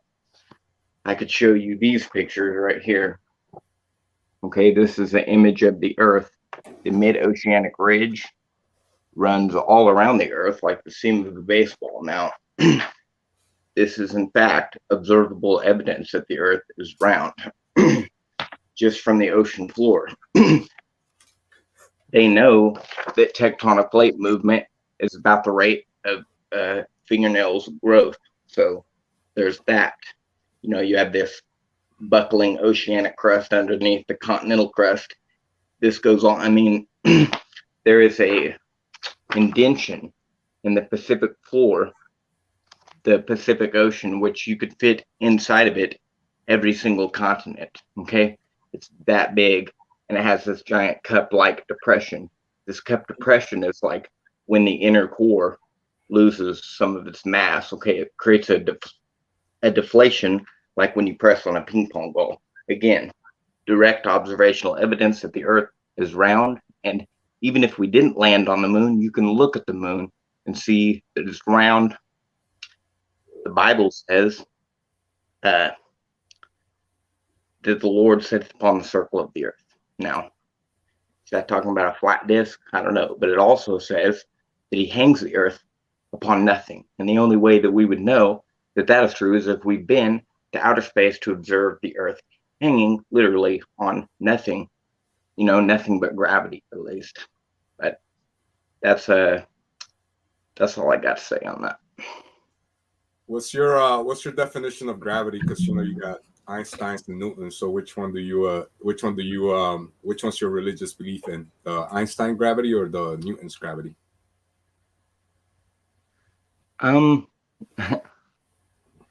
I'm not an expert on gravity. I'm not sure what it even is, if you could even say that it's anything at all, except I don't know what gravity is. You could give me a jar of it and paint it blue. Maybe we could identify it then, but Einstein or Newton, they seem like smarter people than I am. You're not wrong with that, because I was watching this short video. It's like a minute long, actually, and it's got like the best astrophysicists, and they're like, "What is gravity?" And they're all stumped. They're like, "We don't know." You know what I mean? Nobody knows what gravity is. Like, I can tell you what it is. All right, you can tell me what it is. I'll give you my two quick summaries. You got Newton's gravity, where you're being pulled from below. So the Earth is big, so you're being pulled by gravity towards the center of the Earth.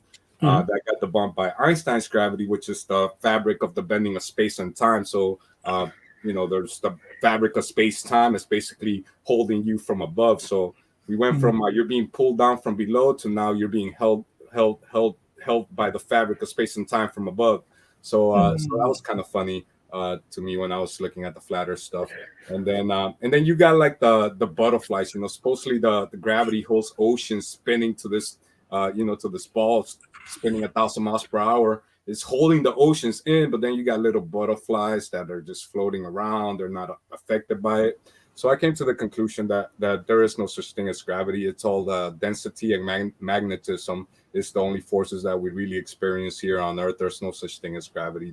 Like Christopher said, you wish you could put it in a jar and paint it blue, because nobody's ever going to be able to do that. And they also I didn't say there wasn't anything such thing as gravity. I said I don't know what it is, but it does work. Yeah, nobody knows what it is, bro. Don't worry about that. You can't deny that it works, though. Nobody knows what it is, bro. No, it doesn't work because because you don't know what it is. Doesn't mean it don't work. Put a magnet to a nail, and if you and it's gonna, there's the gravity is a force so weak that magnetism overpowers, the density overpowers. It's invisible. It's not there. You only need it to keep you to the.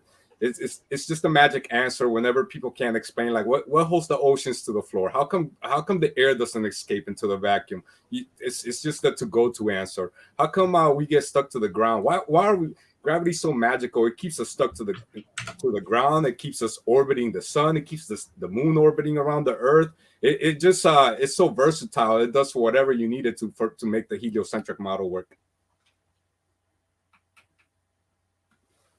Okay, I can see. I have something to say. Well, hang on. We'll let Christopher and Iger have one more back and forth round, and then we'll get back into normal conversations. Go ahead, Christopher. Okay, well, just because something cannot be explained doesn't mean it doesn't work.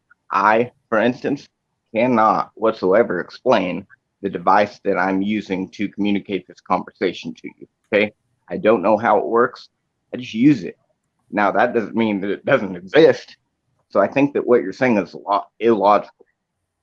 Well, you know, they work through radio waves, so that's actual science. It's legitimate science. It's not just a bunch of theories glued together. The heliocentric model just ties a bunch of theories that can't be proven. Like you're saying, like you can prove a phone, you can prove a car. This is actual legitimate science that's repeatable, demonstrable. But when you're talking about black holes, you're talking about spinning balls in vacuums in outer space. You're talking about gravity. There's a reason why they're called theories, because they're just like theories. They're just a random thought in somebody's head that got pushed by the Illuminati media, by the 6 corporations that control all the media in the United States and all the media in the world, really. And we've been programmed since birth. And my conclusion is not only do BlackRock and Vanguard own all these corporations, but it's Satan. Ultimately, Satan, the devil, he's been behind this agenda just to get to his one world government, one world currency, one world religion. And the flat earth is just a small part of that, because now really you can't question even medicine. And that was another big part of it. I started looking into the medicinal stuff back in the early 1900s. Rockefeller then took the monopoly over the whole medicine. He made natural cures sound like quackery. But when you look at how medicine works, you can't patent anything from nature. So they're not going to tell you to cure yourself with some wheat that you got growing in your backyard.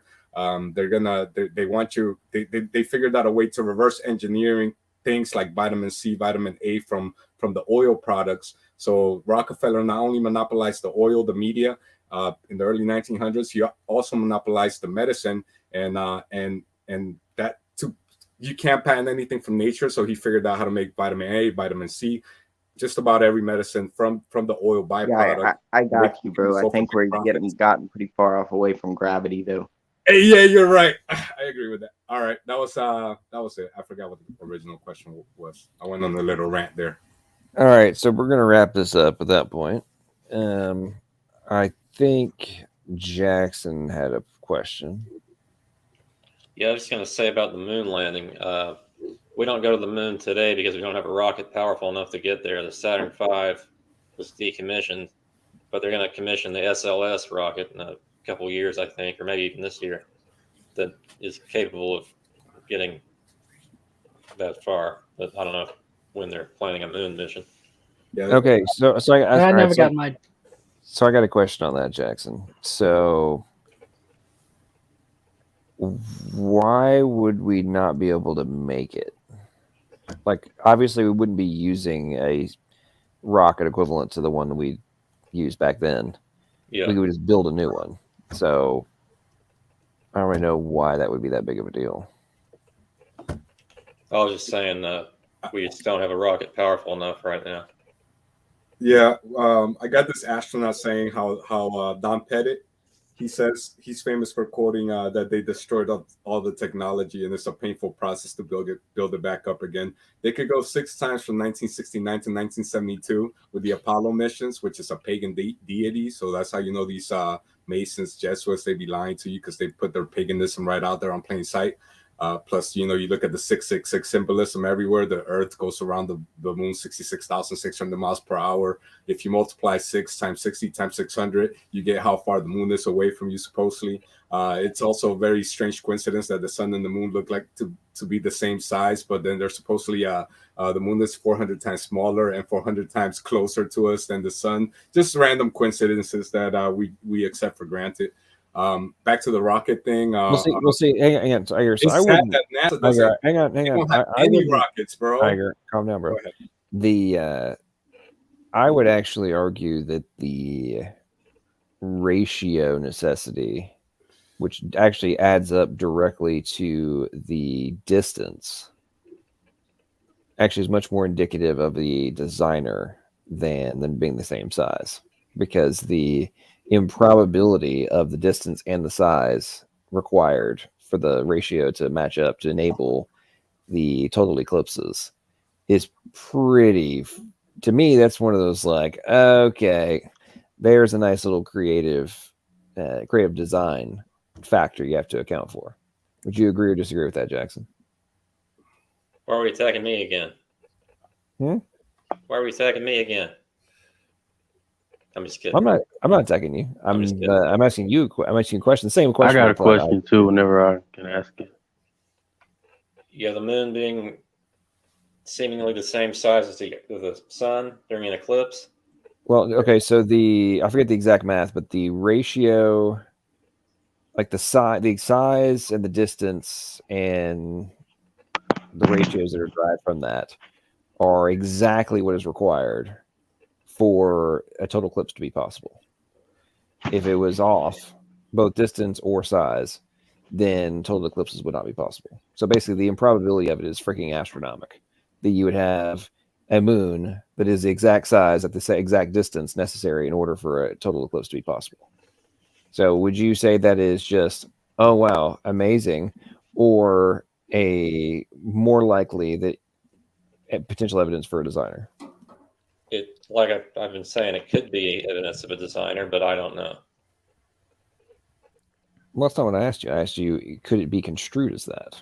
It could be. As a piece of evidence. It could be, yeah. Okay. All right, go ahead, Tiger.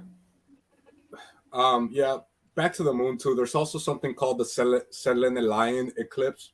Selene-Lion, you spell it like Selene and then lion, and then it's basically when the sun's still above, you can see the sun, and you have an eclipse. We had one happen last year, and you can't, supposedly the Earth is in between the sun and the moon, and that's how we have eclipses, the lunar eclipses. But then they got something. They even call it the impossible eclipse, and they use refraction and all types of, basically, just they try to make it. They don't even have a good explanation for it, and it's sad, bro. So whatever's causing the lunar eclipses, it's not the Earth. Okay, is my turn yet? All right, go ahead, Corbett. All right, let me address the space travel first one. Okay, you can take a telescope and see the lander on the moon. So yeah, we've been on the moon, and we weren't the first. The Russians beat us to it. They didn't put a human; they just put like some sort of probe, but they beat us to it. Nobody talks about that. The reason also when we're traveling super like millions of miles through space, well, once you get on a high speed bullet train, you don't feel that. You don't feel that neither. You don't feel it on a park train either. Yeah, but the point is, you don't feel like on a train that's going like hundreds of miles. Okay. if the Earth is flat, like you say, why can't we see the tip of Mount Everest using a telescope? We should be because- able to, right? Well, no, because you know the atmosphere is kind of like water. Okay. So you can only see so far. Also, you got something called the what's that called? The vanishing point. So Yeah, I if know you were going to standing say on the this. hallway. Hold on, let me finish my reply since you asked. Mhm. So we got something called the vanishing point. So if you're standing in a long tunnel, the walls are gonna move in to a center point, and so is the roof and the floor. They're also gonna move into a center point. So you can only see so far away. Now I've heard that you could see boats disappear over the horizon, but then you could sit on the beach and watch a boat disappear over the horizon with your eyes. You get some binoculars, you bring it back up to view, so there goes the curve. It's not there. And then once you watch it with binoculars, you could bring a telescope or a good camera and bring it back up to view again. So it's just a limitation of how far you can see with the equipment you're using. Okay. No, I know you were going to say that, which is going to bring me to my next point. We've been Okay, going over these so arguments. your reasoning, the reasoning we can't see the Mount Everest is because there's some sort of a water that's preventing us from seeing it, correct? The atmosphere, yes, acts Yeah. like. All right, we can just simply take a string and take it from the tip of Mount Everest to, like, let's say Japan, and if it bends, it shouldn't hit anything. It shouldn't hit the ground until it gets to Japan. But if it hits the ground before it gets to Japan, that means it's not flat. Yeah, I agree with that. So if we would take the string to tie it from the tip of Mount Everest to, like, maybe California, and if it hits the water before it hits California, that means this is an observable it's an observable fact that the Earth is not flat. Would you take that, right? I would take that. I mean, if you're talking about a straight line, I mean, you know, look like an angle there. So yeah, that's the way it would work. But we don't have a string long enough. You know what I mean? No, that we look back. That's a It great does exist. experiment, but They literally put the, like, how we got That's the first internet back in, like, the 1920s. They literally ran a wire all the way from England to New York. We can get a string far enough for that. yeah. Also, that's how we do all communications. 95% of it is done through the sea cables. I forgot what they're called. The intercontinental. So cables, and that's so we don't what- use. That's how they do all. That's how we're Yeah. communicating now with Jason up in Tasmania. So yeah, so it's totally possible to get a string that long. So why can't just flat earthers just get a string, take it from the tip of Mount Everest all the way to California, New York, and there? I mean, that would be checkmate. Yeah, because we don't get a $20 billion a year, $56 String- million a day. The string isn't that expensive. Yeah, but you have to, fly over there, and It's not. It's $100 ticket. Yeah, well, you do it, bro. But either way, bro. I mean, give me a break. We're not gonna Hang on. Corporate. Mm. Even though I don't believe in flat Earth, $100 ticket to get a string from Mount Everest across the Pacific Ocean. If you fly Spirit for $100. yeah, right. Come on now. Let's be realistic. Just fly Spirit Airlines. You might not make it. If you fly Spirit. Hey, hang on. Listen. It is more likely that the Earth is flat than you could get a string from the tip of Mount Everest to LA for $100. Okay, it is more. No, it is more likely. It is more. No. You're making up crap right now. Let's be realistic on the Earth. Hang on. Listen. It is more. No. It's more likely. It's more. No. You're making up crap right now. Let's be realistic on the Earth. What is happening right now? TJ. Echo. TJ gets to mute. We're gonna get echoes, bro. Hey guys. TJ. TJ gets to mute. Hang on, Jackson was wanting to say something. Go ahead, Jackson. Exo's in the side chat saying claim every other word. I just want to point that out.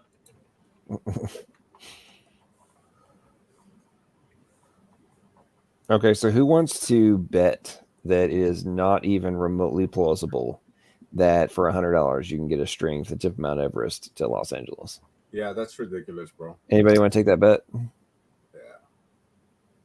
You know, we don't even need to do that because sadly, you can see the statue. I'm just talking about the airline ticket. Listen, I don't know how much. I don't know how much it's actually going to cost you. Listen Just to a me quick real quick. Hey, it's not in the thousands. Look, it's a couple hundred. Bro, I bet. Okay, hang on, dude. We don't have to go Is it through all gonna be- this, guys. Okay, This is hang all on, pure hang on, mental hang on, gymnastics. time You out. could just look up long distance Iger, photography. silence. The long distance photography. Iger, that comes silence. with, the baller. Holy crap! Silence. Okay. I'm gonna go out on a limb and gamble that the ticket from LA to Beijing will be no less than $800. Which airlines? Pretty much any of them. Am I still Let's go with echoing? Spirit. Spirit go to China? I think they should, right? Because they get my shipping from Spirit and they fuck up my mail every time. We got sidetracked. Oh man, right now I'm seeing $1,100. Let's see here. 1,100, 1,300, 1,800, 1,800. Oh, that one's 5,300. Ooh, that's expensive. 9,400. Wow, that's a lot of money to fly. Is to this Beijing one from working? LA. Yeah, you're working, buddy. Yeah, dude, I'm not seeing anything under $800, man. All Cheapest one right. I'm seeing is 1,100 right now. We showed Elon Musk money. I got a question whenever you're done. And that's like that's booking out into April, dude. Okay. Tell you what, maybe it'll be a little bit cheaper if we go out like a year in advance. Let's see what happens. Well, I'm just gonna tell you, bro, that's irrelevant because people can see too far as it is. So if we let down the ball with 24,000. Look, I'm only using like local. I don't know what's international curvature of prices. the Earth. We could see the Statue of Liberty 60 miles away. They could see Chicago from across the Lake Michigan, and that shouldn't be possible if we lived on the ball 24,000 miles in circumference. So we could see too far away as it is because now we have better equipment than Galileo did. Than Copernicus did back in the 1500s, where if he had the technology we had today, bro, he would not have concluded to a spinning ball or heliocentric model the way he did. But No, they didn't have the technology we have nowadays. So no, the whole the Earth being flat was propaganda by liberals to discredit the Vatican Church as being unscientific during the 1800s. You could say that, but the flat Earth, before we had the ball Earth, everybody thought the Earth was flat. So no, the round Earth has been like since around like ancient Greece. Yeah, his name is Aristophanes, bro. Supposedly he looked down a well couple. Then he sent his buddy a couple of cities away to Alexandria with a stick. And don't ask me how they communicated, but that's how they concluded that the freaking Earth was a ball and the sun was millions of miles away. So don't ask me how they figured that out. Nobody knows. They just tell you what he did, but they don't explain any of the mathematics behind it. How he figured it all out. So yeah, that's a lie, bro. Because if not, we wouldn't have Columbus, where they thought he was gonna fall off the edge of the Earth. So that whole Aristophanes 500 BC thing is just a bunch of BS just to push the ball Earth agenda forward.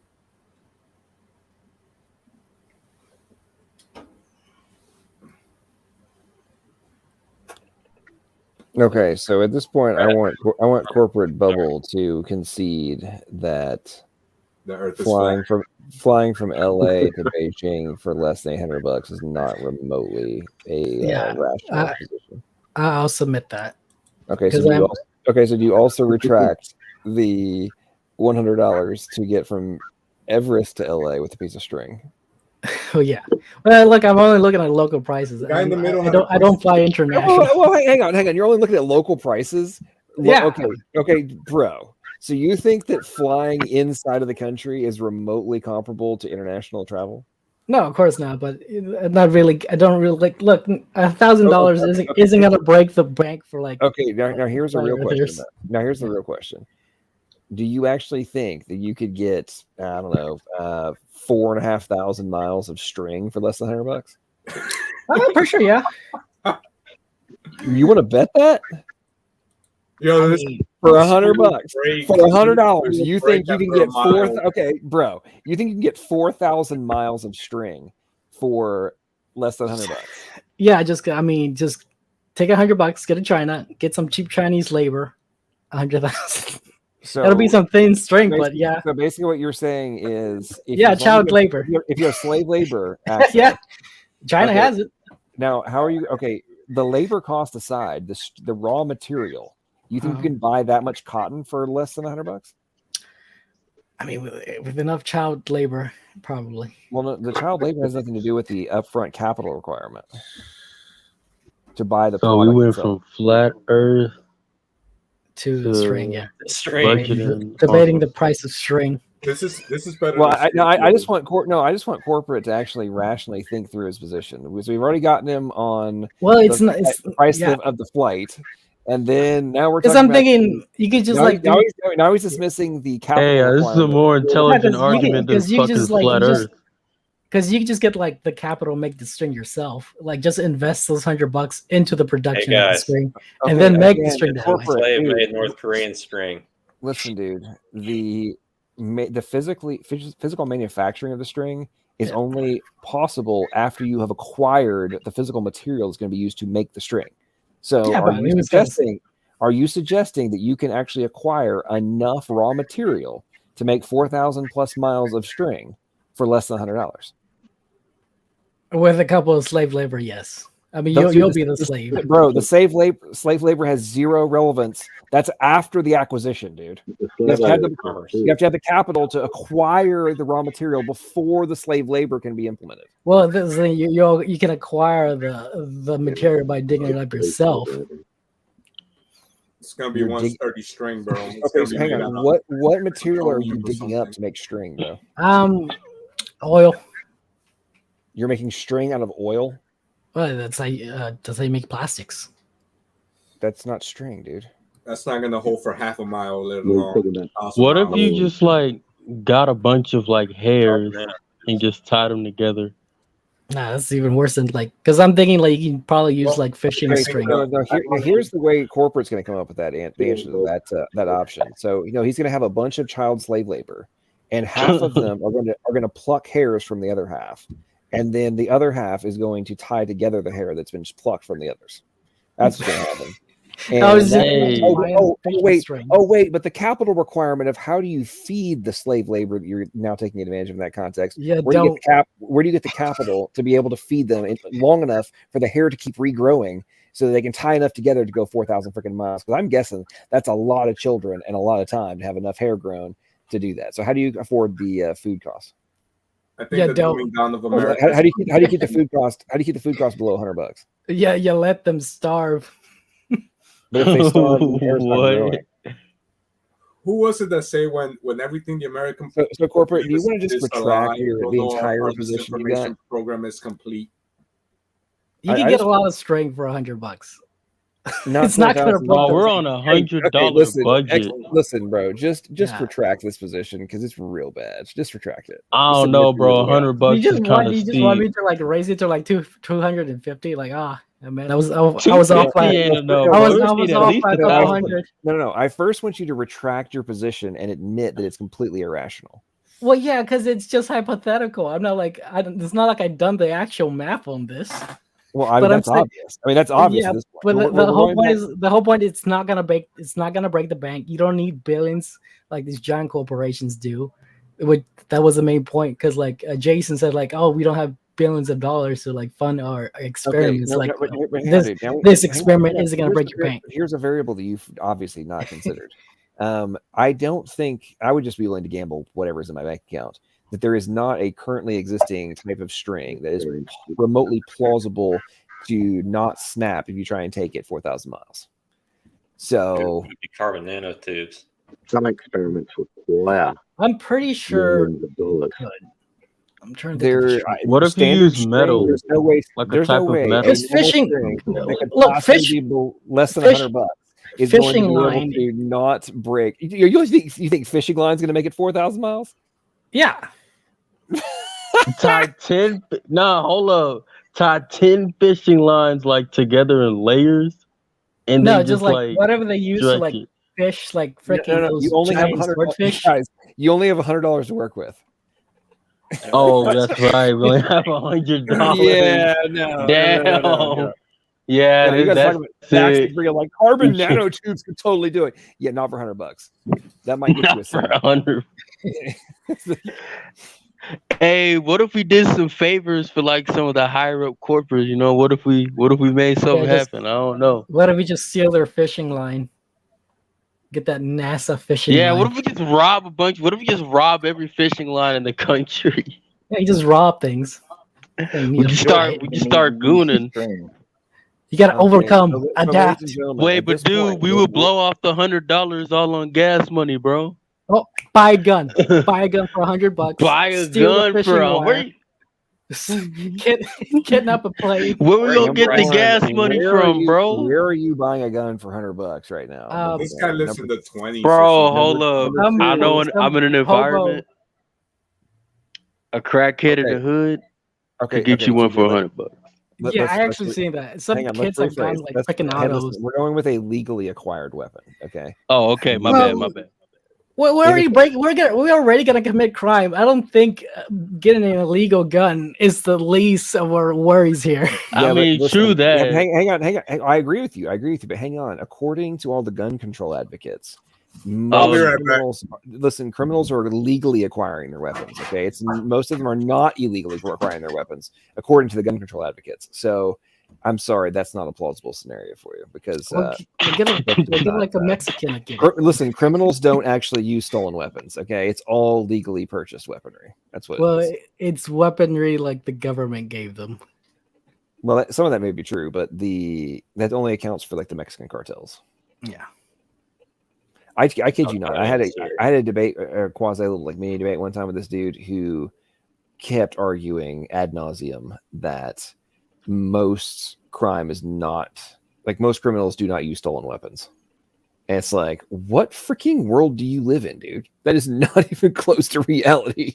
The weapon they used might have been acquired legally, but their acquisition of it was not legal. Like, there you go.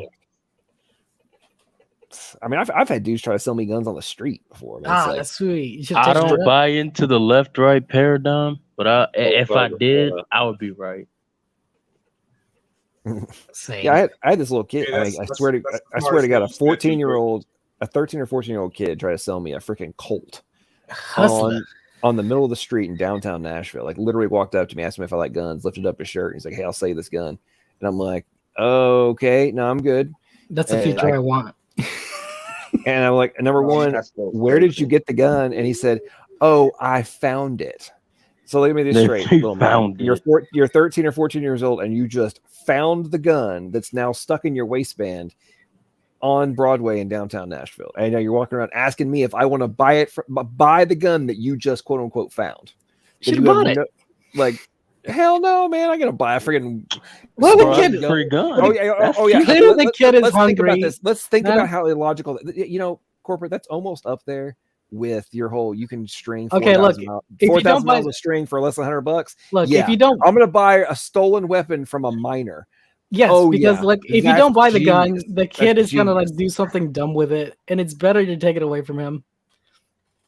So I'm gonna acquire a weapon that's probably been used in crime. Yeah, because if you don't take it away from him, stolen object, clearly the kid is hungry to protect a kid from himself who probably stole the weapon.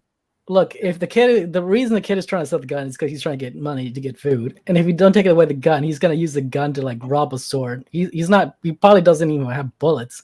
So what's gonna happen is the owner is probably gonna shoot him up. Or you could do what I did, which is walk about 40 feet over to the group of police that were standing on the corner and say, "Hey, you see that kid across the street? He just tried to sell me a gun." To which they respond, "Oh, we'll keep an eye on him."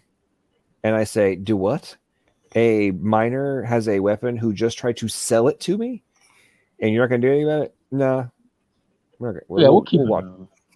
So it's like this is the world we now live in. If the kid is my color, they wouldn't even bother him. Yeah, don't snitch. No, are you? Are you right by that words? I'm assuming you're black, DJ. If that kid was my color, that kid would have been took faster than you would have finished the first syllable of the word gun. All I had to say is a little black kid had a gun, and that kid, bro, he was a black kid. This was a black kid. There's actually 3 of them. Oh yeah. Oh yeah. Three of Yeah, them? they. Hey. No, got dude. lucky. Yeah. No, That's in probably they don't Nashville, keep an eye on. They don't give a damn. Wait. Was the police officer black or white? they were. It was. Let's see. There was 3. There was 2 white, 1 black. It's 50-50. Now, the reason they wouldn't do anything about it is the juvenile court. That kid right probably now would is- use that gun to run off on the plug, though. To be honest. The juvenile court in Nashville has gotten completely ridiculous, and they will not keep kids in juvie unless they have. They can have a weapon, but unless they've used it in a crime, they won't. They can't keep them for more than like 4 hours. Locked up. Juvie is not even the answer. Like, so they're like, what's the point of even arresting kids unless we like observe them doing like in the act of the crime, because they'll just be out in a couple hours. It's a waste of our time. I don't know. Maybe just keeping them away from being too poor. Again, this is like poor people's problem. The poor people keep making poor people. You know, corporate. That is one I'm of the. guessing you're dumbest not a things I've poor heard. person. No. Poor people just keep making poor people. Wow. Yeah, Okay. So that is a fact. So in the United States, we have one of the rare abilities for people to escape poverty, and it's been being done. Well, only for if you're quite some like in time. the coast, but like if you're like in like the middle of America, you're gonna be Only dirt if poor. you're in the coasts. Like California, New York. You're like Oh my dude! You think Texas. you could, okay? Hang on. You think that the only places you can make money are like on the coasts? Really? No, but like this is where you're gonna make the most money. Like if you're like in the middle of America, you're No, we're not those talking are fly- we're not talking about the most money. We're talking about escaping poverty. Okay, of course, relative to the world, of course, America isn't that poor. No, we're not talking about that. We're talking about inside the moving up and having upward mobility. Yeah, Are you? Is it your? Hang on. That mobility bro, is more. Focus. Mhm. Focus. Okay. Is it your position that upward mobility is only possible on the coasts?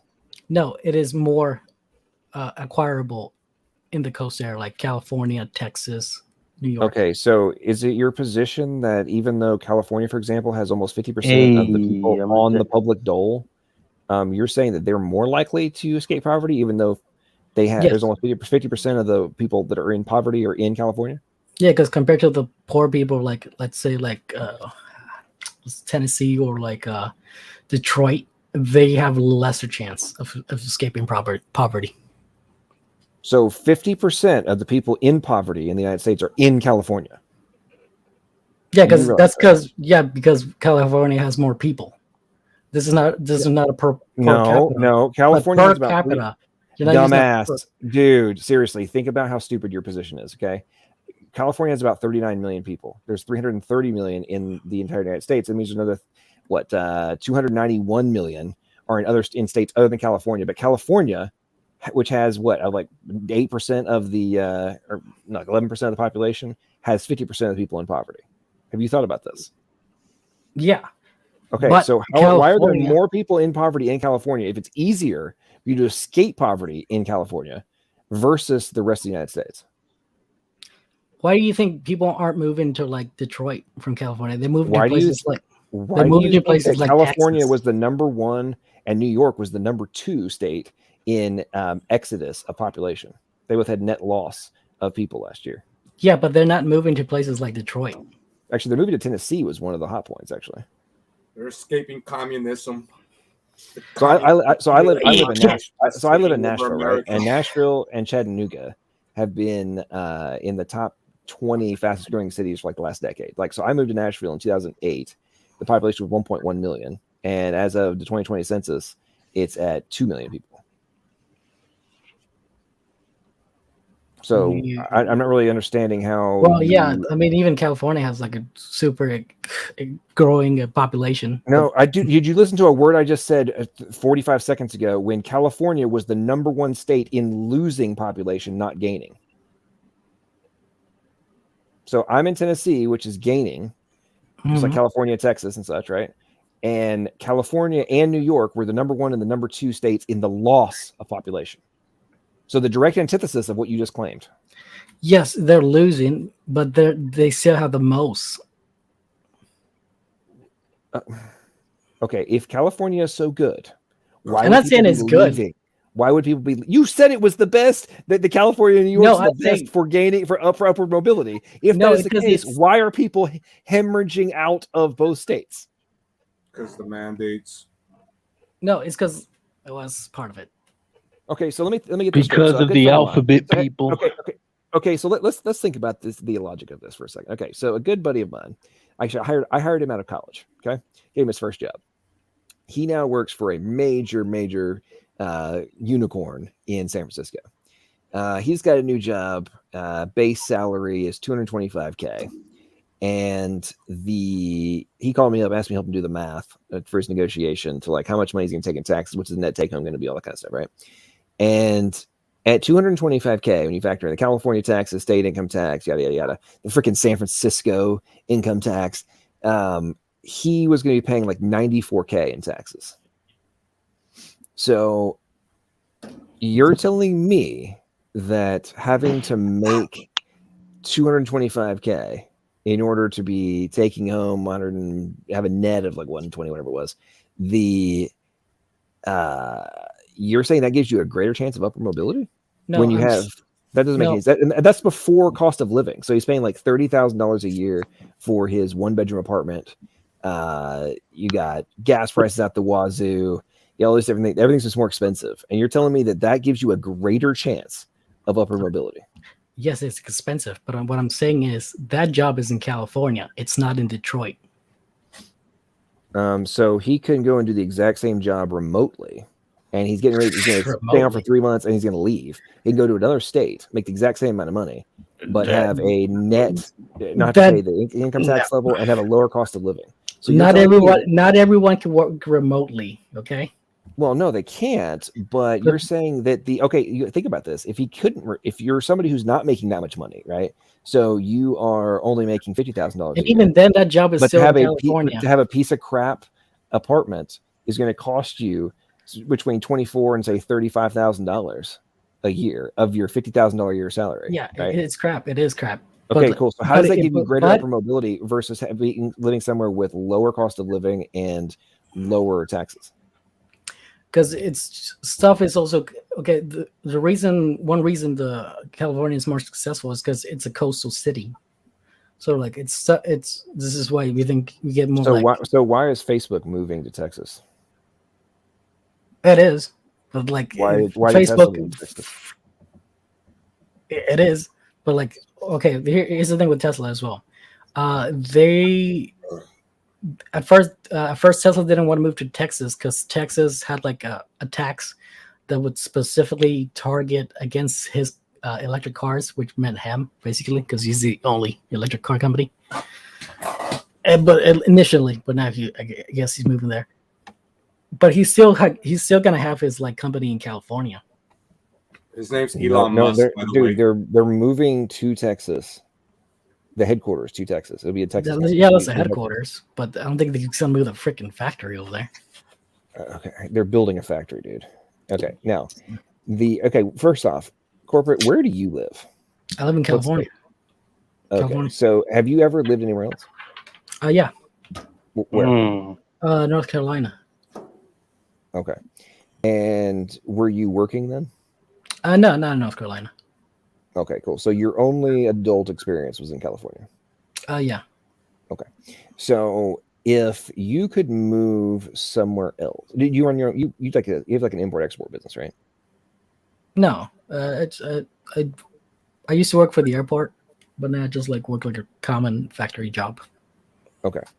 So if you could move somewhere else and let's say have your monthly expenses drop by $1,500, but you could make basically the same amount per hour that you're making right now, would that give you a greater or lesser chance of upward mobility? Greater, but you got to think about it. Where is the job that's allowing me to have that mobility at? That's the point of my argument. Okay, so, oh, dude. Okay, ballpark me on how much you make per hour. I work minimum now. I used to make it like 20, 25. Now I make like minimum.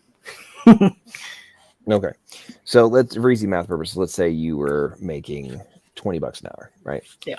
And you move to Texas, Tennessee, or Florida as just examples, you have no state income tax, right? So by default, you're going to be taking home, let's say no less than an extra $150 a month, right? Bare minimum. Yeah, look, I'm not arguing against like if there was Well, like hang on. Let's keep going here. Okay, now let's say that the rent was $300 a month less than what you're paying right now. That's low end, right? Okay, so we're now at $450 in greater net take home off the top, right? Then let's say that you don't have the ridiculous gas tax, or to the level of gas tax that with the custom freaking gas that California requires. And now you are reducing your transportation costs by, let's say, another $100 a month. So now you're at $550 in net income increase at the exact same rate of pay, right? So extrapolate that out. You are at what, $5,400 a year in additional money. Now, in terms of upward mobility, does that capital give you the opportunity to, let's say, get more certifications, get higher level of education, or potentially invest in starting your own business? Yeah, of course. That's not the problem. That's not what I'm debating against. Well, yes, it is, because you're saying that there's a better upper mobility option in California. So, do you currently have that capital available to you? I'm saying because those jobs. Do you currently have that capital available to you? No. Look, okay. I'm saying because those jobs are located in that state, is which allows you to have that mobility. Those jobs aren't in Detroit. Those jobs aren't like in the middle of America. Really? Have you ever looked? Look, like the top three states, the top three states. Answer the question. Have you ever looked? No, but I know the fact that the top two states. So you've never looked. Okay, so I can tell you top right three, now. Wait, hang on. Silence. I can tell you right now in Nashville, Tennessee, there are billboards freaking everywhere from Amazon. Go work in a warehouse, $20 an hour. You can go and there is gigantic factories and warehouses all over the Middle Tennessee area. They have huge banners on the outside.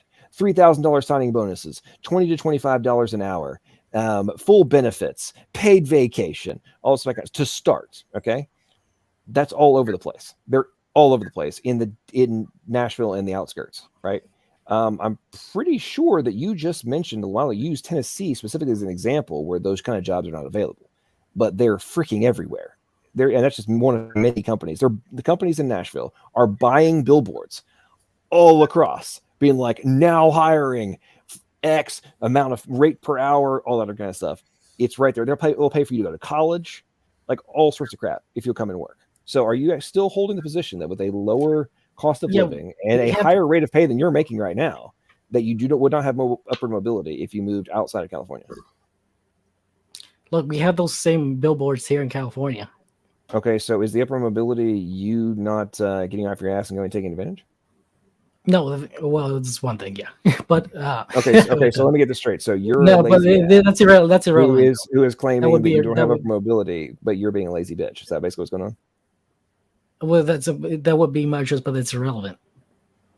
And I'm just not working because like. Okay, so let's now go back to you're saying the same billboards. Okay, cool. So no, would your cost of let's go back to upward mobility. So let's say you have a job with the exact same rate of pay in California. Is your net take home going to be greater or lesser than if it was in a place where you have like no income tax? No, what I'm trying to get to the point is that lot of these. Answer the question. I'm trying to make a point.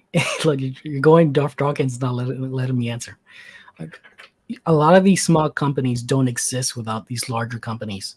This is why people bitching about that has zero bearing to whether or not. Let me answer my way. No, corporate. No, this has nothing. No, dude, you're not focused. Let me answer. You need to focus. Look, yes, the greater other companies. You need to listen. Other companies have no relevance to whether or not there's upward mobility. No. Look, the economy. You're like. Okay, corporate. You're a dumbass, dude.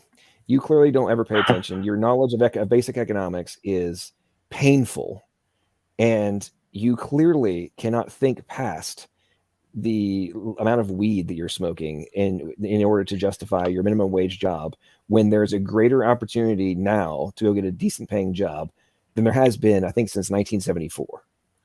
So you have no excuse. whether you're in California or otherwise. But we're talking about the net positive for, huh? I do, because I'm a pending felon. Did you hear me? Damn, LPP over here with the deep lectures. Who's Sorry, a I pending interrupted. felon? Oh, Are you a Jackson. felon, Jackson? Jackson, What? you're a felon, bro. You look like such a nice, calm. Yeah, I never would have guessed it. Hey, Yeah, it's always the quiet ones. you're over there just I chilling know in your people room. in Australia Yes, should be Okay, hang on one second. So, California, they'd be prison for life. so corporate continues to be dumber than most. He says those jobs don't exist without California. So the example I used, which was Amazon, is actually out of Washington. So I think you might need to reconsider the dumbassery of your position.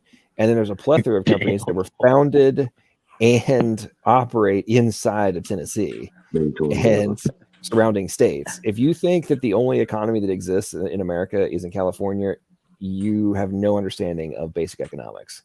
It's very painful to listen to, dude. I mean, I think if I remember correctly, California's GDP is like 1.8 trillion, something like that. The total GDP of the United States in 2020, the shrinkage, it had been 21 trillion, then we dropped down to like 19 and some change, almost 20. I think we're back up to like 21 and something now.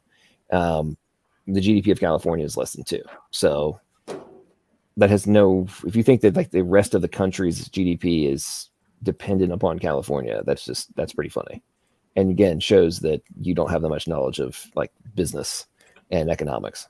Do you wish to respond? What's your background in economics and business? Oh, you let me back in. Yeah, I actually started off as economics. That's how I got to God. So you studied economics, okay? So in which context? So I mean, you're just gonna cut me off again. I wonder. Because well, clarify. What kind of economics are you studying? Well, like I gotta let me. I gotta let me defend myself from the other one. You gonna answer questions? Well, if you're gonna listen. No, I'll listen if you actually answer the questions. I was gonna answer the question, but you didn't let me answer the question.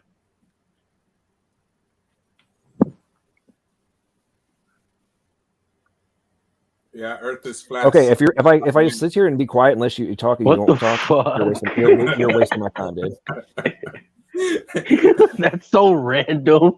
He just came out of nowhere. I'm sorry. I didn't mean to laugh like that. So bad y'all went to talking about economics. That dude has clearly never studied economics or basic business. It's painful to listen to. I mean, dude, this is like some freaking Econ 101 type stuff. If you're not grasping this is such well-established principles. I mean, there's oh my goodness.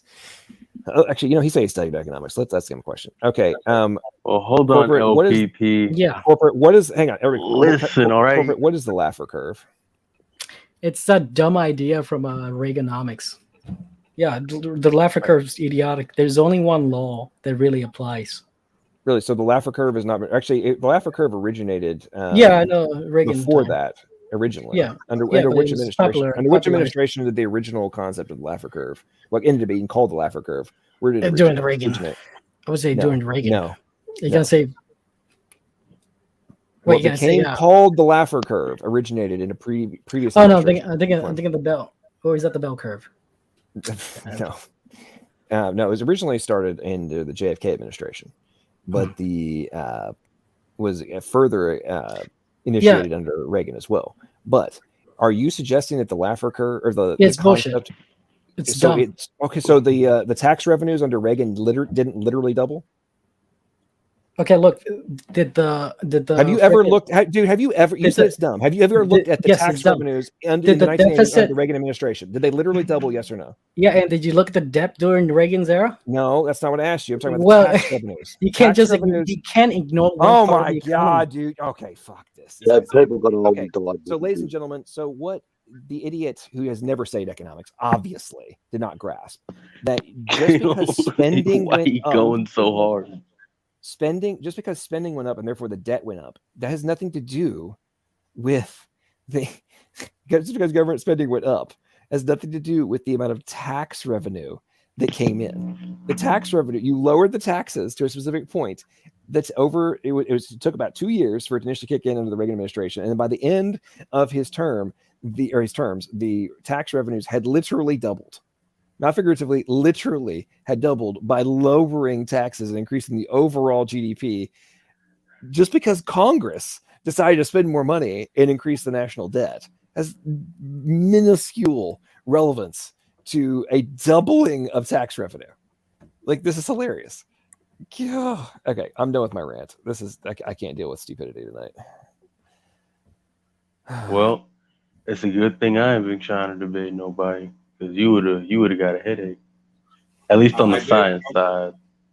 I like one thing you said, TJ. You say you don't hold to a left-right paradigm on the politics, so that's very smart. Oh yeah, that's all crap. At this point, the devil controls both sides, bro, and they're leading us to a one-world government, a one-world currency, and a one-world religion. Oh yeah, all that until the trumpets blow and I'm not saying I ain't too worried about it, but I know that our foe is already a defeated foe. So I can't let it.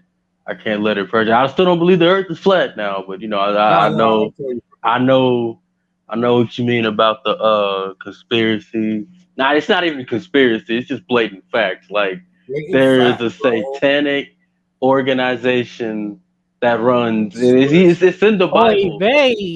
Oy vey, that's racist. It's in the Bible. Like you can't say that. That's racist. I mean, hey, man. Like he's the god of this world. So the prince, he's the prince of this world. You can't say that. It's racist. You're gonna get kicked out of YouTube. Can't call them Hey out. man, I'm black. All right, I have less privilege than you. Okay, you didn't know that. Sorry, I checked my privilege. In fact, hey, if LPP would have critiqued me at all, he'd be a racist, bigoted Nazi. Because he would be asserting his inherent white privilege of mansplaining on my inherently oppressed African American dumb tail, according to critical race theory, anyway. Yeah, this is stupid, bro. They're dumbing down the population so fast it doesn't even. Man, well, I wonder which group is telling people like that autism's okay. I wonder which group. Probably the same group that's telling people at the ripe old age of 4 that gender is fluid and they shouldn't identify what to be. Yeah, probably the fucking people who took about half the letters of the alphabet and same still people can't. Who are getting billions of dollars from American taxpayers. I wonder which group is getting the same people who have more rights than a literal group of people who have been enslaved for hundreds of years. Just because they take something up the wrong hole. It's funny how a certain ally of America gets more billions than like the Africans ever got reparations. $3 billion a year, which was none, which was never. Yeah, like a certain 6 million, 6 gorillion by now. Okay, so they get a whole month and it's celebrated more than ours. Real quick, I'm just going to prove my point. So, federal tax revenue 1980, 517 billion. Federal tax revenue 89, 991 billion. So yeah, I'm just gonna go ahead and say my point proven. Thank you. That doesn't prove anything. Oh boy, back onto the taxes. Oh my god, dude, you do not. Yeah, because you're not looking at the whole economy. Look, the economy just isn't taxes. It isn't just taxes. It's a whole thing.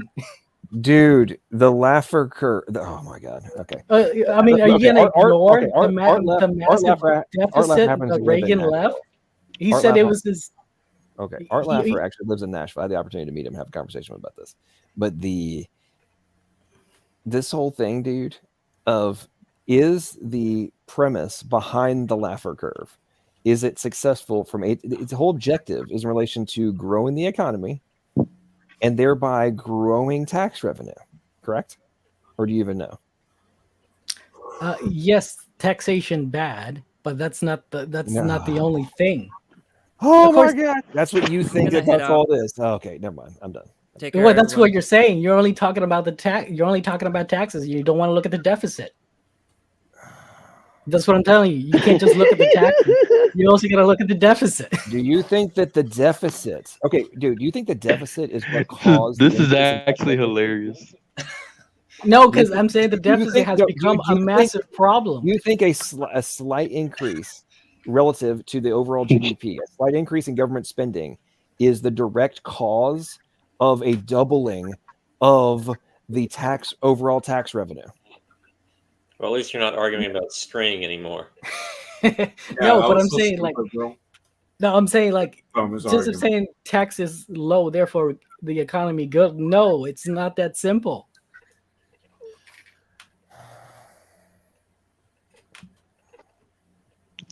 Plus, it's largely philosophical, the Laffer curve. It's largely philosophical. Yeah, I mean, do you honestly think we live in a free market?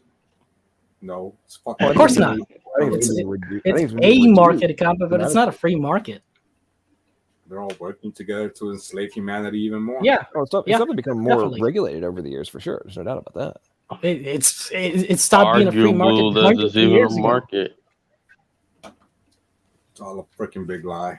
Yeah. They It's took all away our lies, real all money and gave us this cheap paper. Guys, I got like work in 3 hours. Fuck you guys. I mean, I'm gonna be so tired. Cut your hair and take that dress off. All right. See you tomorrow. All right, later. Amen. Arguing about string. I don't even know what I just dealt So with. now we're going to go back to attacking Jackson again. Yeah, you know, attack me again. Jackson. My man's done lost about 10 brain cells after that debate. Yeah, that was. I lost. Yeah, I dropped a few IQ points. I'm gonna leave some too. All right, so I got to share just to prove my point again. I got to share one. Bro, more. you won. I know I won, but I'm just. This is You won, man. You won. It's over. I'm aware. Hang on. Okay, so I'll zoom in a little bit here. So here's the GDP of the United States in the 80s. Okay, so we have 1980. GDP is 2.8. By 89, it's 5.6. Okay, so you basically have a doubling of GDP in association with a lowering of freaking taxes and a doubling of tax But revenue. did you set the numbers to Wombo? So you've literally lowered the amount of money that you're bringing in, yet you have doubled the amount initially, like the percentage. You've lowered the percentage you're going to bring in, but you end up bringing in twice as much as you would before because you gambled on the fact that the GDP will skyrocket, which it does. It literally doubles. And therefore, you're able, even by with a lower percentage, you're able to bring in double the amount of revenue. I mean, hello, there's a specific balancing act mathematically that, aka the Laffer curve, where you can pull off this objective. I mean, I don't even know how much, like, this is so well established. I can't believe somebody would claim to have studied economics and then be acting like this isn't real. Anyway, no more economics. I know how to get a piece of string to go 4,000 miles. People will do strange things to win an argument. Just be made of carbon nanotubes. Yeah. And you know what? If I you would made know. if you could make a string out of graphene. Oh, then- I was thinking the same thing. However, that would cost a hell of a lot more than $100. Yeah, it costs a couple trillion. No, actually, it wouldn't. It wouldn't take cost trillions now to do graphene Well, because for carbon nanotubes. graphene's carbon. Graphene's Right. the- Is it the same thing? I'm tired. I don't know. but graphene used to cost like $100,000 to make a freaking like kilogram. But Dr. Tour, who I interviewed last year, his team, they developed a process which in like 10 milliseconds they can, and for less than $100, they can turn a ton, so 2,000 pounds of coal into graphene in like 10 milliseconds. And so something went from 100,000. I think a couple new things that were brought up to make it like $70,000, $60,000 to like to make a kilogram. They can now turn 2,000 pounds of coal into graphene in like 10 milliseconds. with the electrical process they developed. So it's like crazy game changer of potential. So in that context, you might be able to create it for around $100, but yeah, I don't know about 4,000 miles of it. We could I know use that it graphene to is we could use it to put it in our waters. We could use it to spray it in the air. Graphene's awesome. Manipulated. Oh yeah, logic. I got. I'm sorry. Go ahead. I was gonna. No, my bad. I was gonna say. What was it called? You know what's that dude name? You know, Wannabe Dave, Professor Dave. That That's guy. what I call it. Wannabe Dave's what I call him, but yeah, Professor Dave. Yeah. So like, whatever happened? I know it was this point where he actually got a chance to like debate like an actual scientist or something like that he was dissing. But I kind of fell off the whole drama with that. What actually happened with that guy? Did he ever follow through? Does he even pull up in debates anymore? No, he never responded, and then tried to go through proxies to claim that Dr. Tour didn't actually mean what he said, even though I actually put together a video for it. And then when I had Dr. Tour interviewed live, he reiterated both the position he had taken in when I was like had my initial interview with him, and then he also hopped on live and substantiated the position that he would pay to have Wannabe Dave flown to Houston, or he would pay to fly to LA. And if Dave came to Houston, he would put him up in his home, or pay for him to go to a hotel. He would pay to have a facility set up. He would pay to have it live, all the videos set up for live streaming. He would pay the whole thing. And Wannabe Dave could come and they could face off and have a discussion. And Wannabe Dave claimed that Dr. Tour didn't actually ever make the offer, even though it's like on video in two different instances. Wow. And I was also a bit of a dick, and I kind of put together a commercial of the challenge, and I may have run the campaign on Wannabe Dave's own channel, and he continued to claim that the offer was never formally made. Oh. Yeah, Dr. Tour didn't know about the ad campaign, but I was kind of a dick because I loathe that guy. He's a little punk, and yeah. I mean, he's not as bad as like Pelagia. Actually, I would say Wannabe Dave is worse than Wannabe Dave is worse than Pelosia, in my opinion. I just feel like the only reason I said Pelagia over him is just because I feel like Pelagia is like more targeted towards like younger kids, like with his cartoons and stuff. Like only kids people watching cartoons as kids. Like I don't know if I want to learn stuff about science or again in Pelagia's case, just made up, twisted theology of the Bible. And then it's like I don't know. I wouldn't look at it. I don't know. I just feel like Pelagia's a little more underhanded. Maybe not worse, but I feel like he's more underhanded.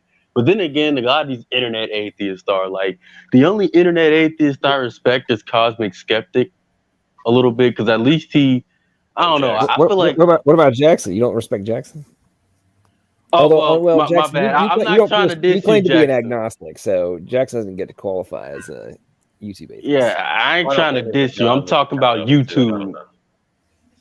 Yeah, no diss, Jackson. It's like, and then it's like Kent Hovind. Like all these guys like to come after Kent, but as far as I'm concerned, has Kent like actually ever lost a debate in a while? Like, am I tripping? According to the atheist, he's lost all of them. Depends on who watches it. According to the atheist, he's lost the debates he's blatantly won, bro. Like, I'm telling you. It's like, it's the atheist. That's what they believe. He's lost all of them. Yeah, it just depends on which worldview you hold. Because when I watch him debate, he makes both these guys look stupid. Yeah, bro. It's like Ken Hovind. Actually, watching Ken Hovind is maybe a young Earth creationist, bro. Shoot, if they hate Kent, they're gonna. Most hated man by atheists, bro. Watching Kent for Hovind 10 years. Nah, I kind of like Kent Hovind. Yep. Well, what's funny about they did Kent Hovind dirty. That's how you know the Milice is cruel. Yeah, bro, they're fucking evil. Well, here's the thing with Kent. What cracks me up about him is he's clearly a nice guy, right? And whether you agree or disagree with Yeah. him, the level of vitriol that's addressed towards him, it's like, folks, do y'all have nothing better to do with your time than to be like making him? I mean, all the channels that are dedicated to him, like Atheist Junior, that guy is such a twerp, but he has dedicated his entire channel to nothing but attacking Kent Hovind. Like that is his channel, is a that guy Kent Hovind bashing channel, right? And I'm just like, that's all you got. So you're going after a dude in his 70s. So you're like 22, 23 years old, and you're going to make a name for yourself by going after the dude that's 73 or something like that. Like, really? That's your like claim to fame? I'm not saying like going and debating him and stuff. I'm not putting that down, but I'm saying like if you're going to quantify your entire reason for existence on YouTube by Kent Hovind, then I'm sorry. Maybe you need to go learn about upward mobility from corporate bubblegum or whatever his name is. Because upward mobility from he's still roasting him. He not even here. I keep trying to give Matt Powell. I'm friends with Matt Powell. Can't hope it's prodigy, bro. Yeah, Jackson's trying to get Matt to debate him. Cool. Yeah, he's dope. Oh yeah, that's New King. I disagree with everything he says, but I don't do it, Jackson. Look, Jackson, you're a nice guy. You know what I'm saying? Mm-hmm. Much love to you, but hey, Matt's a beast, man. What are you gonna debate him on? Atheist Junior also looks like Peter Griffin if he was an angry teenager who's never hugged a girl. Neil, didn't you already debate Matt? That is a very, very good assessment there, Sunflower. Oh man, that's painful. Yeah, I would go out on a limb and wager that, not there's anything wrong with this, but I'm just gonna be rather confident that Atheist Junior is a virgin. And dang, you are coming at that man. Oh, dude. Okay, so he was talking. I'd never interacted with him before, right? And I went over to his channel. He was doing a live stream. He was like mad trash talking me, right? And I joined, and then he banned me. Like I didn't issue a sentence, and he's like, he banned me. He's talking. We've never met before, right? He's talking trash about me, and then he bans me when I join to have him like say his crap to my face. And so it's like, you know what? Okay. You want to be, and beyond that, he's also a little, he's a little sissy boy anyway. And there's no way that dude's getting laid. I'm just saying. Hey, Ben Franklin can make anyone do anything. Well, I mean, without paying for it, I agree. I mean, yeah. I know what you mean, though.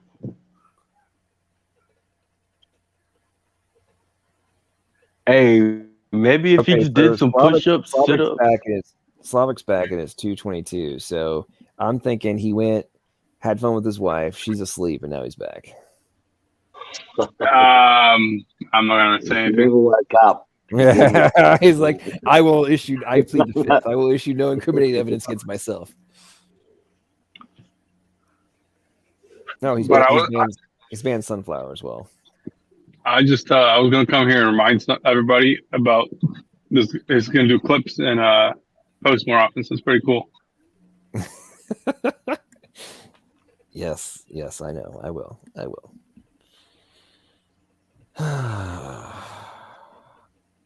I just saw that you guys were like talking about flat Earth, and I'm like, oh my, here it goes. Did you hear their economic debate? That was hilarious. The debate about string. That's the string debate. Slavic, you missed what should be a clip. That you should make that a whole video. You really should. Slavic, did you hear any of the whole stuff about the 4,000 miles of string? No, I didn't.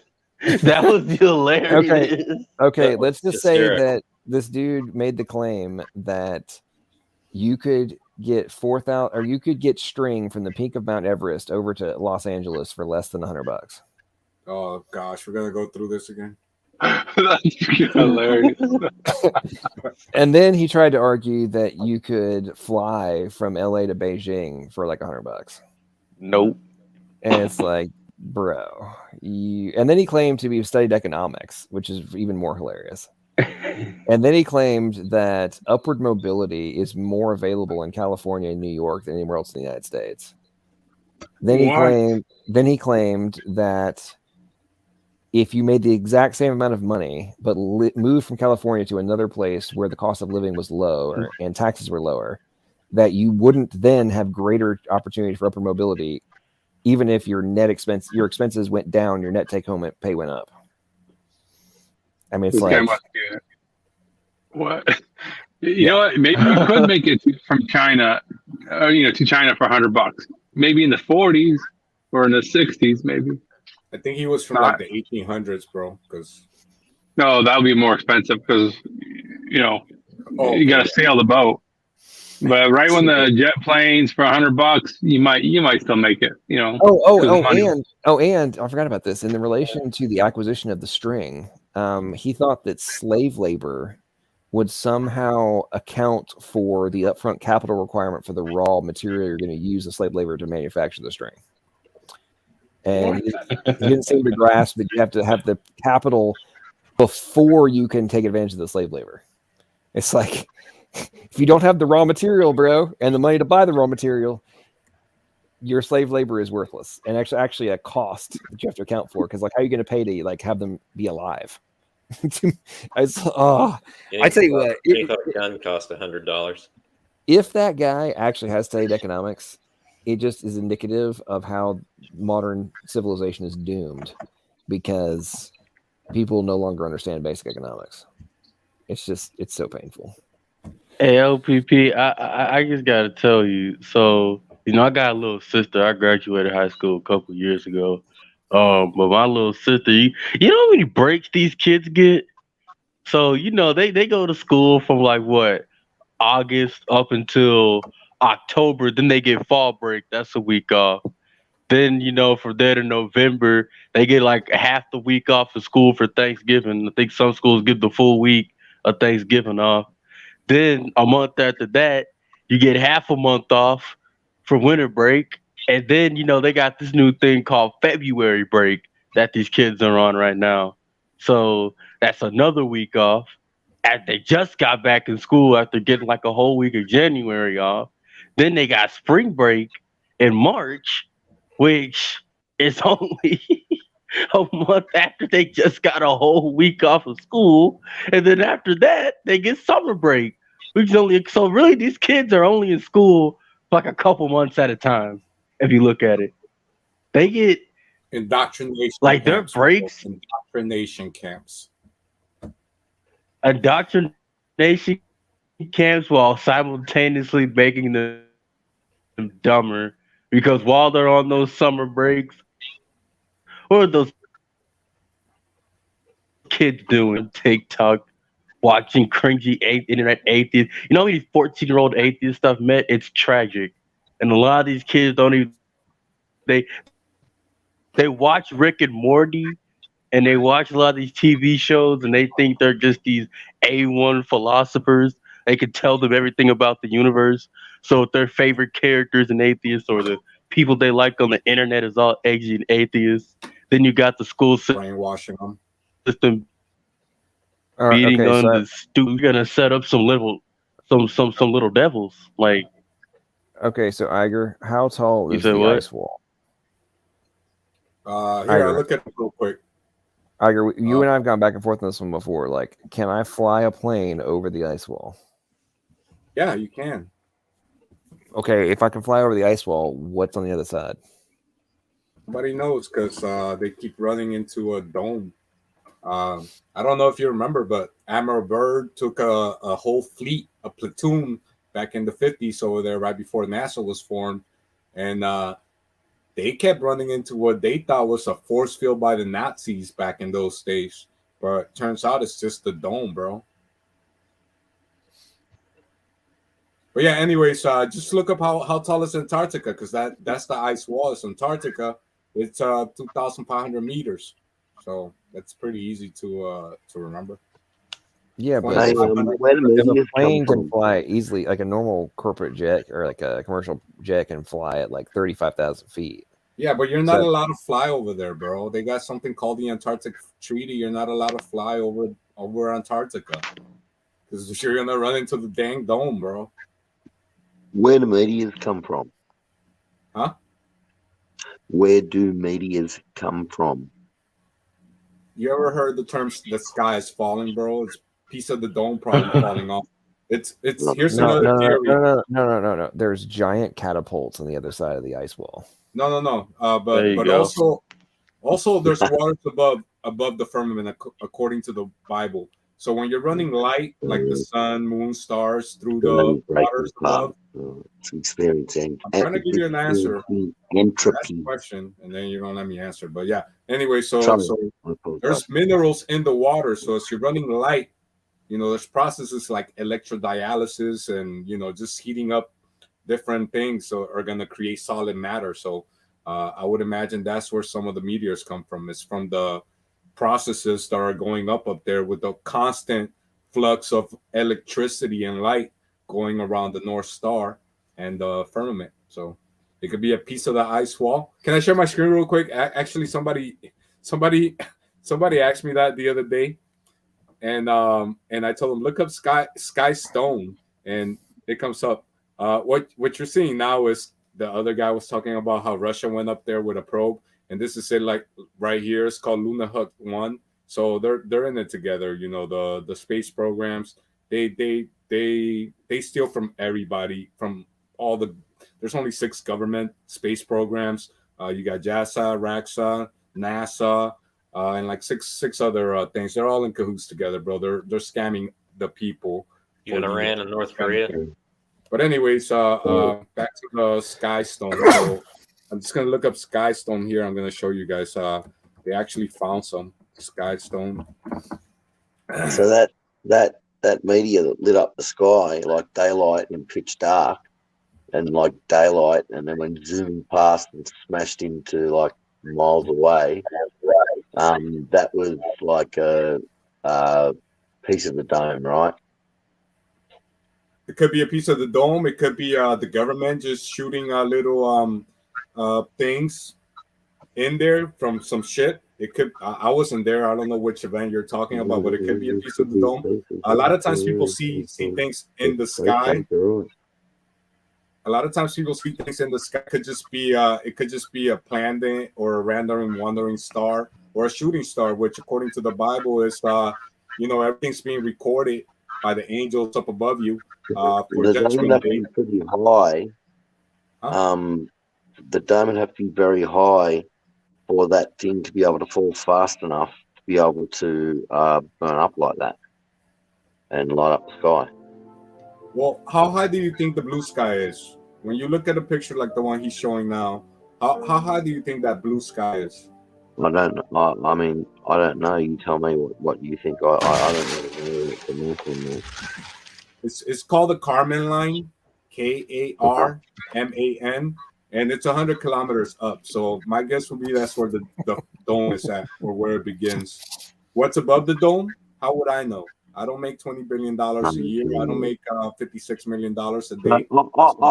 Something I've been trying to ask you. What are you going to say when Tesla starts flying people in space and they all come back and start uploading thousands of videos all over the world? What's the difference from whoever Tesla takes up there, Elon Musk takes up there, as opposed to the people that NASA, RAXA, JAXA, ISO, and ESA, and the other government space agencies are taking up there? There's no difference. They're all in cahoots together, bro. They're taxing you for $20 billion a year, $56 million a day. They don't give you anything for the last 70 years. I'll give you a ticket. Hey, Jason, what's wrong with you, bro? You sound kind of like, I don't know. You don't sound as hyper as usual. I've had a few drinks, man. Huh? I've had a few drinks. No, what's happening is he's observing Jim Carrey reaching the edge of the world, and he's realized his entire worldview is wrong. Just like, see, Jim Carrey, just like that, Truman is also having his entire worldview collapse.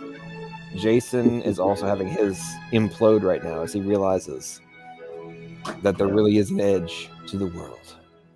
That's it. The dome. That is the Antarctica wall right there. Except it's warm in Antarctica. The sun is beautiful. The clouds are low. And look at that. You can actually walk on water if you're at the edge of the world. It's amazing. One thing they do is look at that. Look at that. In the news, so, it's a miracle. If you could just reach the edge of the world, ladies and gentlemen, magic will come. Oh, look, stairs are appearing out of nowhere. I mean, give me a break, bro. There we go. Just take those steps of faith, ladies and gentlemen. Take the steps of faith. Climb up. In the movies, that is the real Tower of Babel right there. Tower of Babel right there. He's climbing up. Well, funny you say that, but Elon Musk is actually he's reaching heaven as we speak right now, trying to break through the dome and take people to colonize outer space. And he's also trying to implant the neural link into your freaking head as we speak. And he's figured out a way to inject it intravenously, which means through injections. They call it the neural mesh. And he spoke out about that back in 2017, where he could put the neural mesh through injections. So not necessarily do you have to have an operation to insert the neural mesh into your head.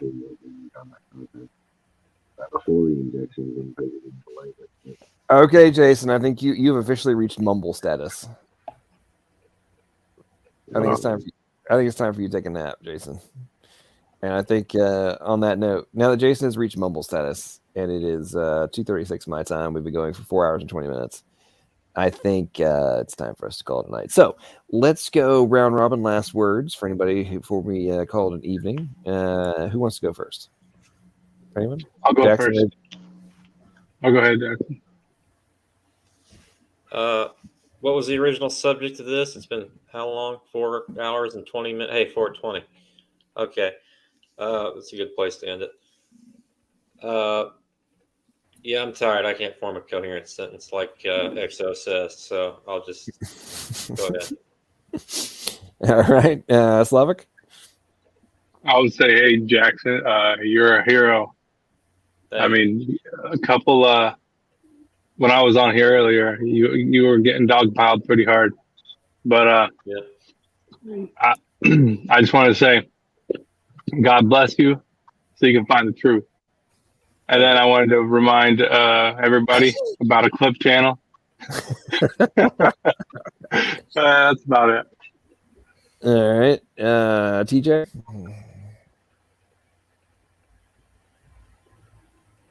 TJ, any final words? I'll go till he comes back. Right. No. All right, so for me, it's the serenity prayers. Appreciate you. Go ahead. Okay. Appreciate TJ. Okay, go ahead, Iger. All right, it's God, please grant us the serenity to accept the things we cannot change, the strength to change the things we can, and the wisdom to know the difference. In your Son Jesus Jeshua's name, amen. And then the sinner's prayer for all the atheists, including Jackson, is, dear Lord Jesus, I know that I'm a sinner and I ask for your forgiveness. I believe you died for my sins and rose from the dead. I turn from my sins and invite you to come into my heart and life. I want to trust and follow you as my Lord and Savior. Amen.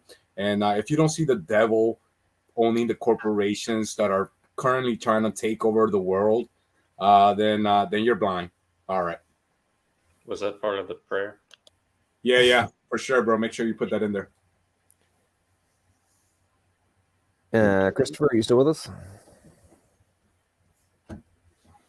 Christopher's been being very quiet. I think he may be gone. I haven't heard from him. I just wanted to say that the dome's 100 kilometers up, but something breaks off and it can come down, and it can be going so fast the atmosphere burns it up and it lights up the whole sky. From just 100 kilometers. I mean, I don't know. I don't think so. All right, we'll talk about it next time. I really need to go on a little top. 100 kilometers is a long way, Jason. Wake up. Yeah, I know. All right. Well, ladies and gentlemen, I appreciate you all taking the time to join us for this interesting stream. We've got a wide variety of topics It's been interesting. There's been some dumpster fire action. There's been some fascinating debates, quasi debates. Strange.